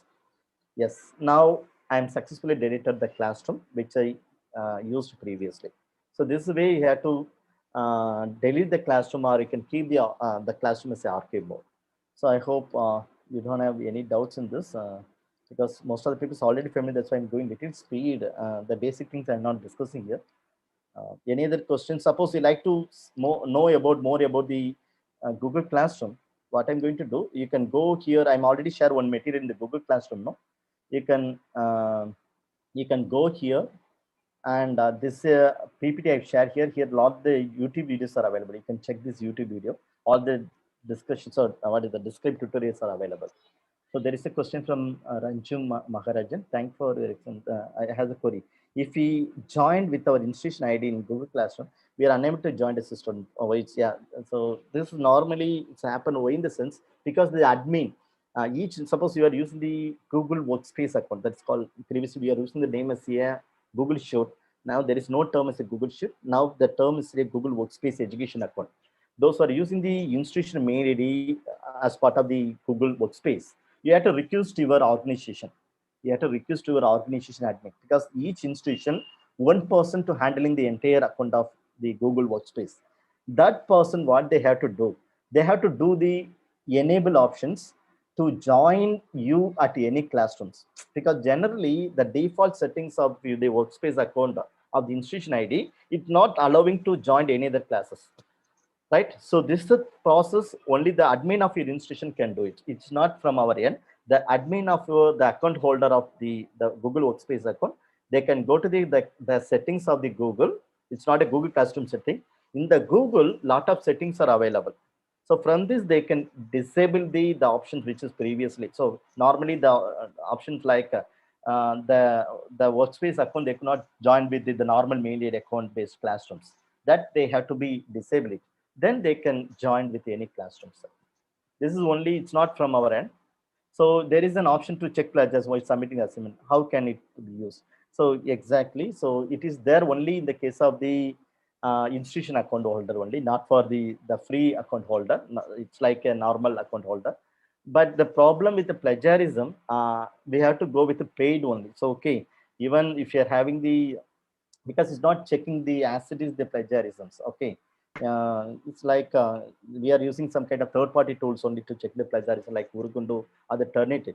But see, just I'm going to show my institution mail ID. Even I have the institution mail ID. Then it is paid in the sense you can connect with this. So like you can give a username and password and to connect with this the particular options. Then you can go with this kind of submission. So automatically it's like checking the plagiarism, and it's giving this plagiarism report also. So just I'm moving to my institution account because you're asking the question. So I'm moving to my institution account. Previously, I demonstrate all the things through my personal mail ID. This is my institution mail ID. So here also I have some of the classrooms like, so suppose I like to go with this ML. First, I'd like to assign some kind of classwork. I'm going to the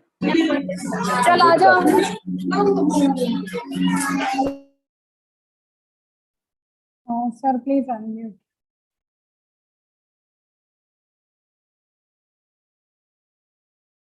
Thiyagu sir, please unmute yourself.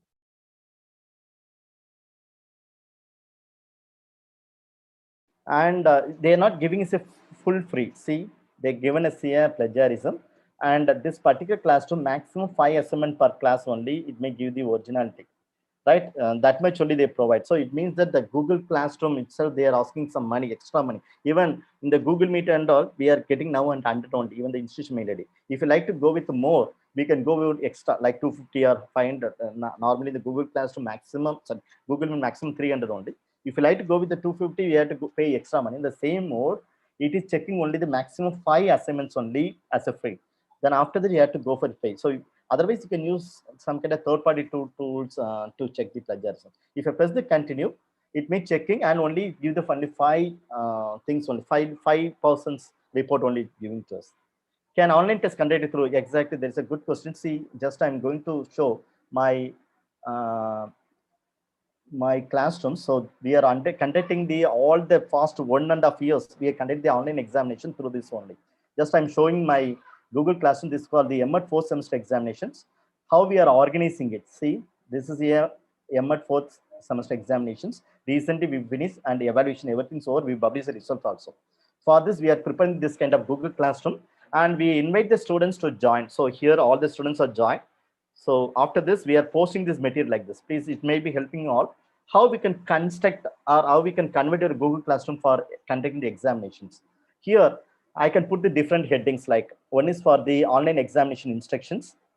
So you can put all the examination instructions and the question paper. You can upload the question paper in a schedule based and answer script upload. So only I put the three headings. The headings like online examinations, instruction, question paper, and answer script. So see, this is a question paper, the perspectives of issues. The students are getting the examination on April 30th. When the students are receive the question paper, immediately they can put the response like this, received. See, this is like a confirmation. We are getting the confirmation that the students are receiving the question paper therein. And this, what is that? They can submit the report, this kind of received information within 10 o'clock. We share the question paper near 9:45. The students are sending this confirmation message sharply before 10 o'clock. Suppose if some students have technical issue, we may call and check the issues further. So like this, we are sending the question paper each day. You can see each day we are sending the question paper. And how we are receiving the question paper, so the answer script. So we are inviting the students to upload the answer script in this particular folder. So see, each activity at an assignment. You can see this is for the elective paper. That's what you're seeing. So this is for the main paper I'm showing here. There is a 19 students in our classroom. All the 19 students are uploaded sharply 1:40 before. See, the examination time up to 1 o'clock. After 1 o'clock, the students may submit their answer script before 1:40. They scan and they can upload it from here. What is the advantage? We can easy to see who is submitted, who is not submitted. So now you can see all the students' answer script here. These are all the students' answer script. I can open the first students. There's an Arabic Nair, the one student's answer script I'm going to show you. And when the students are sending the answer script 1:15 or 1:20, immediately from the teacher side, we can give some kind of confirmation. This for the answer script. The first sheets we already share it to them. They can take a printout and they can write the front sheet and they can attach the entire answer script here. And once they upload it, we can see there is, you can put the uploaded in 1:14. I can give the confirmation received with 26 pages. This like we are giving some confirmation to the students. We are receiving your answer script successfully from our end. So like this, when the students are getting the question, they can send the confirmation message. Similarly, once we receive the answer script from the students, we are putting the confirmation message. So like this, we conducted a online examination the past 1.5 years, up to the past 1 year during the COVID. And the output is very wonderful and we publish the results and we are not evaluating through online. The evaluation the teachers may do from the offline only. So they can, through the Google Classroom itself, they can evaluate the things and they submit the report to us as a faculty, it's a HOD only. So the entire students, even we can keep it, all the things is here. It's like a separate. You want to go with, what is that? You want to see the same folder. If you want to download the entire answer script, once again, you can go to the Google Classroom Drive. You can find out the each assignment wise, there is a folder. See, this is a paper one. This is for the paper one. Yes, I'm just good. So I'm going to finish within 2 minutes. Okay. This is for the philosophy paper, all the answer script of the 19 students, all the 19 students answer script. So they put the, yeah, this is for the inclusive education, the answer scripts. So all the answer script we can easy to locate from the Google Drive itself. If you delete the file that the Google Drive was uploaded in the Google Classroom, is the file exists in the classroom? No. Sir, because everything should be connected with the Google Classroom only. So don't delete from the sources from the Google Drive. You could not find it later. Once you upload it directly from the systems, it's a very small file, particularly for the YouTube video link content, it may working. But the file upload to the Google Drive, if you're uploading directly from that, it won't be working. So can we suggest some tutorial videos to use interactive whiteboards? Yes, I have some whiteboard video. If you look on my YouTube channel, lot of interactive whiteboard tutorials I posted. Kindly look on it through this. This is not part of my presentation, no? That's why I'm skipping this area. So any other questions?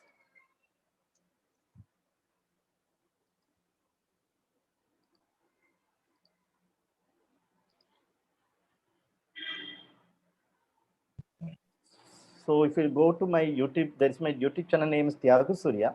If you type as a Thiyagu Surya, you can find out the 1 minute. So here there is a recently I posted the videos like interactive whiteboard. So here I am highlighting all the whiteboards, which are the whiteboards may helping you to. You can see this video. It might helping you. So just I'm sharing this link. If you need it, you can see this video. And the tutorial, if you need, in my website, I put it each tutorials that you can see. This yeah. Any other questions?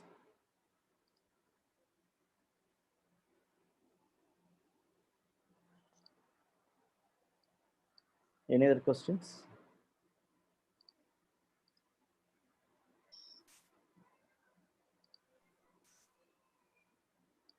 Sir, I think there is no more question.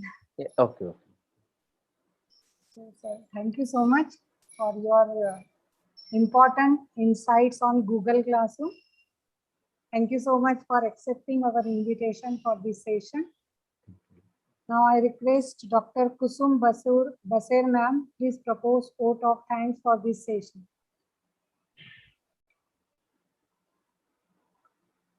Dr. Kusum Baser ma'am. Thank you so much, ma'am. Good afternoon all.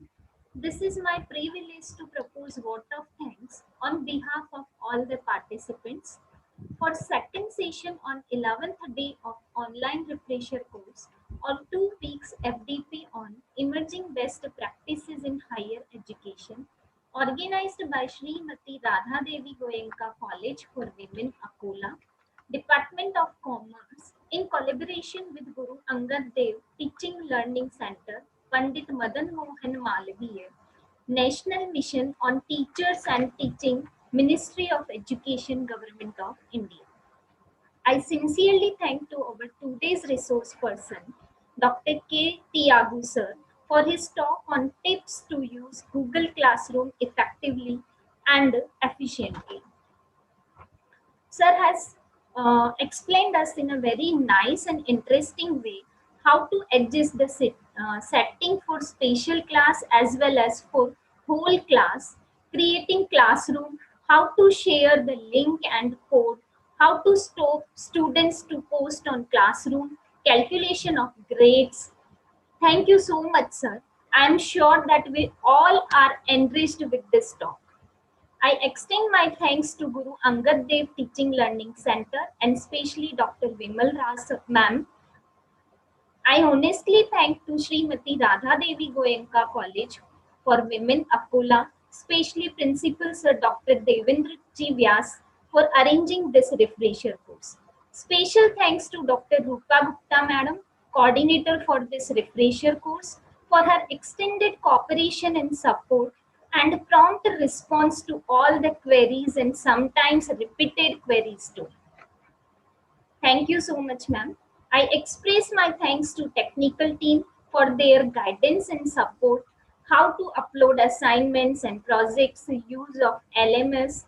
I'm thankful to all those who are directly or indirectly helping to organize this 15 days refresher course.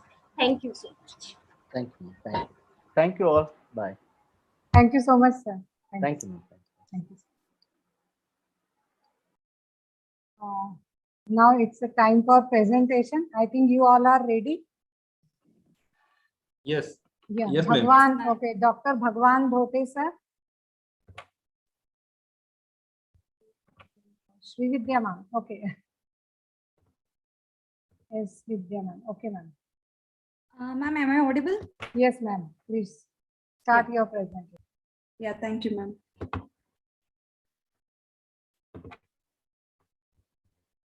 Is the slide visible to you, ma'am? Yes, ma'am. Oh, thank you. So very good afternoon to all. So today I'm going to discuss about that one success story about lead. So myself, Dr. S. Vidya, and from Acharya Institute, Bangalore. I'm moving to the topic. So the success story of the corporate leader today, we are going to see about the Hari Menon. So everyone knows about that, and many of them are using the big basket. I hope we know that, and that too, like in that particular period, this COVID time, the big basket gave the hand very much helpful to each and everyone's home. So we are going to discuss about this Hari Menon today. I'm moving to the next slide. In that slide, we are going to see about this Hari Menon. So he just born in 1996 in Bandara West, Mumbai, and he is from that middle class family only. Sorry to say this, nowadays, we have to tell that like how they have developed from that middle class family, how they have developed that for the purpose I'm just telling. And he is then a CEO and co-founder of the Big Basket, and India's the largest supermarket, the Big Basket, right? And here, I just want to tell you that he is also a founder of a Symphony Industrial.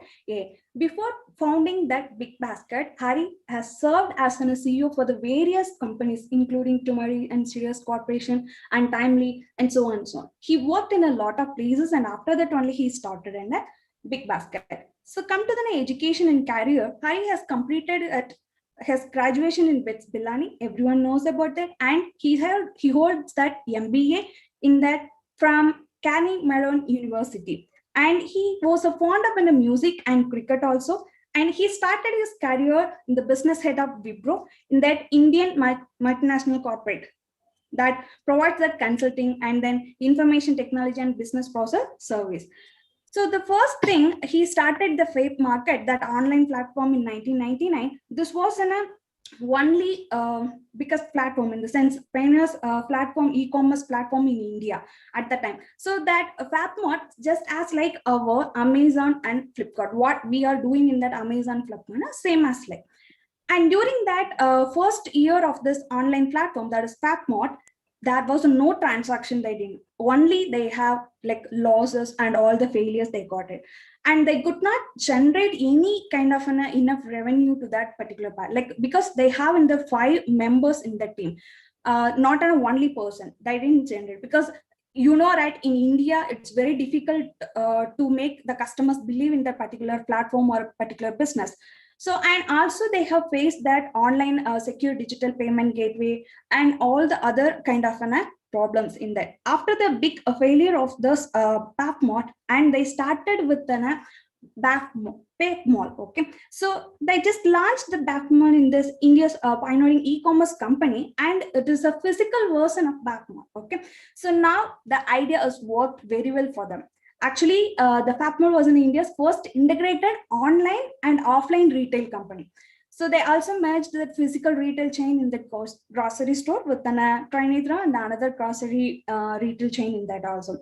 After the success of the FabMart, Hari Menon, and then Vipul Paras, and then VS Sudhakar, Abhinash Autry, and VS Ramesh. So those all are founded the Big Basket in that October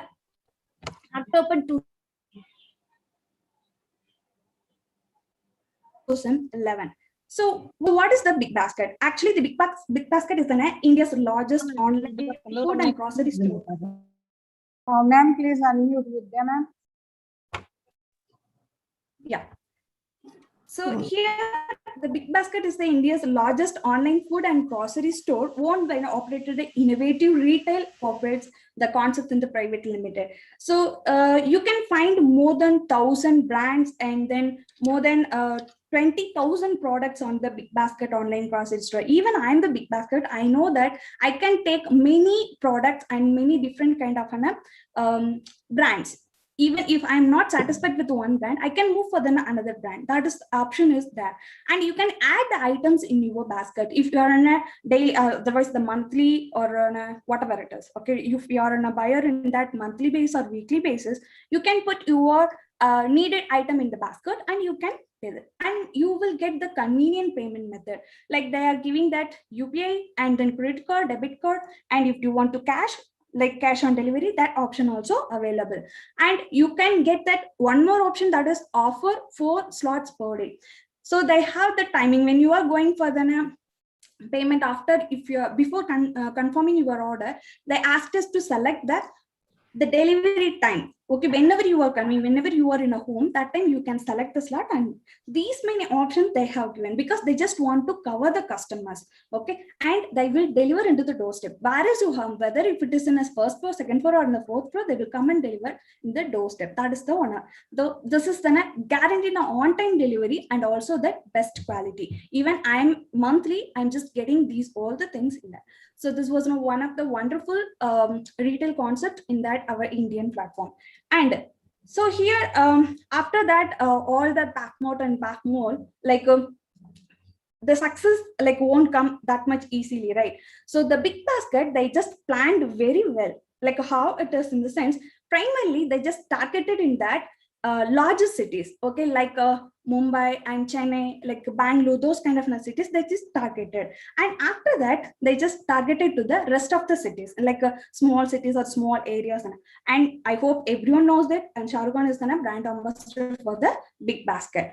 And what is the story behind the Big Basket? So each and every time they are facing that lot of issues when they are started the Papmort and even Papmall and everywhere. They just want to neglect all those challenges in the Big Basket. So what they have done, they have maintained and a building capacity to meet the customer demand. What is the customer demand? What they are expecting from the our Big Basket? They understood, according to them, they started to work on that. Okay, and so he just grabbed after starting that Big Basket. He also, the first 6 months, it was a struggling period for him only. After that, he just grabbed the 30 to 35% in that customers month to month end needs. Okay, what is the business model of the Big Basket? Actually, the first one is unmatched customer service. That is in all the aspects. Yeah, this is then a business model, right? And then a large variety of the products and a constant innovation using technology. These are the main 3 concept for the business Big Mass. So you know that in the normal in India, that grocery store, that business have that 2 different parts, that is planned purchase and then top up purchase. I hope you understood that what is planned and the top up purchase. These 2 types they have taken together and they have applied in the Big Basket model. That's why they are in the leading. And also that operation, they have adopted the just-in-time model, in the sense that's nothing that delivery boy that particular person directly pick up the item from the vendor and then directly delivers to the customer. That kind of method also they have applied. And now they are using that this kind of just-in-time model. Why they are using, in the sense, like you know that bakery items and some kind of pet food and small household appliance. So we can't keep it in one side because they don't have the much space, and then they don't have that to save their products in that. So what they have done, they used that just-in-time model in that particular time only. And also they have used that inventory model to buy the directly from the suppliers. Nowadays, they are following this thing only from HUL and PNG and then farmers mills, etc. Look, those kind of from that suppliers, they have directly purchased in that, and now they are keeping that some kind of products they are keeping in the place, and then they are delivering now. And actually, like if you are taking that onions and orange apple, those kind of products, they are also taking those products from the local places directly from the farmers or something. So from that, directly they are delivering the products to the customer. So here, this Big Basket is an automated process, and they are using that analytics to predict the weekly demand. What is that weekly? So they can optimize that logistics and supply values. So they want to drive that very better manner, right, for that only. And that next to one more thing, nowadays they are following that single point stock. So from that, they can stop that, like they can avoid the rejection or otherwise the shrinkage of the product, and saving those money, they can invest those monies into the advertisement field. Because of that, they can develop that particular company, right? So these all the models they are using for the inventory and for the delivering everything. And now we are going to look at the few strategy. For delivering these kind of products, it's very difficult to city to city, because in Bangalore, the expectation is different. In Chennai, it is different. In Mumbai, it is different, right? The product expectation and the quantity, everything is different. So how they have actually they have create a supply chain network in the larger suppliers. So that is very, very important to them to create this much of a level. Actually, they have that hyper local strategy. Directly, they have contacted to the that hyper local, in the sense local marketers, and they have that agreement kind of nothing. Okay, they made the partnership. You can tell in that. So with more than 1,800 neighborhood grocery stores across in India, they get in a partnership and they are delivering that products at an on time. Even I didn't get any excuses from, because last 2 years I'm getting the products from the Big Basket only. I didn't get any excuses from the Big Basket, that delivery boys. They will come at an on time and the products also so good. This all that kind of models and methods they are using, so that only they developed in that way. As a leader of Hari Manan, he just whatever he learned from that failure, from actually Fat Mode is one of the failure for him. He just learned it and he applied those methods in that stepping stone for the Big Basket, and now they are in the leading position. So Big Basket teaches us that the mantra of sticking to one route and evolving from there is still a very successful one. So this is the Tarak mantra we can learn from the Big Basket. So thank you all. Rupa ma'am. Yes, ma'am. Thank you. Thank you, ma'am. Thank you, ma'am.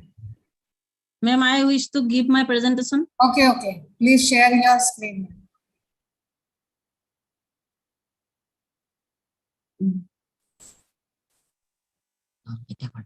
After this, I am ready, ma'am. Please be ready with your presentation. Okay. Yes, ma'am. I'm also ready, Dr. Aarti Diwan. Okay, after this. Okay, ma'am. Sure.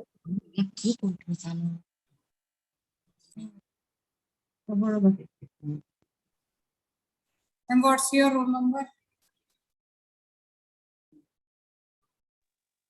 Ma'am, mine? Yes. Please share your screen is not visible. I think you stopped. Shall I give a presentation now? Ma'am, are you ready or someone else can read? Yes, ma'am. Okay, other can share, those who are ready with computer or desktop or laptop. Yes, ma'am, I am ready. Yes.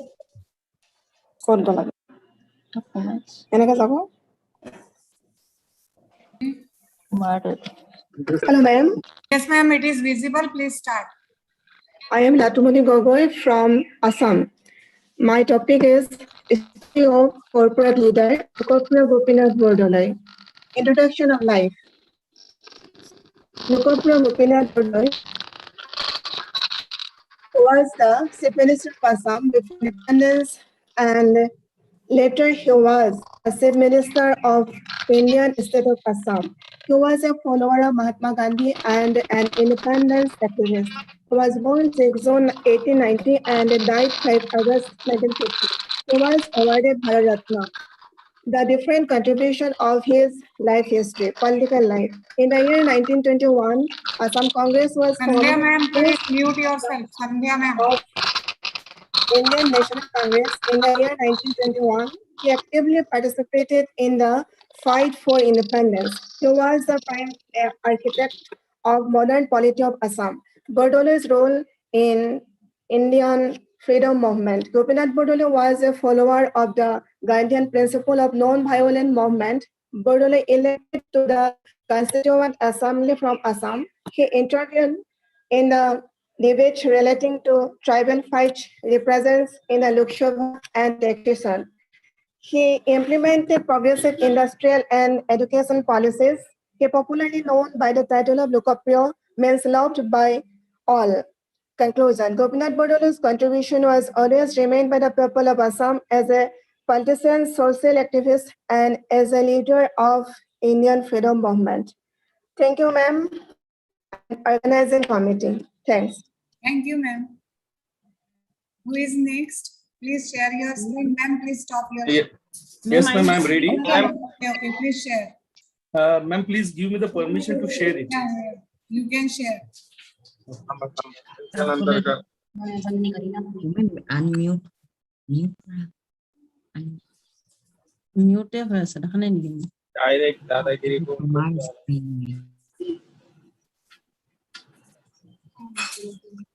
Please, other participants, your mic should be muted mode. Okay, please remember. Otherwise, we will put you in waiting room.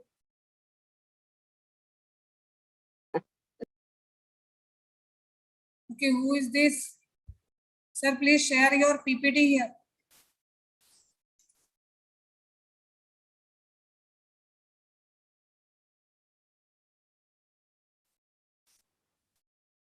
Hello.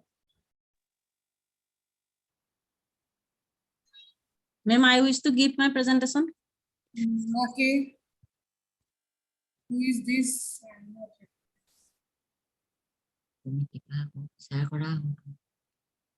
Sir, please stop sharing. Ma'am, who is this?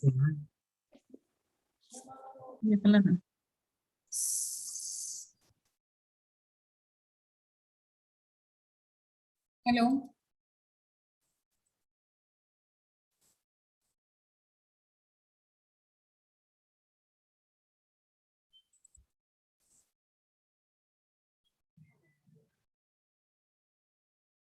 Latu Moni, ma'am, you can present your screen. Yes.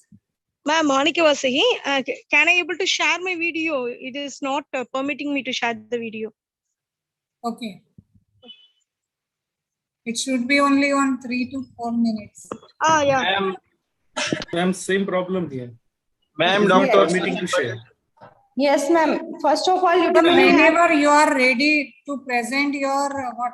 Yeah, ma'am. If you are giving your presentation, you should be with your laptop or desktop mode only. Mobile is not allowed. Please be prepared for this.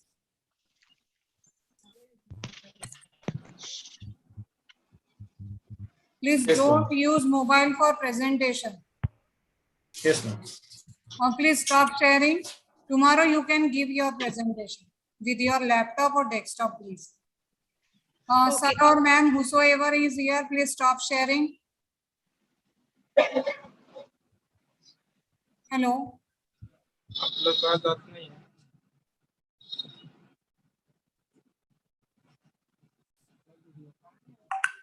Otherwise, we have don't option.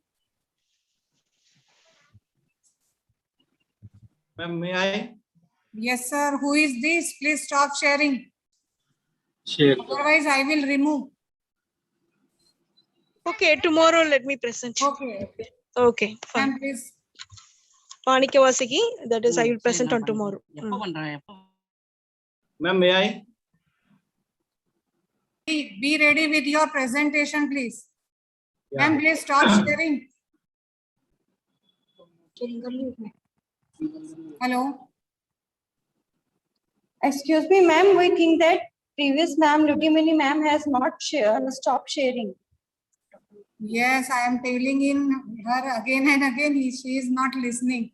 Yes, sir. I think I have to remove. Yes, sir. Madam, we are viewing the screen of Dr. Uttam Mote, sir. Whose screen? Dr. Uttam Mote screen. Please, Dr. Uttam Mote, stop sharing. Mote, please stop sharing. Hello, Dr. Uttam Mote, sir.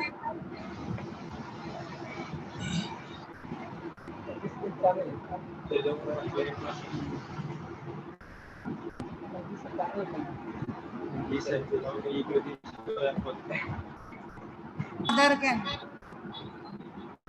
Sir, please share your screen. Ma'am, I wish to share. Okay. Those who are ready can immediately share. Okay, Meghraj Gadge, sir. Meghraj. Okay.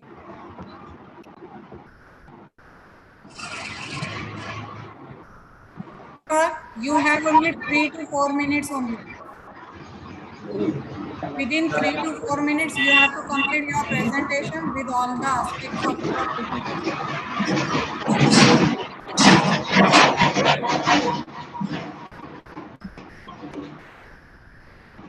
Sir, please start. Please unmute yourself, sir. Hello. Sir, please unmute. Megraj, sir.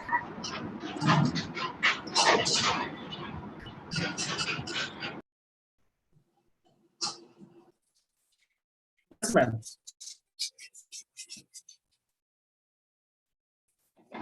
Hello. Ma'am, I'm not Sir, getting your please voice. start. Okay. Okay, ma'am. Dear friends, today I'm going to deliver my presentation on 2 advantages and the disadvantages of national education policy. It's a very crucial factor that the new educational policy proposed in 2020, approved by the government of India, will be definitely a landmark within the history of education among Asian nations. The policy is holistic, comprehensive, so hot-eyed, and can definitely play a vital role within the nation's future growth and development. The most deserving credit for the drafting the national education policy must go to TSR Subramanian Committee established in 2006 and K. Kasturi Rangan Committee for having done a fantastic job. Dear friends, it's having a mixed approach. There are so many controversial opinions regarding the national education policy. From others' point of view, it's a kind of new challenge for India and Asia to face the challenges of 21st century all over the world. That's why we are going to establish this particular education policy. But the problem is that other side of the coin, that there are so many people who are opposing this national education policy. And today we are going to focus on that, because why? Whether it is beneficial or not, that we should understand. So I'm just quoting here 2 advantages and 2 disadvantages of education policy. The first advantage here I'm going to present, that one of the foremost point of criticism is that our system tries to sort the scholars into 3 categories after class 10, that are science, commerce, and humanities. Students are allowed to select only one stream, and if they select anyone, then they can't study the topic of the opposite stream. And this is often very problematic because many students may have an interest in one or more than one subject. For instance, if any student has chosen science stream, but his interest is also lying in economics and politics, then he was not allowed to study economics and politics. Now, as per new education policy, the scholar can choose subject with their own flexibility. After execution of this education policy, a student can study history with chemistry and physics with politics. A student studies science, commerce also as art subject. This is often tremendous initiative. Now the scholar would have such a lot of flexibility to settle on. And the second advantage, one of the new education policy 2020 highlights, is the class 6 to 8. This is a very crucial point because we people are very new to this particular term, that class 6 to 8 be the center stage during which the experimental learning would be the main target: science, mathematics, science, arts, humanities. Next would be the second stage of sophistication from 9 to 12 standard. So this particular flexible mode in which student can decide their career at the early stage of their life. This is really a critical thing, without which we will not become a developed country until and unless these changes are implemented.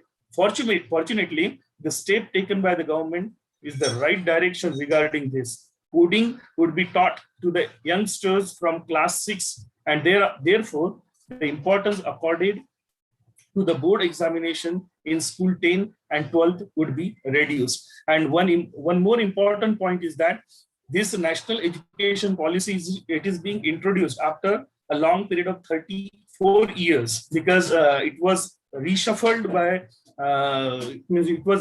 1986 by Rajiv Gandhi's leadership, and before that in 1968 it was reshuffled by Indira Gandhi, and now in 2020 it is being reshuffled.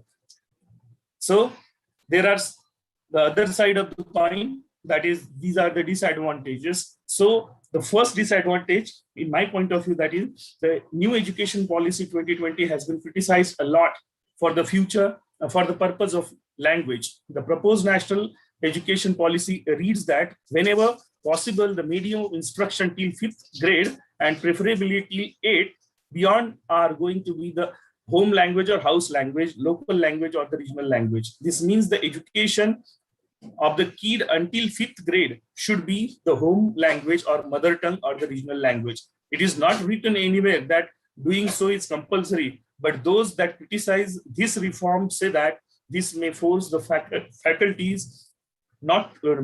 to not teach in English language, instead teach in regional language or their home mother tongue.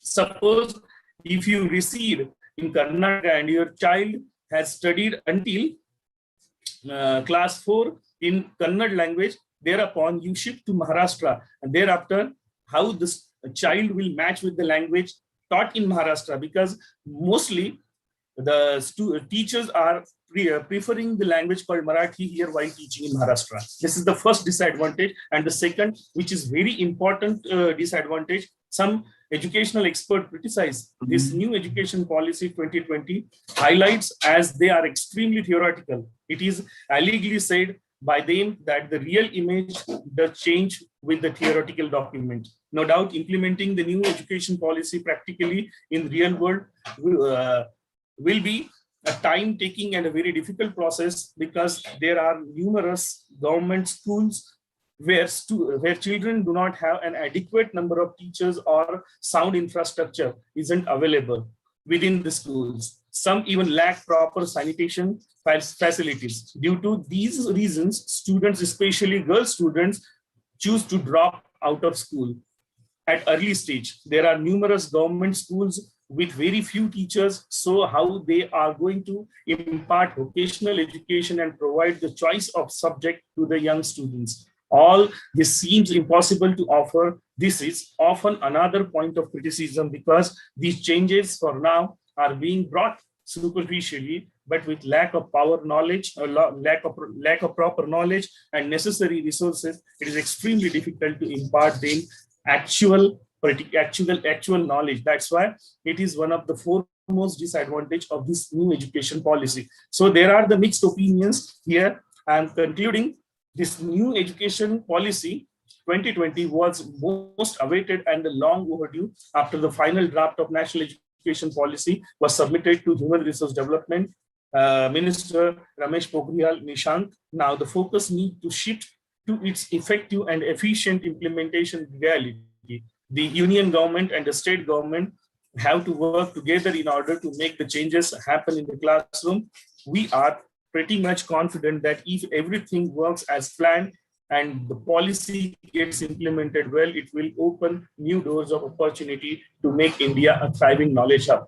Dear friends, I would like to add one more thing, that there are so many opinions due to the constraint of time, because we are allotted by 2 advantages and 2 disadvantages of National Education Policy 2020. That's why I'm concluding. Otherwise, it's a very fantastic topic to be discussed here, and we are the people belonging to the higher education. That's why we people should do a research regarding to this model.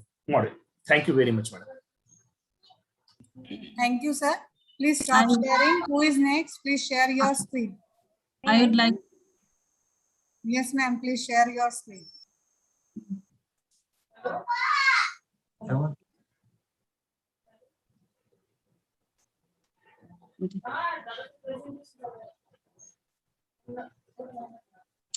Okay.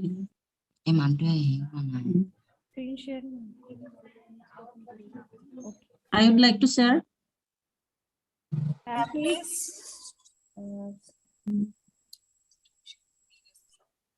Raghesa, please stop sharing your screen. Meghraj sir, please stop sharing. Meghraj. Yes. Meghnad sir. Meghraj. Oh, তুমি কইবা দে কিবা এটা message ulai kaisa. I want to share, ma'am. Okay, ma'am, please share. I think, ma'am, she is Okay, ma'am, please share. Dr. Aarti, ma'am. Yes, ma'am. Ma'am, I am sharing. Lead, Please, good 3 afternoon. to 4 minutes only. Okay, Otherwise, ma'am. we will stop. Okay. Good afternoon, everyone. I, Dr. Aarti Diwan, Assistant Professor, Department of Commerce from Saraswati Mahila Mahavidyalaya, Patna, Haryana. And my topic for presentation is leadership and its styles. So the content of my is presentation is leader and leadership qualities to become a good leader, styles, common styles in leadership.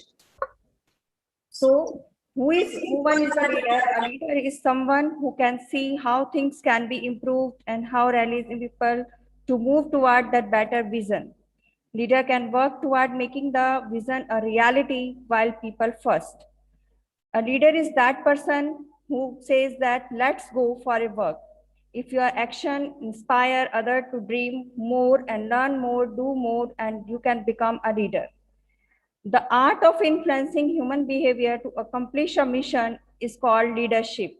So leadership is about the vision and responsibility, not the power. The power shows by only the boss.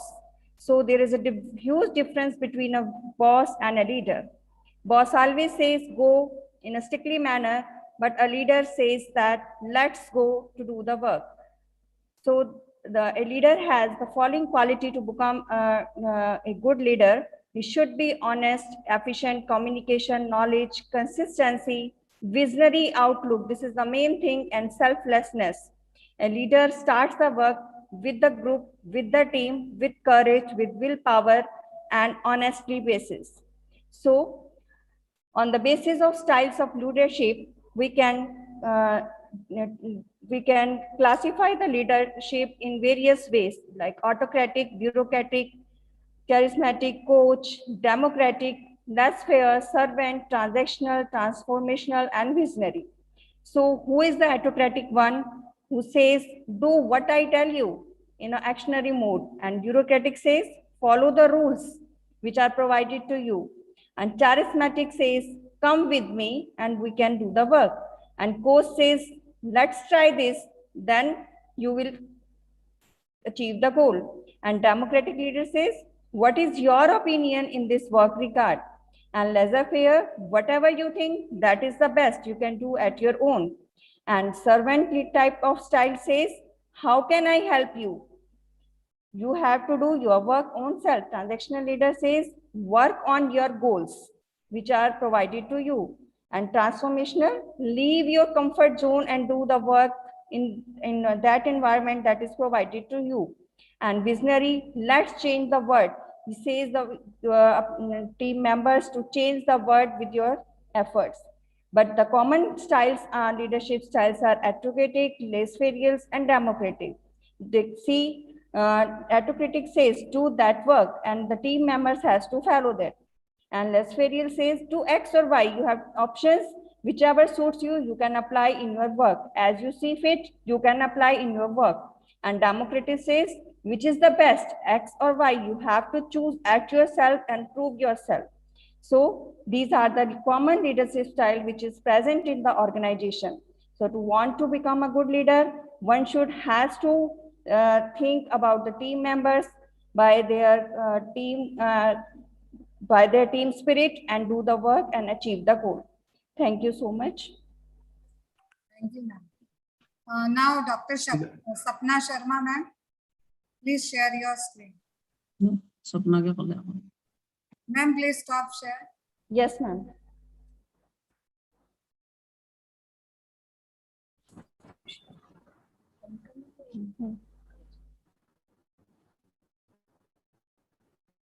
Just click on stop. Okay.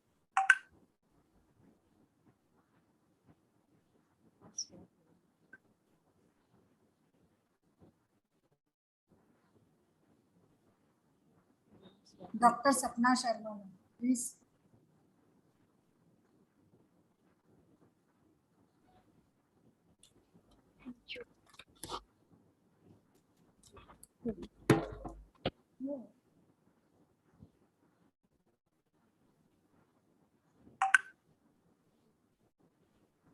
Good afternoon, everyone. Am I audible, madam?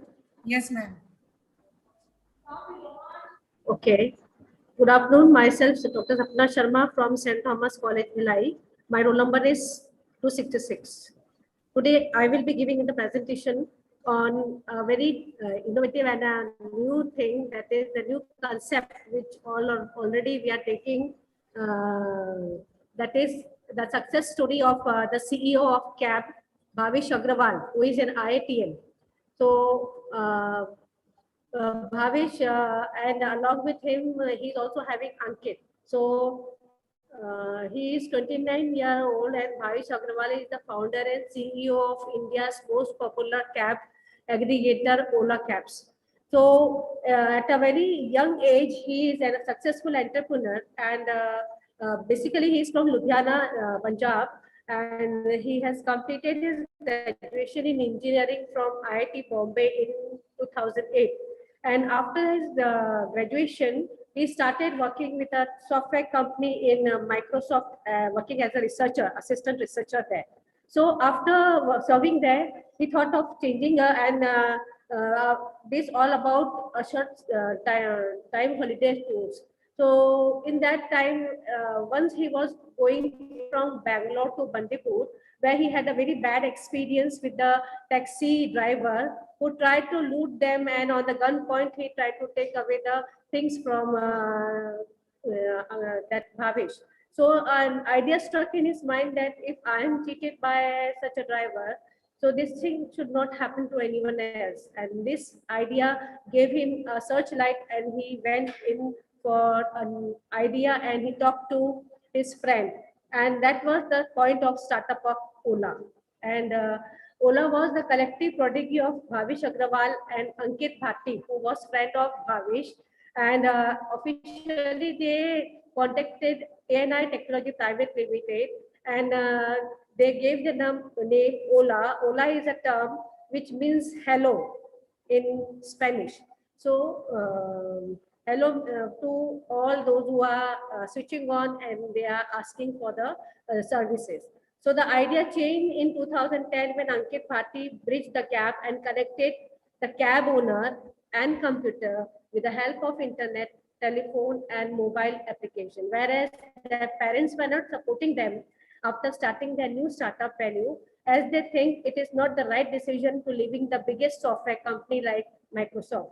But then also he continued with it, and but they had to face many challenges because when they started it, they had to work day and night. And at first, the creator, that is Bhavish Agrawal and Ankit Bhatti, had to confront countless obstacles, and they struggled long hours. Even sometimes the co-founder of Ola, Ankit, had to code for 48 hours straight.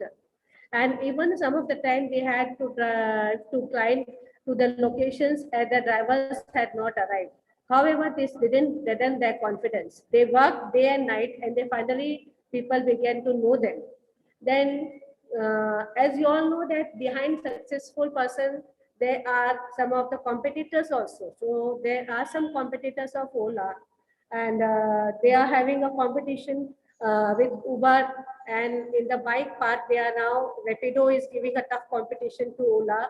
So there are other competitors in India like Meru Cabs Company Limited, which owns Meru Cabs, which controls Zoomcar India Private Limited, which acquires Zoomcar. So in conclusion, I just want to say that we can say that Bhavish Agrawal and Ankit Bhatti have helped several people by starting this Ola Cab project. It is very easy to operate the Ola app, about one touch only, and the driver will reach your location in a very short interval of time. While traveling in Ola, there is no need to worry about the parking area or anything else. Ola is cost effective, and people who don't want to travel in auto also get the desire fulfilled by offering a car ride.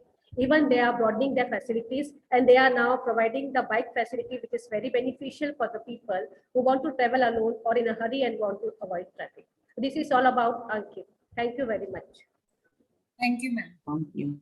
I want to share, ma'am. Dr. Popat Shinde, sir.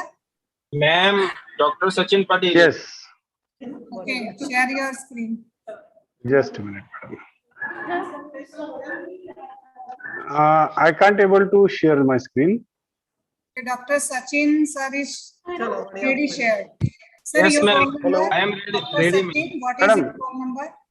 Good afternoon to all of you. My subject is 7 best practices to boost student retention in higher education. Introduction: students can be the best promoters of their universities in the society, but this can only be achieved by building a bond of trust between both parties. Student retention strategies I am preciously at building this kind. First, close advisory from first day.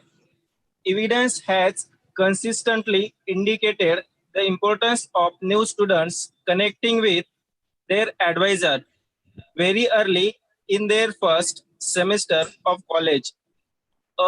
Mansfield University, Pennsylvania, US, paper stands. These instructions recommends that all advisors should meet individually or in a small groups with first year students within 2 weeks of the start of the semester. Second, mandatory class attendance for all first year.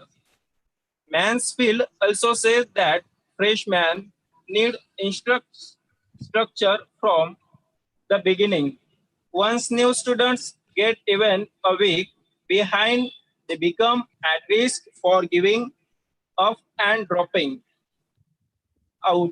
They recommend to implement a mandatory class attendance policy for all first year and other lower level courses.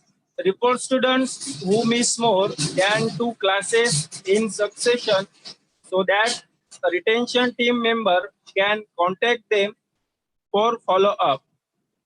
Third, first year experience.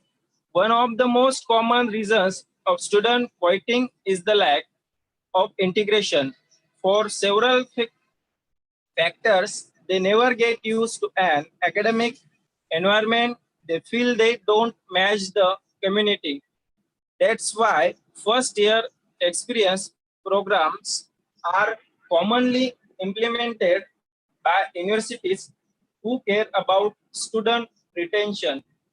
According to the University of Texas, these programs create a small community within the larger campus for first year. Students helping them build relationship with other students as well as faculty and staff. Students who participate demonstrate more positive relationship with faculty, greater knowledge and use of campus resources, more involvement in campus activities, and better time management skills than their non-participants. Fourth, learning community.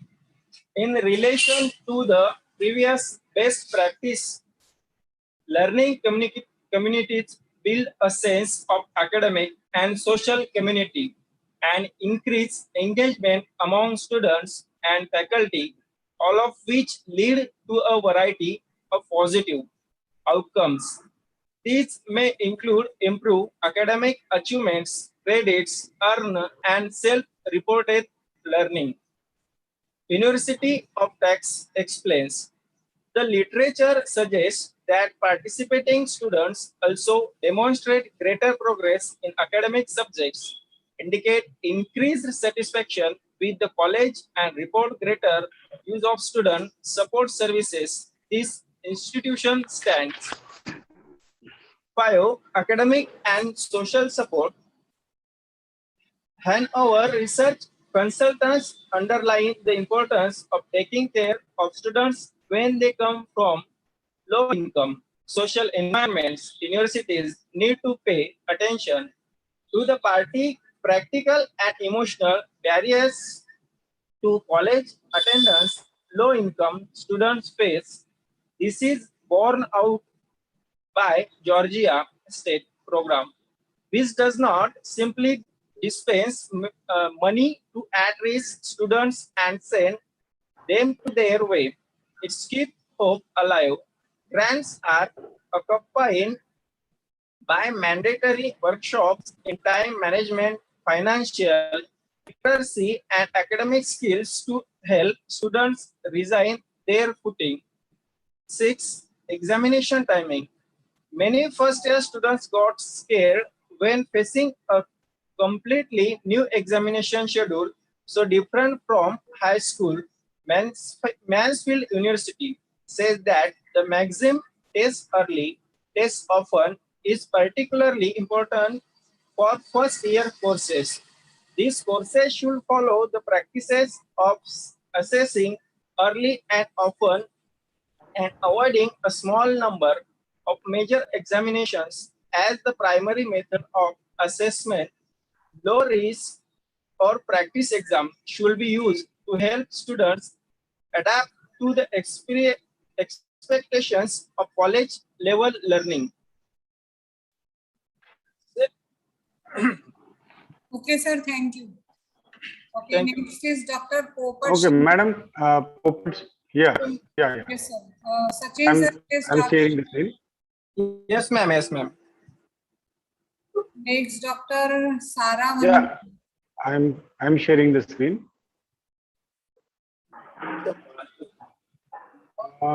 Sachin sir, please stop your screen. Yeah.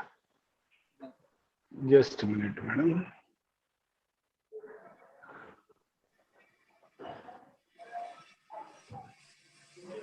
Okay, madam. Is it visible to all? No, sir. First of all, share your screen. Yeah. I shared my screen. No, it is not visible. Just a minute. Allow permission. 1 minute.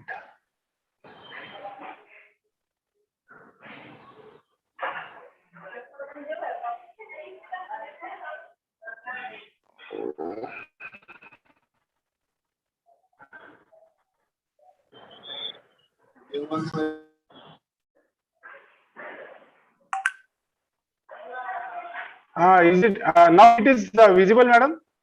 Sir, it is visible, but play your PPT. Yeah.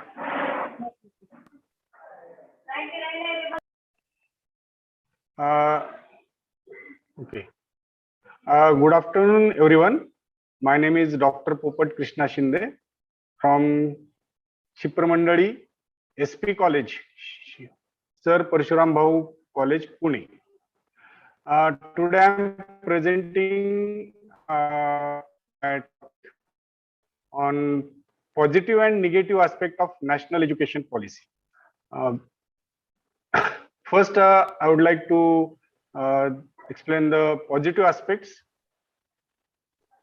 The 10+2 system will be divided into 5+3+3+4 format. The national policy has changed the school education system to 5+3+3+4 format. That means the first 5 years of the school will comprise of the foundation stage, including 3 years of primary school and the class 1 and class 2.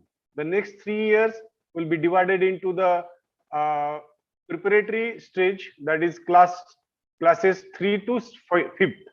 Then the next 3 years of middle stage, class 6 to 8, and the 4 years of secondary stage, that is classes 9 to 12. The schools will not any rigid formation of stream of arts, commerce, and science students can take up whichever course they want.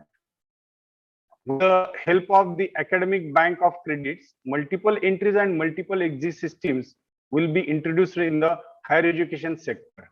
Means it will allow students to take a sabbatical and then join back their studies after a period of time without losing any credits. Student will also be free to choose major and minor subject for their degree. Another positive according to the National Education Policy 2020, multidisciplinary education and research universities at par with the IITs and IIMs will be set up for introducing multidisciplinary academy. The NEP aims to make it easy to set up new quality of higher education institutes, which will be at par with the global standards.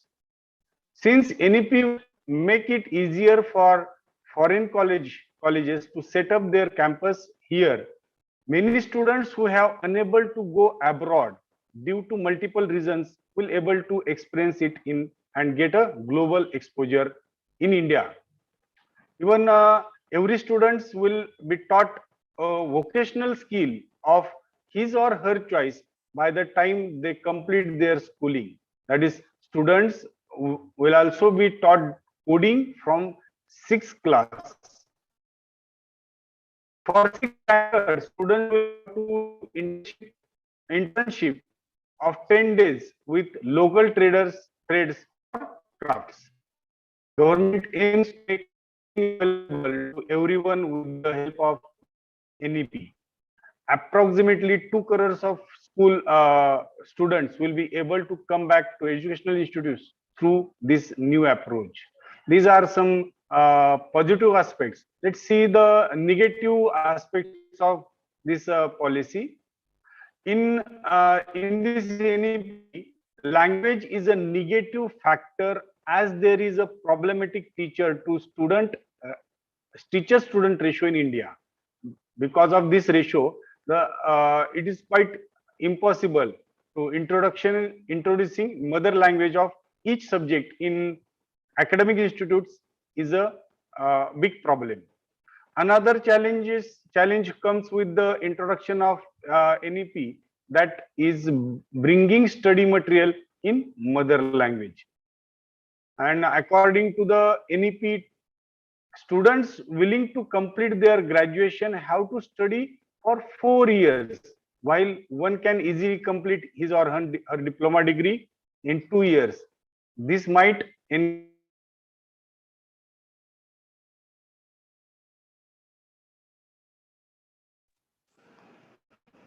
okay. These are the positive and negative aspects of new national education policy. Okay, sir. So Okay, thank you, sir. Sir, time is over. Now, next is Dr. Thank you, madam. Thank you. So, Madam Dr. Saravanan. Yes, sir. Yes, sir. Please Saravanan share your- PV?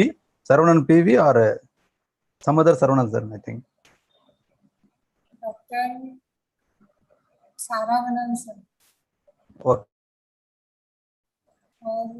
Ratan Jaiswal, sir, are you ready? Sorry. Yes, ma'am, I'm ready.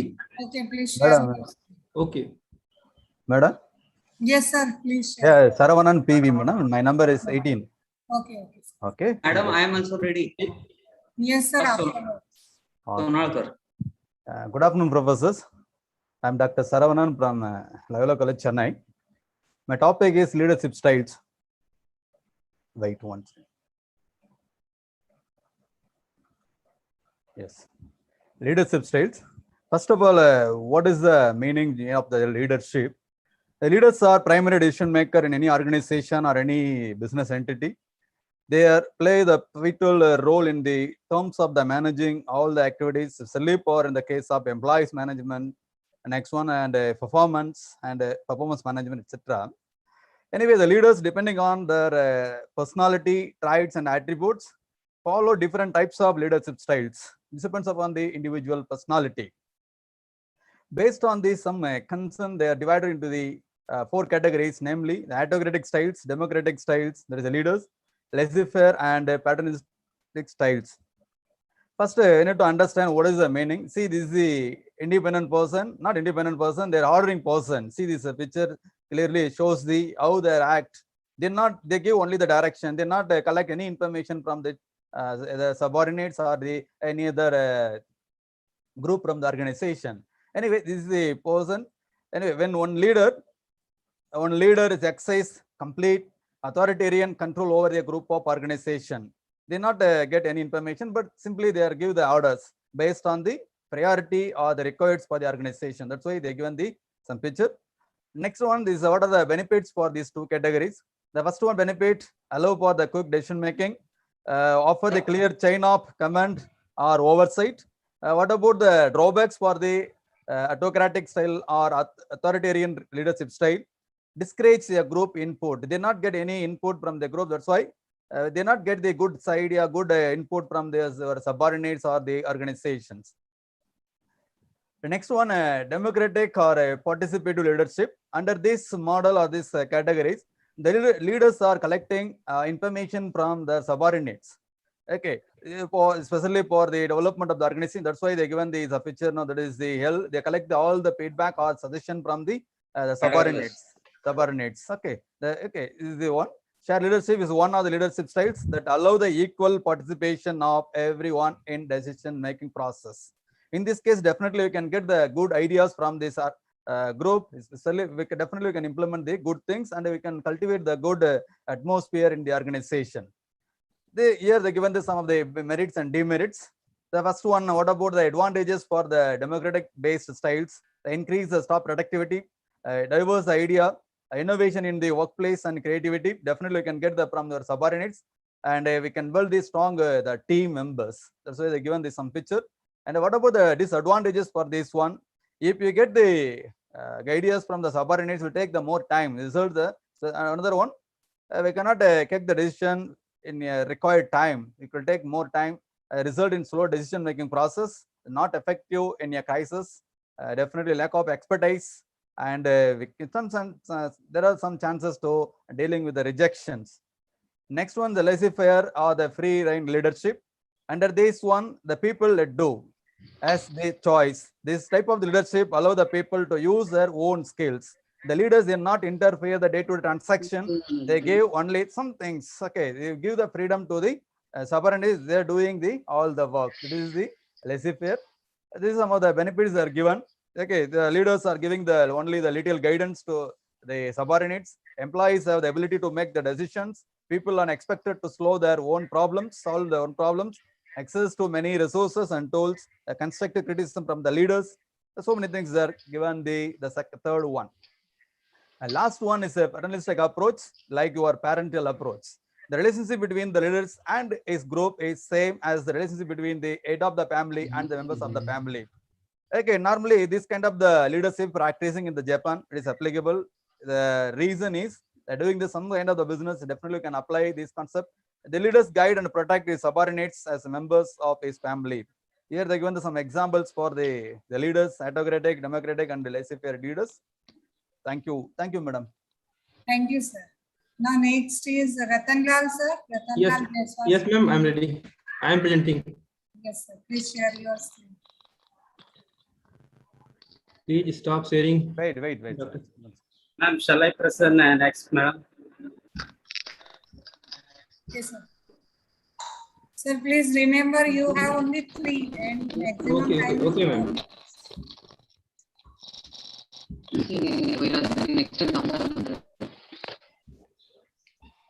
Okay. Dear respected all of the persons, myself Ratan Lal Jaiswal from the Government Degree College, Hata Kushinagar, UP, and I am presenting the topic as assigned to me from the organizing committee of this research course, is the 4-quadrant approach of the courses. So let's start now. First of all, we have to know what is SWAM. This is a web and mobile based interactive content platform for all courses from high school to university level. This provides the high quality learning experience using multimedia on anytime, anywhere basis. This is also a state-of-the-art system that allows us to easy access, monitoring, and certification. The SWAM is a hybrid model of delivery that adds to the quality of classroom teaching. Now, the course developed on the SWAM is basically depends on the 4-quadrant approach the 4 quadrants, which are quadrant first, that is e-tutorials. Quadrant second is the e-content. Quadrant third, that is the web resources. And the quadrant fourth, the self-assessment. Now the quadrant first, that is e-tutorial. E-tutorial is a self-study activity designed to teach a specific learning outcome. It is also an interactive tutorials that are a structured collection of navigable web pages.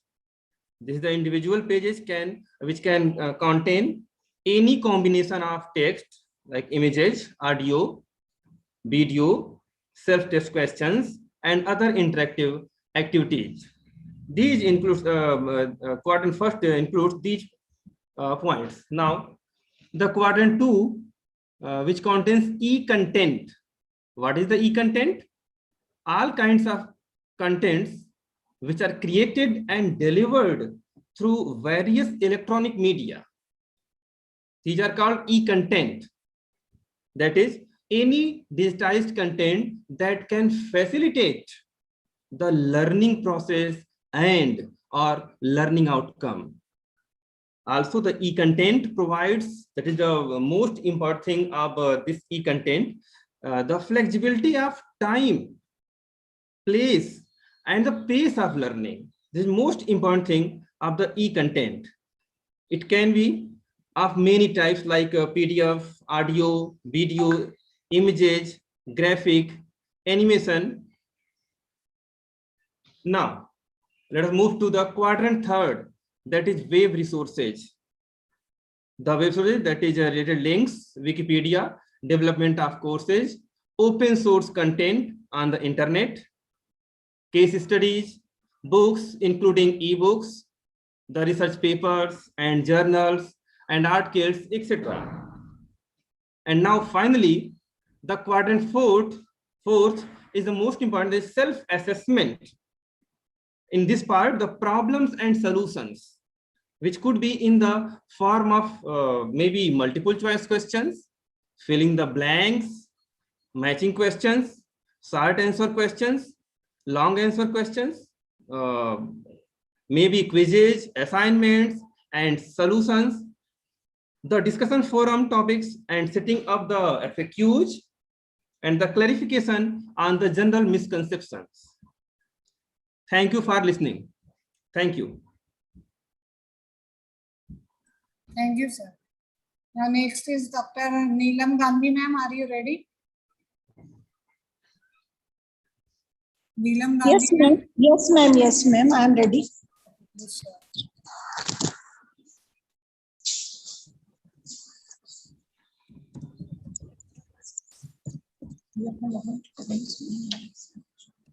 छोटा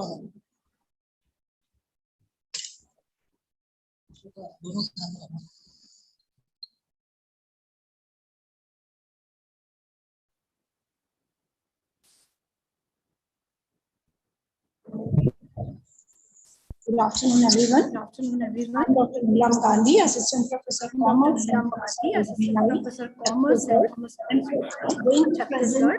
I'm going to present my presentation on the topic leadership.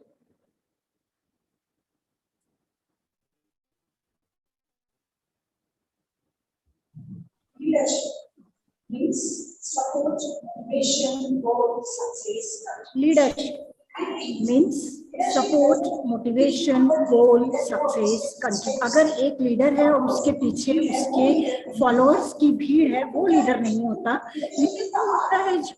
Leadership is the art of motivating a group of people to act towards achieving a common goal.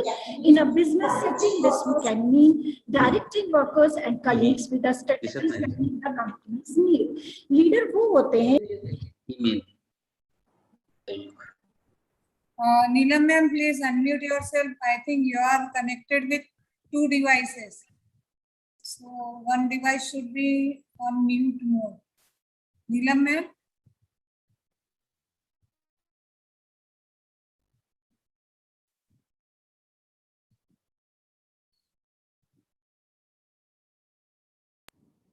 Am I audible now, ma'am?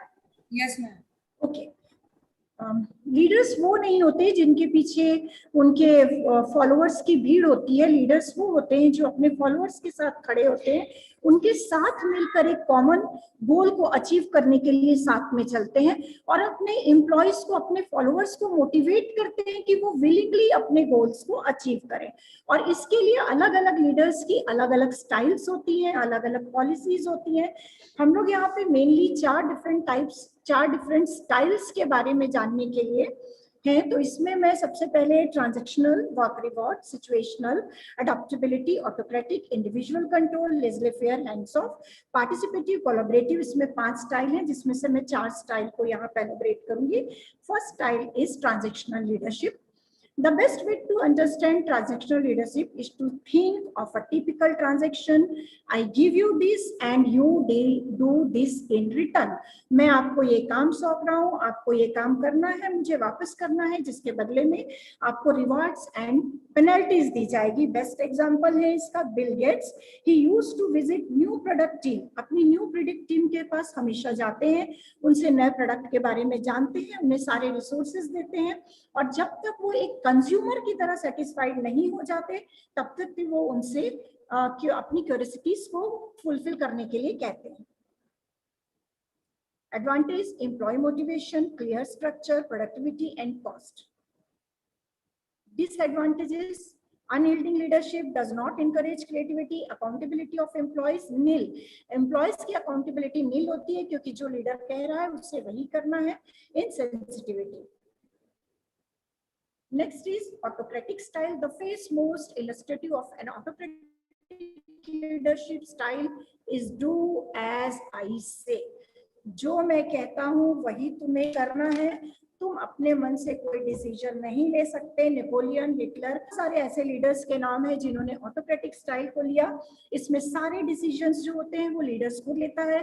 Members की कंट्रीब्यूटी निल होती है, उनसे कुछ पूछा नहीं जाता, सिर्फ उनके ऊपर काम थोपे जाते हैं कि you have to do this only. Advantages: it allows for fast decision, improves overall communication, improves productivity, it handles precise crisis situation. Disadvantage: it often leads to micromanagement. It does not offer a sense of professional ownership.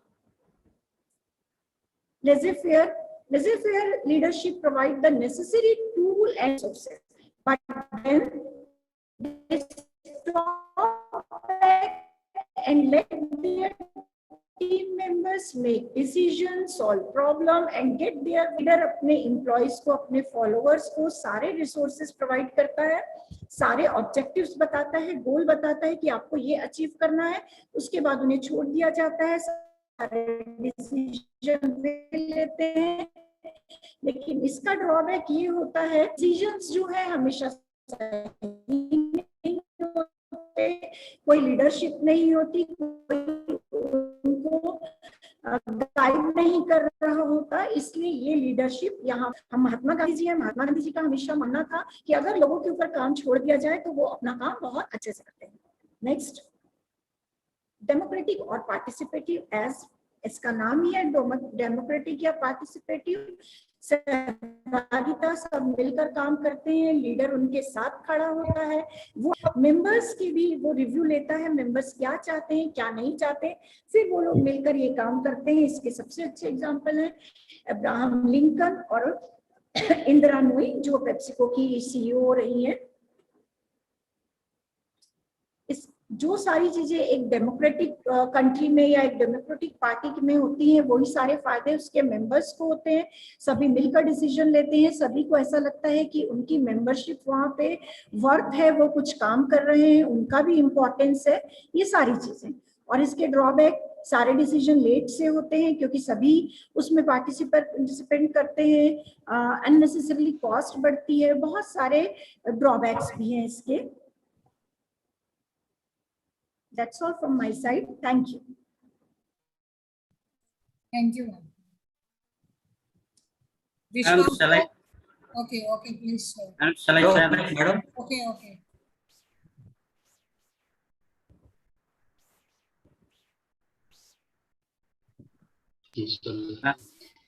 Madam.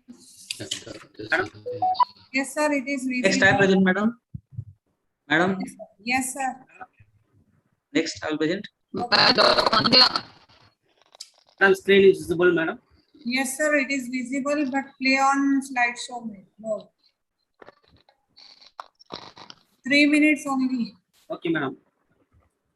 I'm Dr. P. Madhu from Arulmurugan Government College, Rosipuram, Tamil Nadu. Madam, can you, madam, am I audible? Yes, sir, you are audible, visible. Thank you, madam. My topic presentation is National MOOC Coordinators of SWAYAM. As per the Digital India initiative of the Government of India, MHRD has initiated, developed, and make available massive online open courses to the learners throughout the country. So the platform is named as SWAYAM, which stands for, we know that, National Coordinators of SWAYAM. The national coordinators are the institution that have been so designed by the ministry and assign a specific set of preparation of online courses for SWAYAM.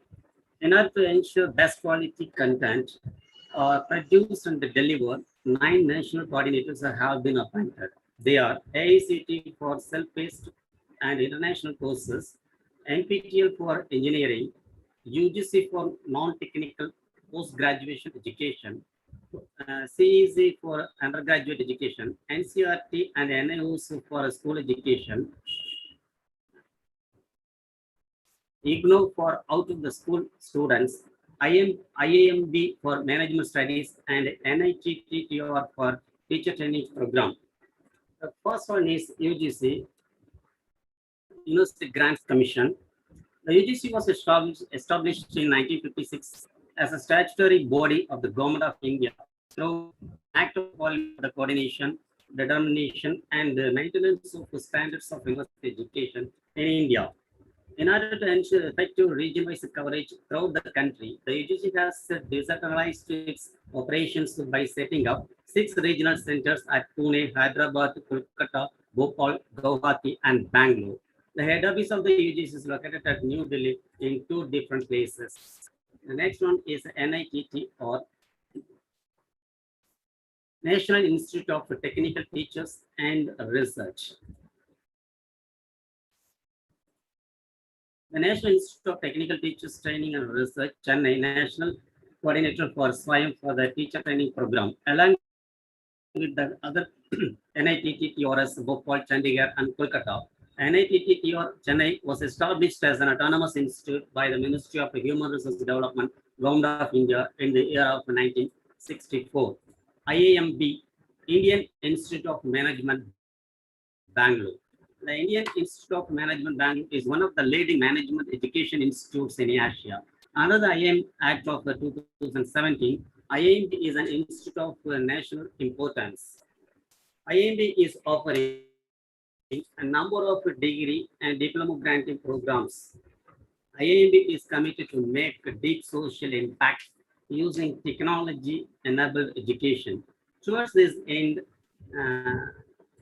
the institute offers massive open online courses. IAMB is the first management school in India to offer MOOCs on TEDx.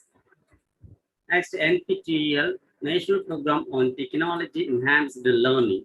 National Program on Technology Enhanced Learning is a project of MHRD initiated by 7 Indian institutes of technology: Bombay, Delhi, Kanpur, Kharagpur, Madras, Guwahati, and Roorkee, along with the Indian Institute of Science, Bangalore, in 2003, to provide quality education to anyone interested in learning from the IITs. The main goal was to create web and video courses in all major branches of engineering and physical sciences and undergraduate and postgraduate levels, and management courses at the postgraduate level.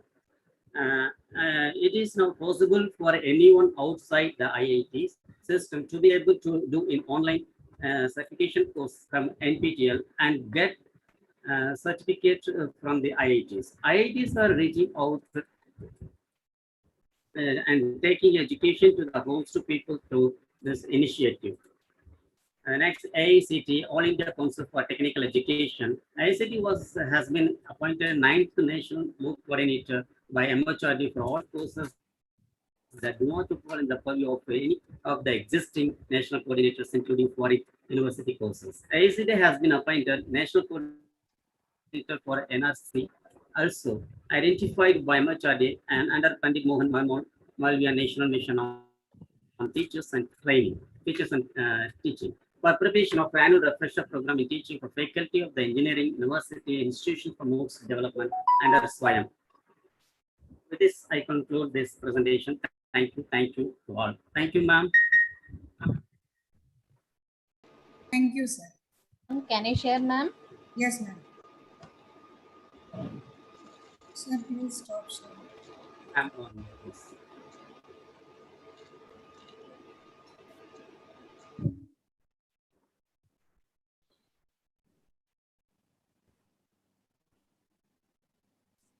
Who is sharing? Shall I present? I share. Okay, Madam? Asha. Okay, someone is sharing. Okay. This is Asha, ma'am. Okay, ma'am. 3 minutes. Yes, ma'am. Yes, ma'am. So this is Asha. The registration number is 092. I'm from Chennai. So I'm going to go through Moodle LMS, so which we are practicing now this semester. So first, so this Moodle LMS, Learning Management System, it has these many phases like login, how to create, you can create a course and you can work with course page, like you can give topics, assignments, quiz, and you can add students to your course, and after which you can create a quiz and assignments, you can do grading, you can view the grader report, and we can view quiz and assignment marks. So completely. So this is how you will get the login page. So you can give your login, and after that you will be able to see the dashboard of the left hand side. So here you can go to the site administration, which is at the last one, in order to create a course. So first, when you click site administration, here it shows the option called manage courses and categories. So it will get you this page. So here you can give the course full name, short name, all your means your codes ID, SCS, for example, SCS 1302. So like that you can give, and start date, end date, all those options will be there, so you can use. And you can even give some input images using this option. So, and you can even upload few files, and you can even give unit wise. For example, for a particular subject, we have 5 units. So you can give topic format. So that will be simple, very simple for the students. So unit wise, you can arrange your subjects. So there are different options like single activity, social format. These things will be difficult for us to manage. So, but if we take topic, because we are going to learn unit wise, so that will be comfortable. So now this is how we create the course. So once after creating the course, you will land up with this page. And if you want to edit something here, you have to use this turn editing on, which is at the right hand side.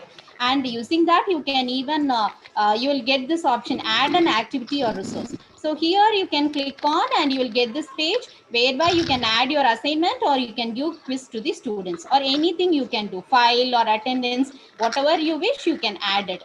And once when if you start with giving assignment, once when you click that assignment, you can give your assignment name, and you can give the date, due dates, starting date, ending date, cutoff dates, and what type of file he should upload, PDF or document, whatever type of file you wish you wanted him to upload, you can specify.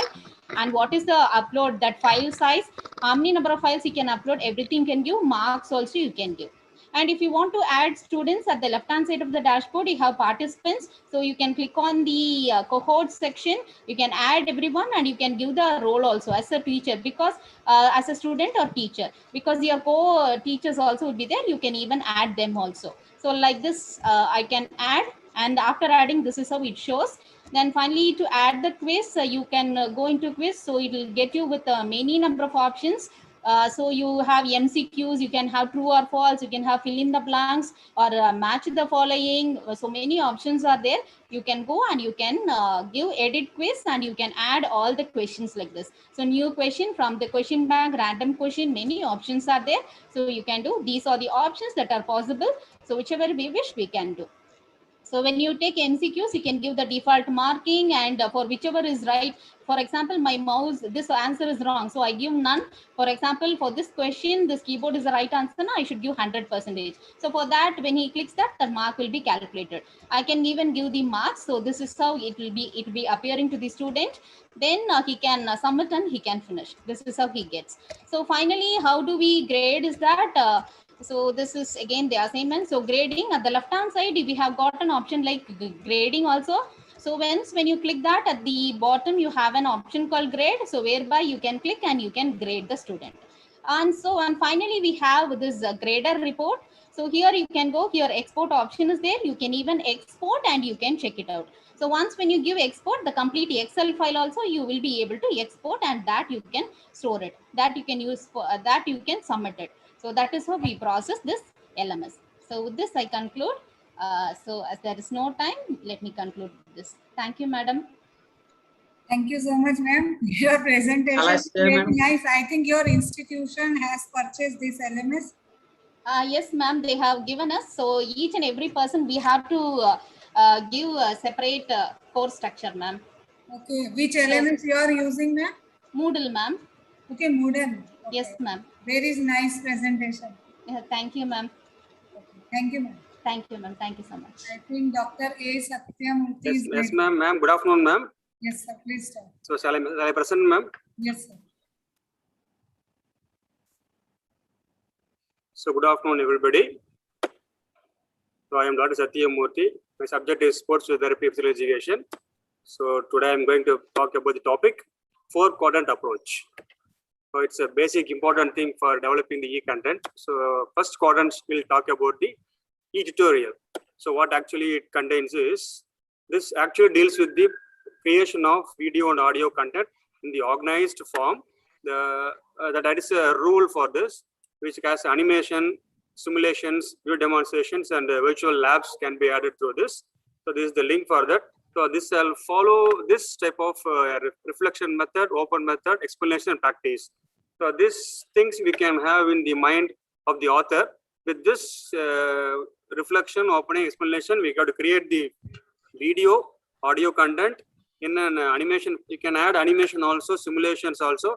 We can demo all the activities also. We can use the virtual, almost like interaction lab. You can go for it. This is quadrant 1. Then if you go for the quadrant 2, it is developing the e-content. What you have talked in the video, that contains the PDF format, text format, e-books, illustrations, demonstration, everything will be in a PDF format.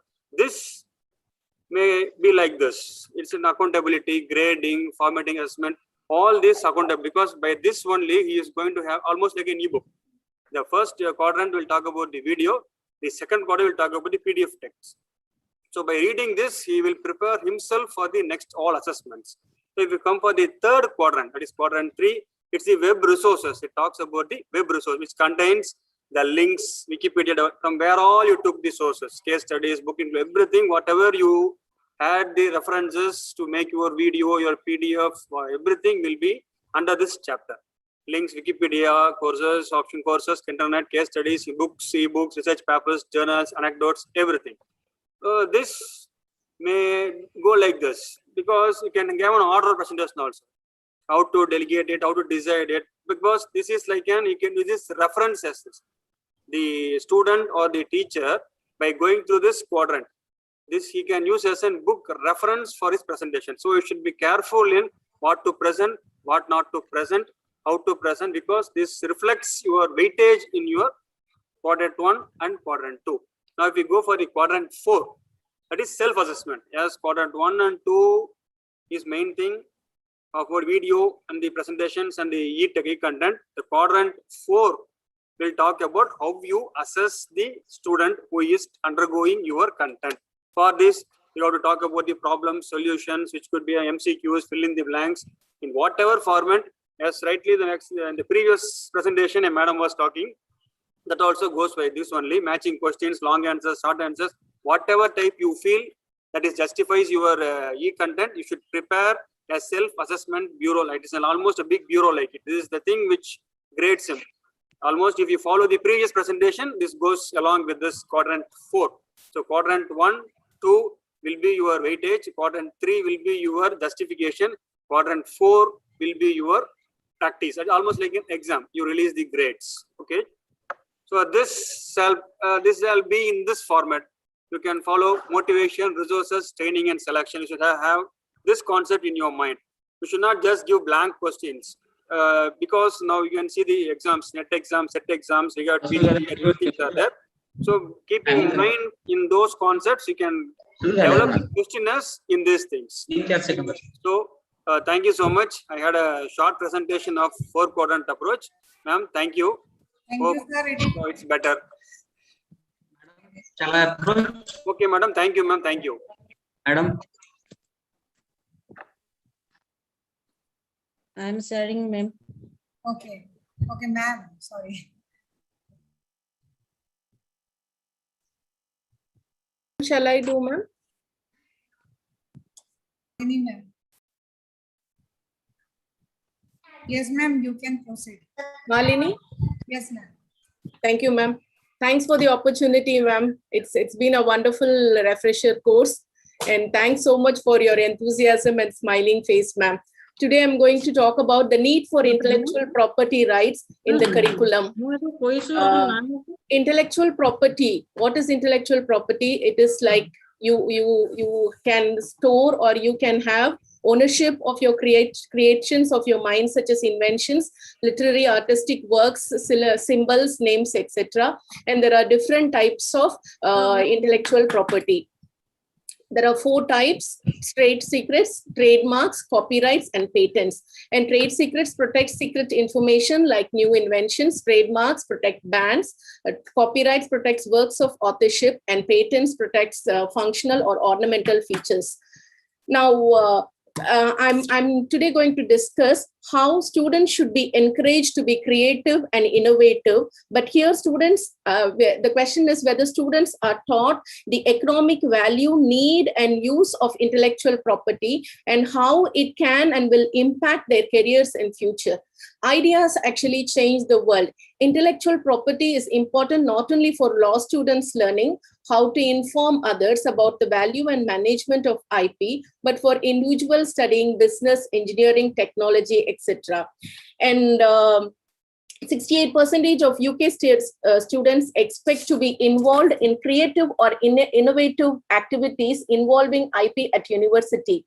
But many students do not know if they are creating IP with project work and how to protect it. So when the university students are being asked about IP, the answer they give is either no or they don't know. So this knowledge gap has to be fulfilled. In education, IP is most commonly mentioned in relation to plagiarism of work. However, this narrow focus fails to advertise the link between IP and commercial success. According to a new NUS report, student attitude towards intellectual property says that students want relationship between IP and their future career to be clearly presented. So it is high time for universities to represent this matter and take up the idea of teaching the importance of intellectual property rights to the students and fueling future innovation. Academic and business leaders have long argued that many countries need a larger, more technological savvy workforce to maximize economic growth. And given the importance of IP in today's global economy and IP ownership, management needs to be given more emphasis in future university graduate programs. So my point is that university graduate programs should incorporate IPR in their curriculum also. Thank you so much for the opportunity, ma'am. Thank you, ma'am, for your nice presentation. Who is next? Madam,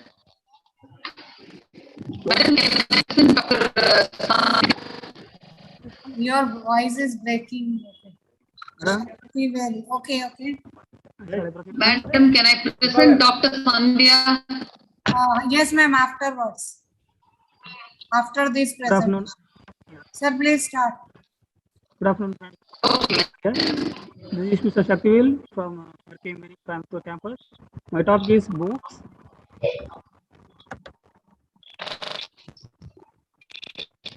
M for massive, O for open, O for online course. Massive open online course. Massive open online courses are free online course available for anyone enrolled in anywhere. To learn, MOOCs are provide affordable and flexible way to learn new skills, advance your career, and deliver quality education experience skill. MOOCs have dramatically changed the way the world learns. MOOCs are different educational space, boundaryless institute or university. Massive enrollment numbers. Open no mandatory qualification for enrolling the course. It's fully online online mode. Course is well structured and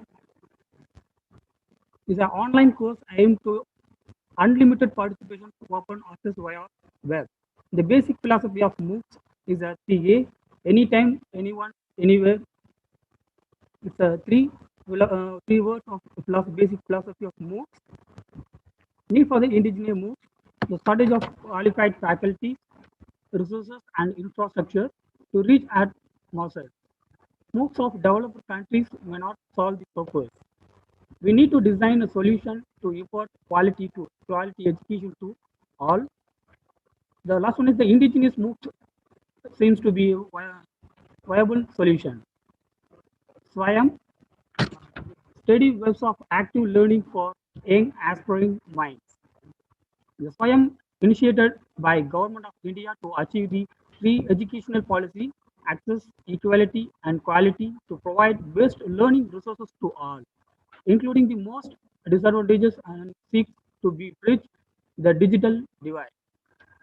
The Swayam Prabha, the disseminate educational content to masses, the MHRD has launched 32 DTH channels for promoting educational purpose. The TV channel is called as the name Swayam Prabha. It's the futures of Swayam. One stop work, mobile-based interactive e-content for all the courses. High quality learning experience using multimedia on anytime, anywhere basis. State-of-the-art system that allows easy access, monitoring, and certification. Peer group interaction and discussion forum to clarify their doubts. Hybrid model of delivery that adds to the quality of classroom teaching.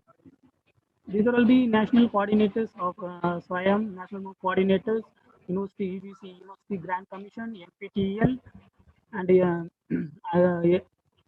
Consortium for Educational Communications, IGNO, NCRT, NIOS, IIM Bangalore, NITTR, Chennai. Thank you, ma'am. Thank you for the opportunity to present my PPT. Thank you, sir. Thank you, ma'am. Okay, who is next? Who is ready? Dr. Sandhya, madam. Okay, madam. Please share. Can I present, madam? Yes, ma'am. Vishwas sir is presenting now. Madam इसके बाद मैं करूं? Okay, संध्या ma'am के बाद कर लेना शाइन ma'am. Okay जी. Sandhya ma'am, but your voice is breaking whenever you are talking. Okay, sir. Vishwas sir, please start. Vishwas sir.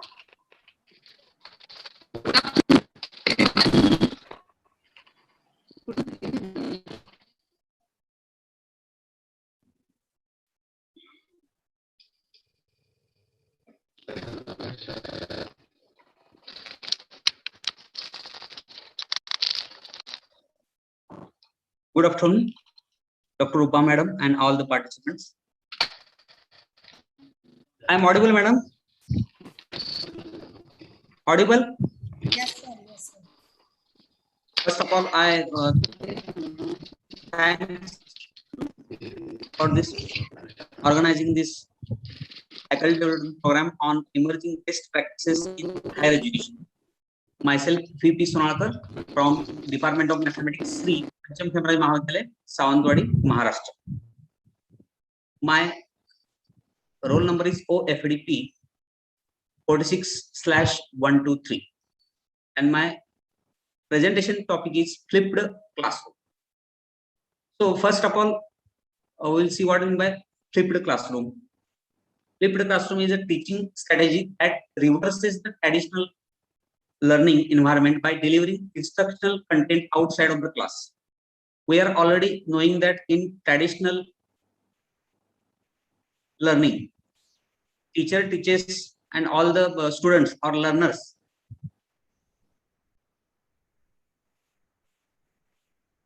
continue the process, which is somewhat one way. But in the this flipped classroom, it is both way application is there. Second part is a flipped classroom consists of students completing direct instruction, that is viewing a lecture online prior in the class discussion material for the students. That is, in this flipped classroom, the students have one choice, that is what they can see or they can teach in the next lecture. They have choose that particular unit or particular study. And second part is students can learn the concept at their own place. That is, if they have their mobile or laptop, then they can continue the process. There are 4 pillars are there. Flip. So one by one. First pillar is flexible environment. In this flipped classroom, teachers have to create flexible environment opportunity between the students and how to teach and what type of teaching is there and how to teach to the students, as well as what the student can learn from the various concepts. Second point is learning culture. In flipped model, classroom changes the traditional learning to learner centered class. That is, the main focus of this learning is on the student-centric process. And as a result, these students are more actively present in the total routine lectures. Third is intentional content. That is, flipped learning requires intentional content, means the teacher can handle or they can maximize the class time. Then 40 minutes, maybe extended 50 minutes, 60 minutes, like that. And last one is professional educator. That is, for this flipped classroom, one instructor is there and they can handle all these things, like how to assess the works, then feedback from students, observe all the process, what is going on. That is, one professional educator must be there. There are some advantages of this flipped classroom. First, it promotes student-centered learning and collaboration. That is, it is student-centric process is there and mainly focused on students' learning. Second, lessons and content are more accessible. That is, content are already given to the students, so more accessible to students, and they can see the content whenever they want. It is again cooperative learning, and it gives more time for the content, and it again more efficient than the other traditional learning. It has some disadvantages also. First, it creates digital divide.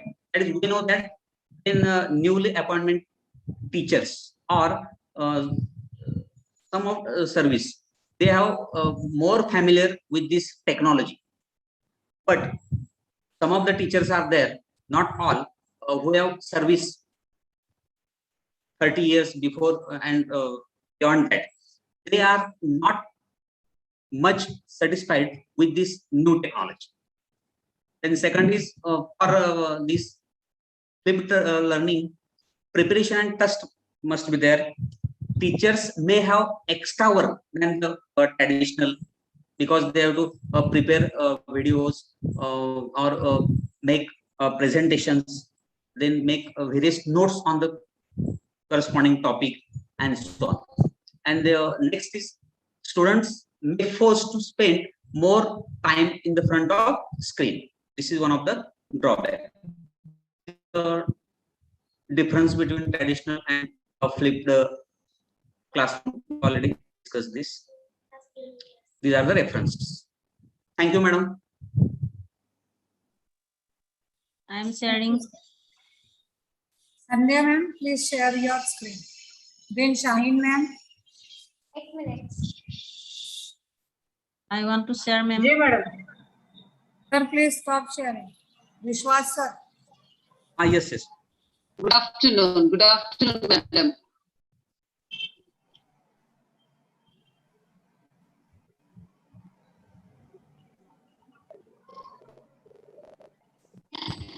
Ma'am? Ma'am? Yes, sir, please start. Yes, ma'am. Yes, ma'am. Can I start, ma'am? Start your presentation. Good evening, ma'am. Good afternoon. Good evening, all the participants who are attending. So, my topic is type of leadership.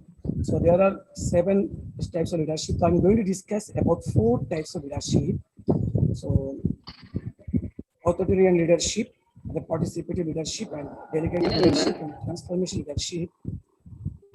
So before going to details about that, just I would like to share what is the meaning of leadership. So who is the leader? Leader is a person who leads or command a group of people or group of organization or team. He is the leader, and he should have the ability to influence others. Those are his all hand of. Those are working under him, and those are working under the leader. They are able to understand him, and they are able to work happily. The leadership he should influence to others.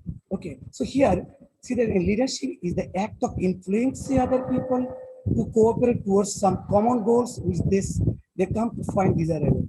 So authoritarian leadership is known as authoritative leadership. That means dictatorial leadership. It is a style of leadership characterized by the individual control and top overall decisions, where a leader keeps hold of as much as power. Suppose, just I'm going to a little history. Just you see that Adolf Hitler, Napoleon, they are all authoritarian leadership only. They don't want to give power to others. They're showing their humanity, but they like to control all the people in their hand only. They can, so that is called authoritarian leadership. The participative leadership here, participative leadership is a style of leadership where all the members of the team work together as a bond of attachment. It is also known as a democratic leadership. Everyone is encouraged to each other. Just imagine that when there is a leader of cricket team, all the players of cricket team, they're coming together. There may be one captain, but all they're discussing each other. Leader cannot take a decision himself. Before taking decisions, he likes to discuss with all the members. Then it will be positive decisions. So that is why all the team members are together. So there is an attachment as unity. The delegated leadership is also known as laissez-faire. The fear. In this style, the leader of the team or organization is hands-off and allow other members of the team to make a decisions. My decision is always not like this. Just share your opinion also. It's much alike, is sound relying on trust. A leader should keep trust and faith on the other members. Leave it alone or let it be. Then it will be positive for him when he's going to lead to others. And transformation leadership is a way and style of leadership whereas a leader likes to work with the team members as a team of group. This kind of leadership style teaches us how to change the decision. Just have a look in the images, how change the decision, how adjust there in different situations. We discuss of other members of the team. It is an integral part of the leadership model. Thank you. Thank you, sir. Now I think Sandhya ma'am. Sandhya ma'am, are you ready? Dr. Sandhya? Okay, Shaheen ma'am.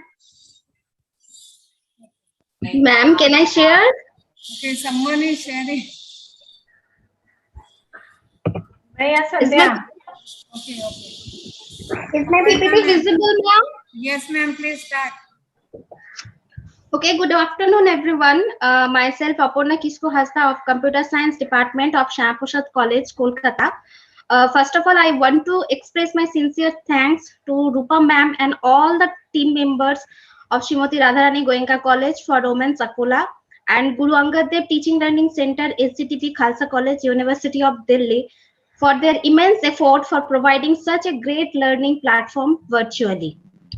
I have chosen the topic flipped classroom for my presentation. So let's have a look on the conventional or the traditional classroom. If we consider the teacher side scenario for the traditional classroom, here the teacher has delivered new information or study material in class, that is, teacher is the center of the learning system. Now, just move on to the next slide where I just shown the student side scenario. Here, students take notes from the teacher's lecture. As the time is very limited, they only have the limited information about the topic, but they did not get any background knowledge of that particular topic. Yes, ma'am? Am I audible? Yes, ma'am. Okay, thank you.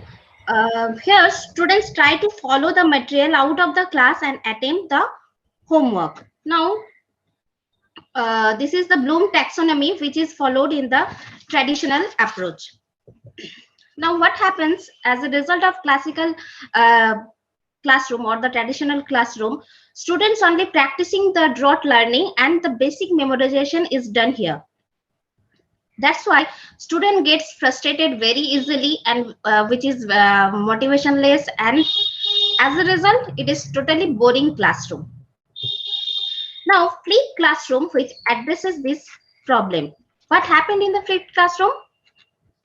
Here, teacher makes the educational video to deliver the content that they usually teach in the class. So students learn new material at home before the class. Students can rewind and reverse the video with many times they like and come back to class with their queries, which makes the student the center of learning. Here the teacher becomes the facilitator. Students work on applications of the concept through some assignment solving.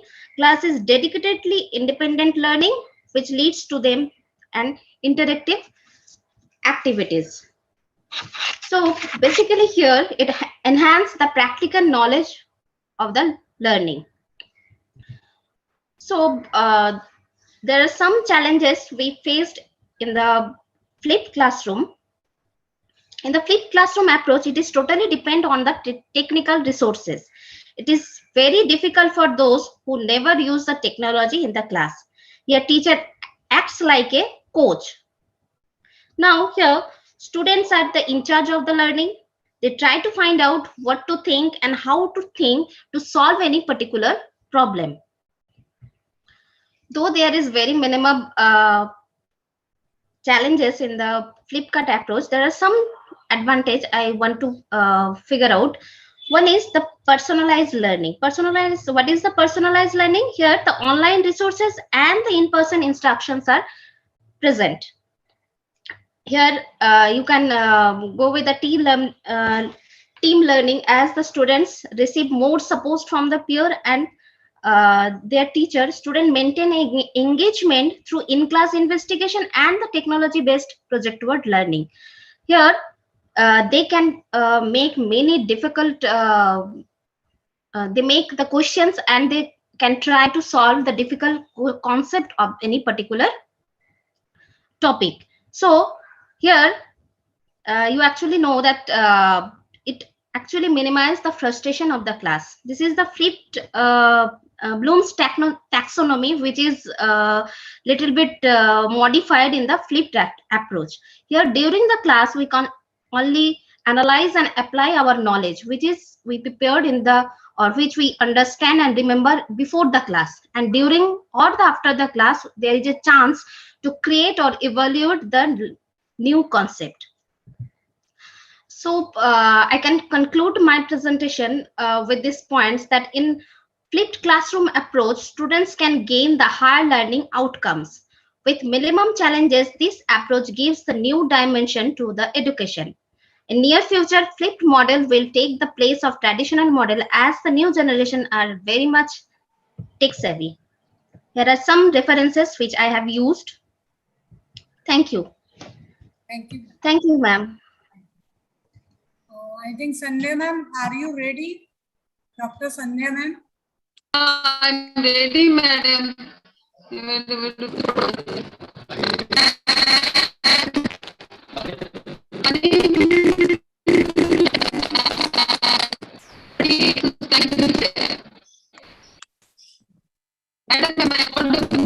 Okay, who is this? Ma'am, I'm Dulumani Gogoi. Okay, okay, start. Madam मैं कर सकती हूँ हाँ इसके बाद करिए madam Sandhya ma'am I am giving you again and again opportunity you are not ready your voice is also breaking ma'am please start Dulumoni ma'am please Hello everybody. I'm Dulumani Gogoi from Dhemaji. Today I'm going to discuss regarding a very interesting topic that is kinds of leadership. We know we have so many leaders like political leader, religious leader, organizational leader, community leader, and different leaders for the society and for the group. So what is meant by leadership? Leadership is the art of motivating a group of people to act towards achieving a common goal. The leader must be personable enough for others to follow his orders and must have the critical thinking skills to know the best. There are many leadership styles and each leadership style has its place in a leadership toolkit. There are so many kinds of leadership such as democratic, autocratic, authoritative, authoritarian, participative, delegative, transactional, etc. etc. Now I am going to discuss only 4 types of leadership in brief. First one is autocratic leadership. Autocratic leadership is a form of management style in which one leader or member of a group or organization takes decision on behalf of the company. This makes choices or decisions based on their own belief and do not involve others for their suggestion or advice. This approach is typical of leadership styles of the past. It can be effective when an organization requires quick, accurate decision from an experienced leader. Over time, however, this kind of leadership creates mistrust within the workplace. For example, Donald Trump. Next one is authoritative leadership. Authoritative leadership guide their team by example of and inspire progression towards a common goal. They have clear vision toward organizational goal. It produces consistent results in small group institution and reduces the time needed to make decision, but it may cause some employees to rebel and feel insecure within the leadership. As for example, Martin Luther Jr. King is an authoritative leader. Third one is democratic leadership. In democratic leadership, group members are encouraged to share ideas and opinions, even though the leader retains the final say of her decisions. This style of leadership invites participation and involvement from people. This leadership, also referred to as shared leadership or participative leadership, encourages members of a team to take on responsibilities in decision making. This type of leadership is very important to embrace the diversity which exists within every team and workplace. George Washington was a good democratic leader. Last one is cost leadership. In business strategy, cost leadership is establishing a competitive advantage by having the lowest cost of operation in the industry. It is a term used when a company projects itself of a particular product or commodity in a competition. A good cost leadership example is Walmart, which is a US multinational retail corporation that operates 11,484 supermarkets and discount stores across 27 countries. All kinds of leadership is good and effective if it is to be carefully managed, to be beneficial, and may need to be combined with other leadership styles to maximize effectiveness. Thank you. Thank you, ma'am. Shahin ma'am, are you ready? हाँ madam. Please share करिए. Sandhya ma'am, please. I think you are not in good network. Sandhya ma'am. Sandhya ma'am, please mute yourself. You are not. So you can share tomorrow. Shahin ma'am, please start. मेरी screen दिखाई दे रही है madam? Madam दिखाई दे रही है. आपके पास 3 minute है. जी बिल्कुल. मेरा नाम डॉक्टर शाहीन अब्दुल पटेल है और मेरा नंबर 21 है. बस इतना ही कहूंगी और सबसे पहले तो धन्यवाद दूंगी कि आपने मुझे प्रेजेंटेशन का मौका दिया. और आपकी हंसी के लिए एक बात कहूंगी कि 4-5 घंटे तक पूरा सेशन ज्वाइन करने के बाद भी हमें इतना उत्साह मिलता है सिर्फ आपको देखकर मैडम. अब मैं चलती हूँ अपनी विषय की ओर. मेरे प्रस्तुतिकरण का विषय है नई शिक्षा नीति एक दृष्टिक्षेप. कोई भी नीति जब बनाई जाती है तो जो पुराना चल रहा है उसमें किसी सुधार की अपेक्षा को लेकर नए की अपेक्षा की जाती है. इसीलिए नई शिक्षा नीति एक दृष्टिक्षेप इसे हम देखने वाले हैं. इससे पहले जो शिक्षा नीति क्या आप इसको स्लाइड शो मोड पे ले सकते हैं? एक स्लाइड बनाई है मैडम. यहाँ से मैं स्लाइड शो मोड आप देखिए. ये एनिमेशन के बाद में आपको स्लाइड शो दिख रहा है, उस पर क्लिक करिए प्लीज. एनिमेशन टैब के बाद देखिए स्लाइड शो. नहीं वहां नहीं मैम. 7 नंबर का ऊपर से टैब देखिए ना मैम. नहीं रूपा मैम. हाँ है स्लाइड शो. क्या उसके थोड़ा ऊपर जाइए आप. है मैम लेकिन इट्स नॉट वर्किंग. ओके नीचे बॉटम में देखिए. बॉटम में देखिए मैम जहाँ 74% लिखा है वहाँ पे स्लाइड शो का एक सिंबल दिख रहा है, उस पर क्लिक करिए. हाँ उसके बाद हाँ करिए प्लीज. हाँ राइट. Okay madam. अब दिखाई दे रहा है सही? Yes ma'am. पहली जो शिक्षा नीति बनाई गई 1968 में और श्रीमती इंदिरा गांधी जी के कार्यकाल में इसे बनाया गया था. और दूसरी शिक्षा नीति जो है 1986 में पूर्व प्रधानमंत्री राजीव गांधी के कार्यकाल में इसे बनाया गया था. और इसी में जो संशोधन है वो 1992 में प्रधानमंत्री नरसिम्हा राव जी के कार्यकाल में बनाया गया. और अब हम देखते हैं कि 34 साल बाद तीसरी शिक्षा नीति बनाई गई है जिसके अध्यक्ष हैं कस्तूरी रंगन जी, जिसे 2022 और 23 में लागू किया जाएगा.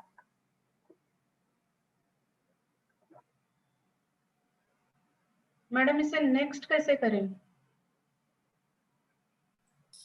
मैम नीचे एरो दिख रहा है आपको, डाउन एरो, उस पर क्लिक करिए या आपके कर्सर से मूव करिए. जी हो गया मैडम. इस शिक्षा नीति के अंदर जो बदलाव किए गए हैं, पहले जो था उसको पहले देखते हैं और अब जो बदलाव किया गया है उसको देखते हैं. पहले जो था 10 + 2 थे, बनते थे 12. अब जो है वह 5 + 3 और +4 मिलकर 15 बन गए हैं. इसके अंदर स्नातक स्तर में 4 स्तर बनाए गए हैं. प्रथम वर्ष के लिए सर्टिफिकेट कहा गया है, द्वितीय वर्ष के लिए डिप्लोमा कहा गया है, तृतीय वर्ष के लिए डिग्री कहा गया है और चतुर्थ वर्ष के लिए रिसर्च.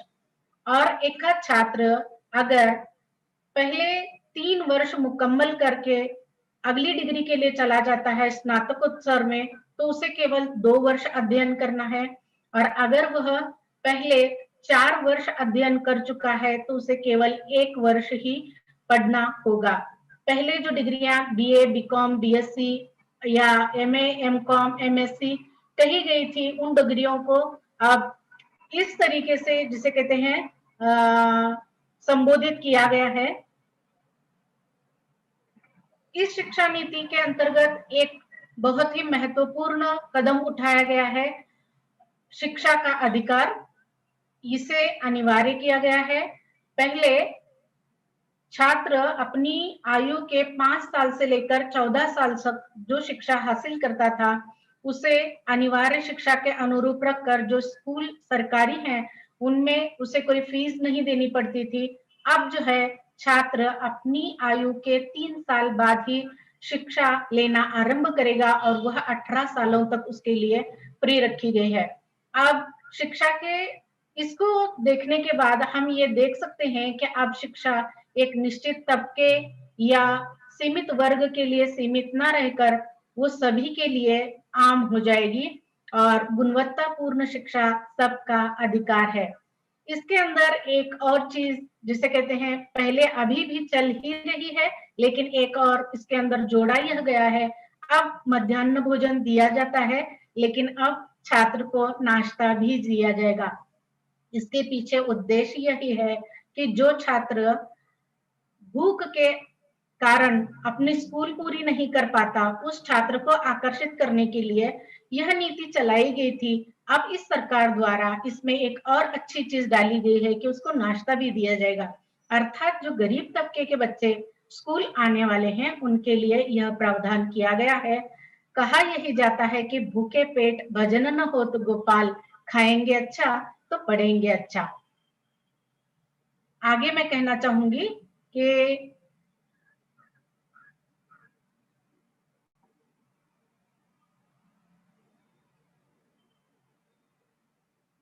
यह जो शिक्षा नीति बनाई गई है, इस शिक्षा नीति को देखने के लिए हम ये देखते हैं कि अब तक जो छात्र स्कूली हो, महाविद्यालयीन हो या स्नातक स्तर का हो, स्नातकोत्तर स्तर का हो, कई छात्र ऐसे हैं जो सामाजिक कारणों के कारण और आर्थिक कारणों के कारण अपनी पढ़ाई बीच में ही छोड़ देते हैं।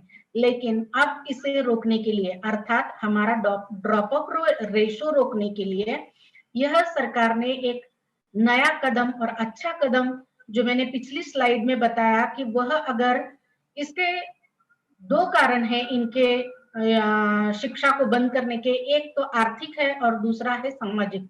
आर्थिक कारण तो आया है सब पर, जिसके घर में आर्थिक स्थिति से वे लोग पुष्ट हैं, वे लोग अपनी शिक्षा को पूरा करते ही हैं। लेकिन जिनके पास आर्थिक संपन्नता नहीं है, ऐसे लोग अगर बीच में अपनी शिक्षा को छोड़ देते हैं, तो इस सरकार द्वारा जो प्रावधान बनाया गया है कि वह छात्र अपनी जो शिक्षा है अगर वह बीच में छोड़ भी देता है तो उसे प्रथम वर्ष पढ़ने के बाद सर्टिफिकेट मिल जाएगा, द्वितीय वर्ष पढ़ने के बाद डिप्लोमा मिल जाएगा, तृतीय वर्ष पढ़ने के बाद उसे डिग्री मिल जाएगी और चतुर्थ वर्ष पूरा करने पर उसे रिसर्च की डिग्री मिल जाएगी। अर्थात वह अपनी शिक्षा को अगर बीच में छोड़ भी देता है तो उसका नुकसान नहीं होगा। यह इसकी सबसे महत्वपूर्ण और इसकी सबसे बड़ी उपलब्धि लगती है मुझे, क्योंकि आज अगर छात्र बीच में ही अपनी शिक्षा छोड़ देता है तो वह अपनी डिग्री पूर्ण नहीं कर पाता और जहां भी अपने काम के लिए चला जाता है वहां डिग्री के अभाव में उसे अनेक, जिसे कहते हैं, परेशानियों को फेस करना पड़ता है। निष्कर्ष रूप में इतना कहूंगी कि हमारी जीडीपी का 6% जो है वो शिक्षा पर खर्च होना चाहिए था, मगर आज अगर हम इसका थोड़ा सा बारीकी से अध्ययन करेंगे तो केवल 4 या 4.5% ही इस शिक्षा नीति पर खर्च हो रहा है। लेकिन अब जो नई शिक्षा नीति आई है उसमें 6% का प्रावधान किया गया है और अगर इसे तकमील में लाया जाए तो अगले 10 वर्षों में हमारा राष्ट्र जो है इस शिक्षा नीति को अमल में लाने के तहत हम एक अच्छे भारत का निर्माण कर सकते हैं, जहां पर ड्रॉप ऑफ रेशो अगर 0 हो जाता है तो हमारा कोई छात्र शिक्षा के अभाव में अपनी जिंदगी को बद से बदतर करने से बच जाएगा। तो उसे शिक्षा किसी न किसी तरीके की मिल जाएगी, वो जहां तक पढ़ना चाहता है वहां तक पढ़ेगा और उसका भविष्य जो है उज्जवल रहेगा और उसका भविष्य निखर जाएगा। मुझे आपने यहाँ प्रस्तुतिकरण के लिए समय दिया, बहुत बहुत शुक्रिया मैडम। बहुत ही अच्छा मैम, थैंक यू। बहुत बहुत शुक्रिया madam. Sandhya ma'am, are you ready? Yes, I am ready, madam.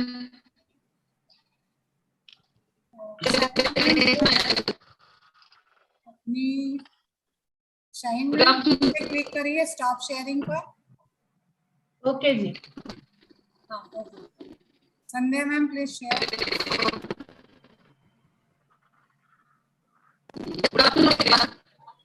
Can you, I'm audible? Rupa madam, am I audible?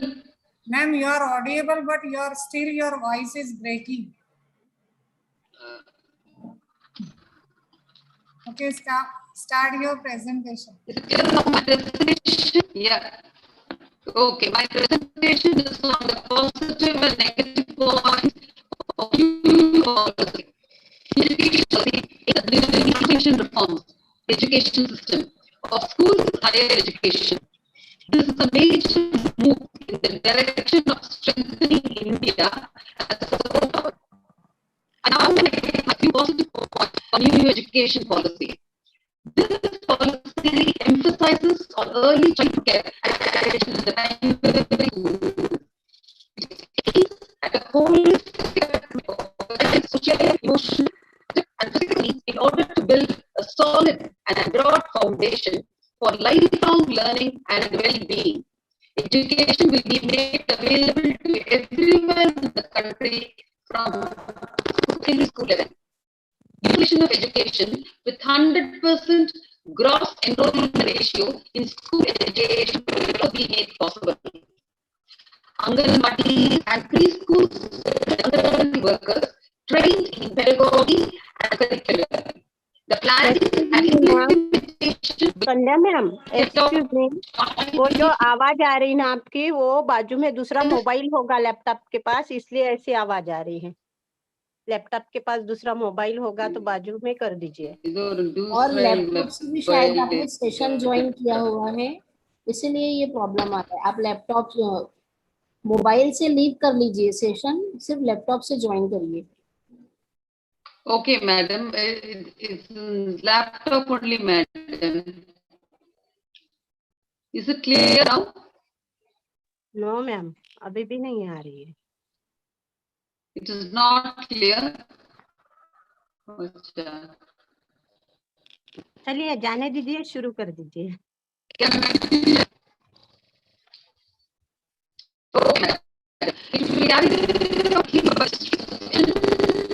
And child development.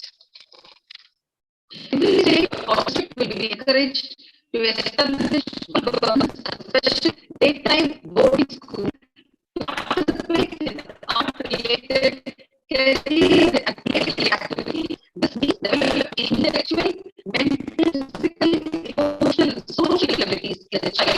The ego is capable of facing demands and challenges of everyday life. These abilities are vitally important for the successful fields of work. The new educational policy also advocates major reforms in higher education, a holistic and multidisciplinary education, quality of subject choices. I now going to emphasize the negative points, a few negative points. Language, introducing the mother tongue for each subject in academic institutes, because students are trying to introduce English at a very early age, that's of government schools. These uncomfortable in communicating in English. This will only widen the gap between the different sections of society. The syllabus will also be taught in the respective regions of students. However, I would like to conclude that even though there are many drawbacks in the new education policy, the merits are more in number. It is believed that by implementing this policy, the Indian academic system will be on par with the international standards of academics. Thank you. Thank you. Thank you. Okay, who is next? Who is ready? Please start sharing.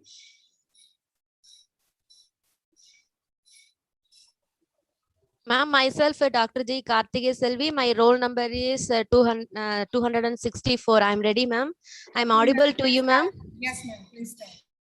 My topic is flipped classroom. In an introduction for this presentation, I took the topic of flipped classroom and introduction. Wait a minute, ma'am.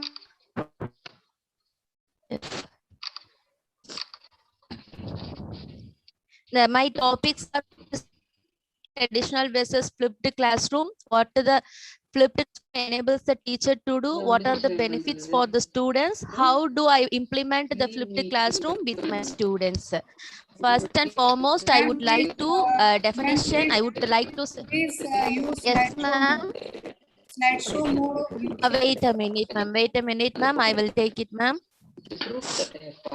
Yes, first and foremost, I would like to tell what is flipped classroom. Flipped classroom is a teaching. It is a strategy, and it is reverses the traditional learning from the environment by delivering that instructional content from outside of the classroom, and it moves activities like to the projects, assignments, homeworks, etc. into the classroom.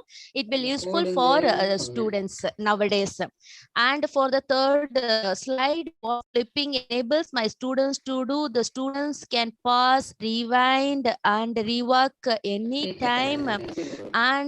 And the lessons learning at their own pace, students can access the content for their class anytime, anywhere, to any device.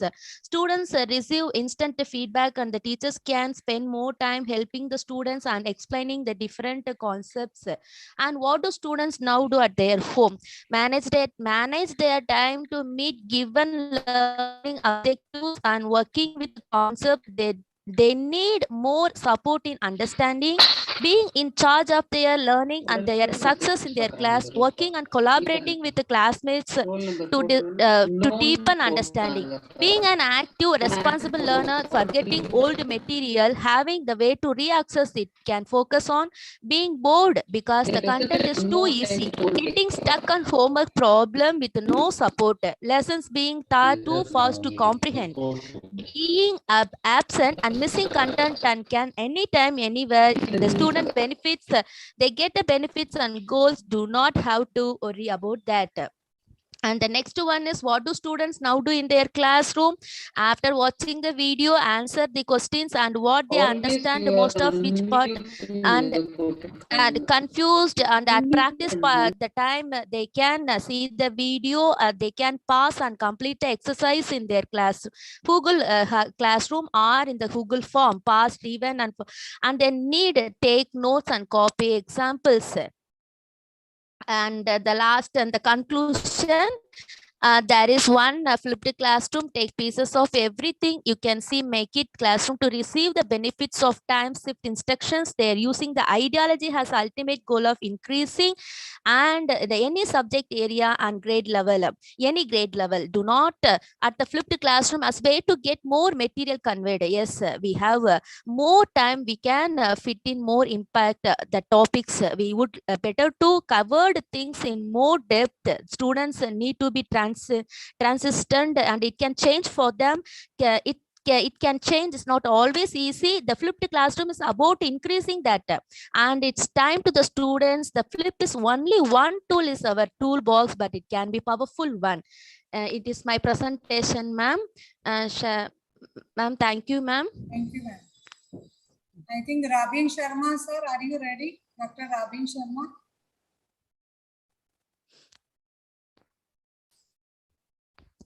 And now this is the last presentation. Who is ready now? I'm Sunita Kshatriya. Sunita ma'am, okay. Yes, ma'am. Ma'am, I will also want to present. Okay. Please start sharing.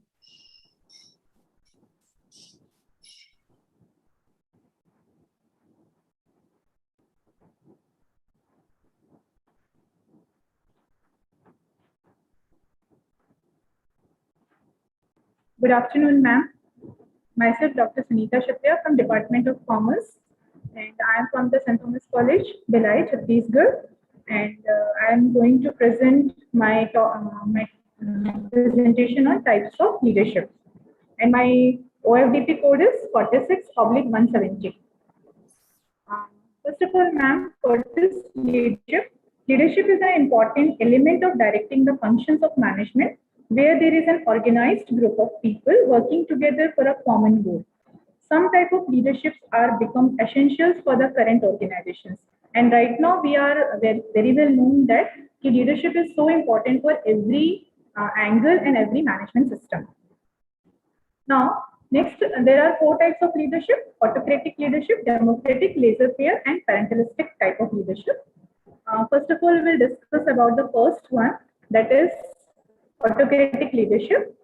It is a common belief of many autocratic leaders is that followers require a direct supervision at all times, or else they would not operate effectively. Actually, we can say that the autocratic leaders are the boss. Main, they think that the supervisor should follow them very sincerely. Autocratic leadership style works well if the leader is competent and knowledgeable enough to decide about each and everything. And autocratic is considered one of the most effective leadership style in case there is no emergency and quick decisions need to be taken. Basically, when there is a requirement, then only this type of leadership style is being followed. Now the next one is democratic style, and we can say that this type of leadership can be known as a participative style. It encourages the staff to be a part of the decision making, keep staff informed about everything that affects their work, shares their decision making, and even problem solving responsibilities.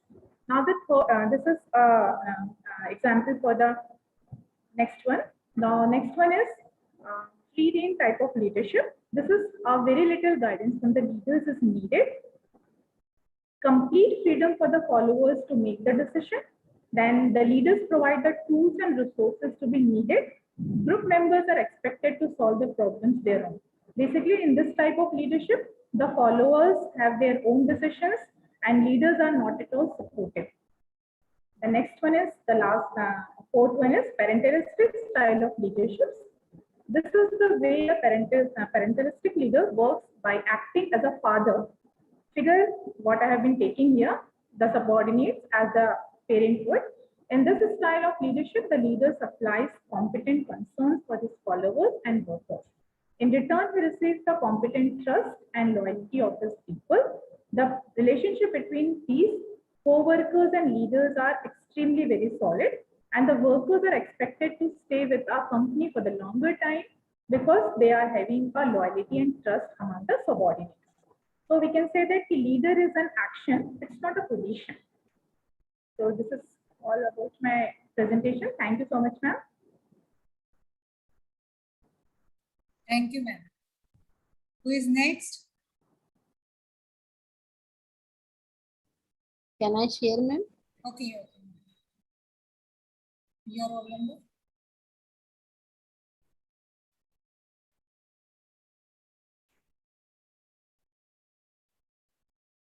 Is it visible, ma'am? Yes, ma'am. Both visible, audible. Good afternoon, all. Myself, Akhtarunisa Muhammad Qureshi. I am from the Persian Department of Munsaji Maharaj Mahavidyalaya, Darwa. And my topic is kinds of leadership. And my roll number is OFDP 4627. Let's see the definition of leadership. Leadership is the ability of an individual or a group of individuals to influence, guide followers or other members of an organization. We can see the kinds of leadership. There are 4 kinds of leadership. First one is autocratic, second is authoritative, third is situational, and fourth is transformational. We can see one by one. Autocratic leadership. Here I draw a diagram which shows that autocratic leader who always wants to follow me.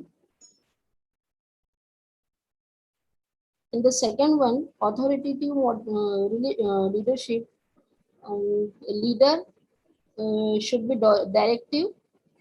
He could be commanded, he could be rebuked their employees by responding, sometimes neglecting, when they commanding their colleagues or their team by mobilizing a startup, or he can stop them anywhere from anywhere. And he wants from their colleagues or their team, they should be obedience, they should be there, finish their task within a given time. And in the third, transformational leadership, we can see that transformational leadership, that means we can transfer our intellectuals or our ability, our ideas, our inspiration, intellectual individualize to our team, towards our team to make their confidence and work together. And the last is, sorry, and the last is democratic leadership. क्यों नहीं दे रहा है ये? कुछ तो भी problem हो रहा है मुझे head. Last is the situational leadership. In this, we can see that any type of hurdle, if suddenly came in front of leader, so he doesn't hesitate, and he strongly with more confidence handle all the ridiculous situation and make their team together and go ahead. In this way, we can say we should everyone has a different kinds of leadership in themselves, and we should take some qualities of the different leaders, and we can also be a good leader for our student, and we can inspire someone. Thank you, ma'am, Rupa ma'am, for giving me a chance. Thank you. At the moment. Thank you, ma'am. Tomorrow we will start. Those who are interested can share tomorrow only. Sorry. Okay, ma'am. Because now we have to stop now. Okay, ma'am. Thank you, ma'am.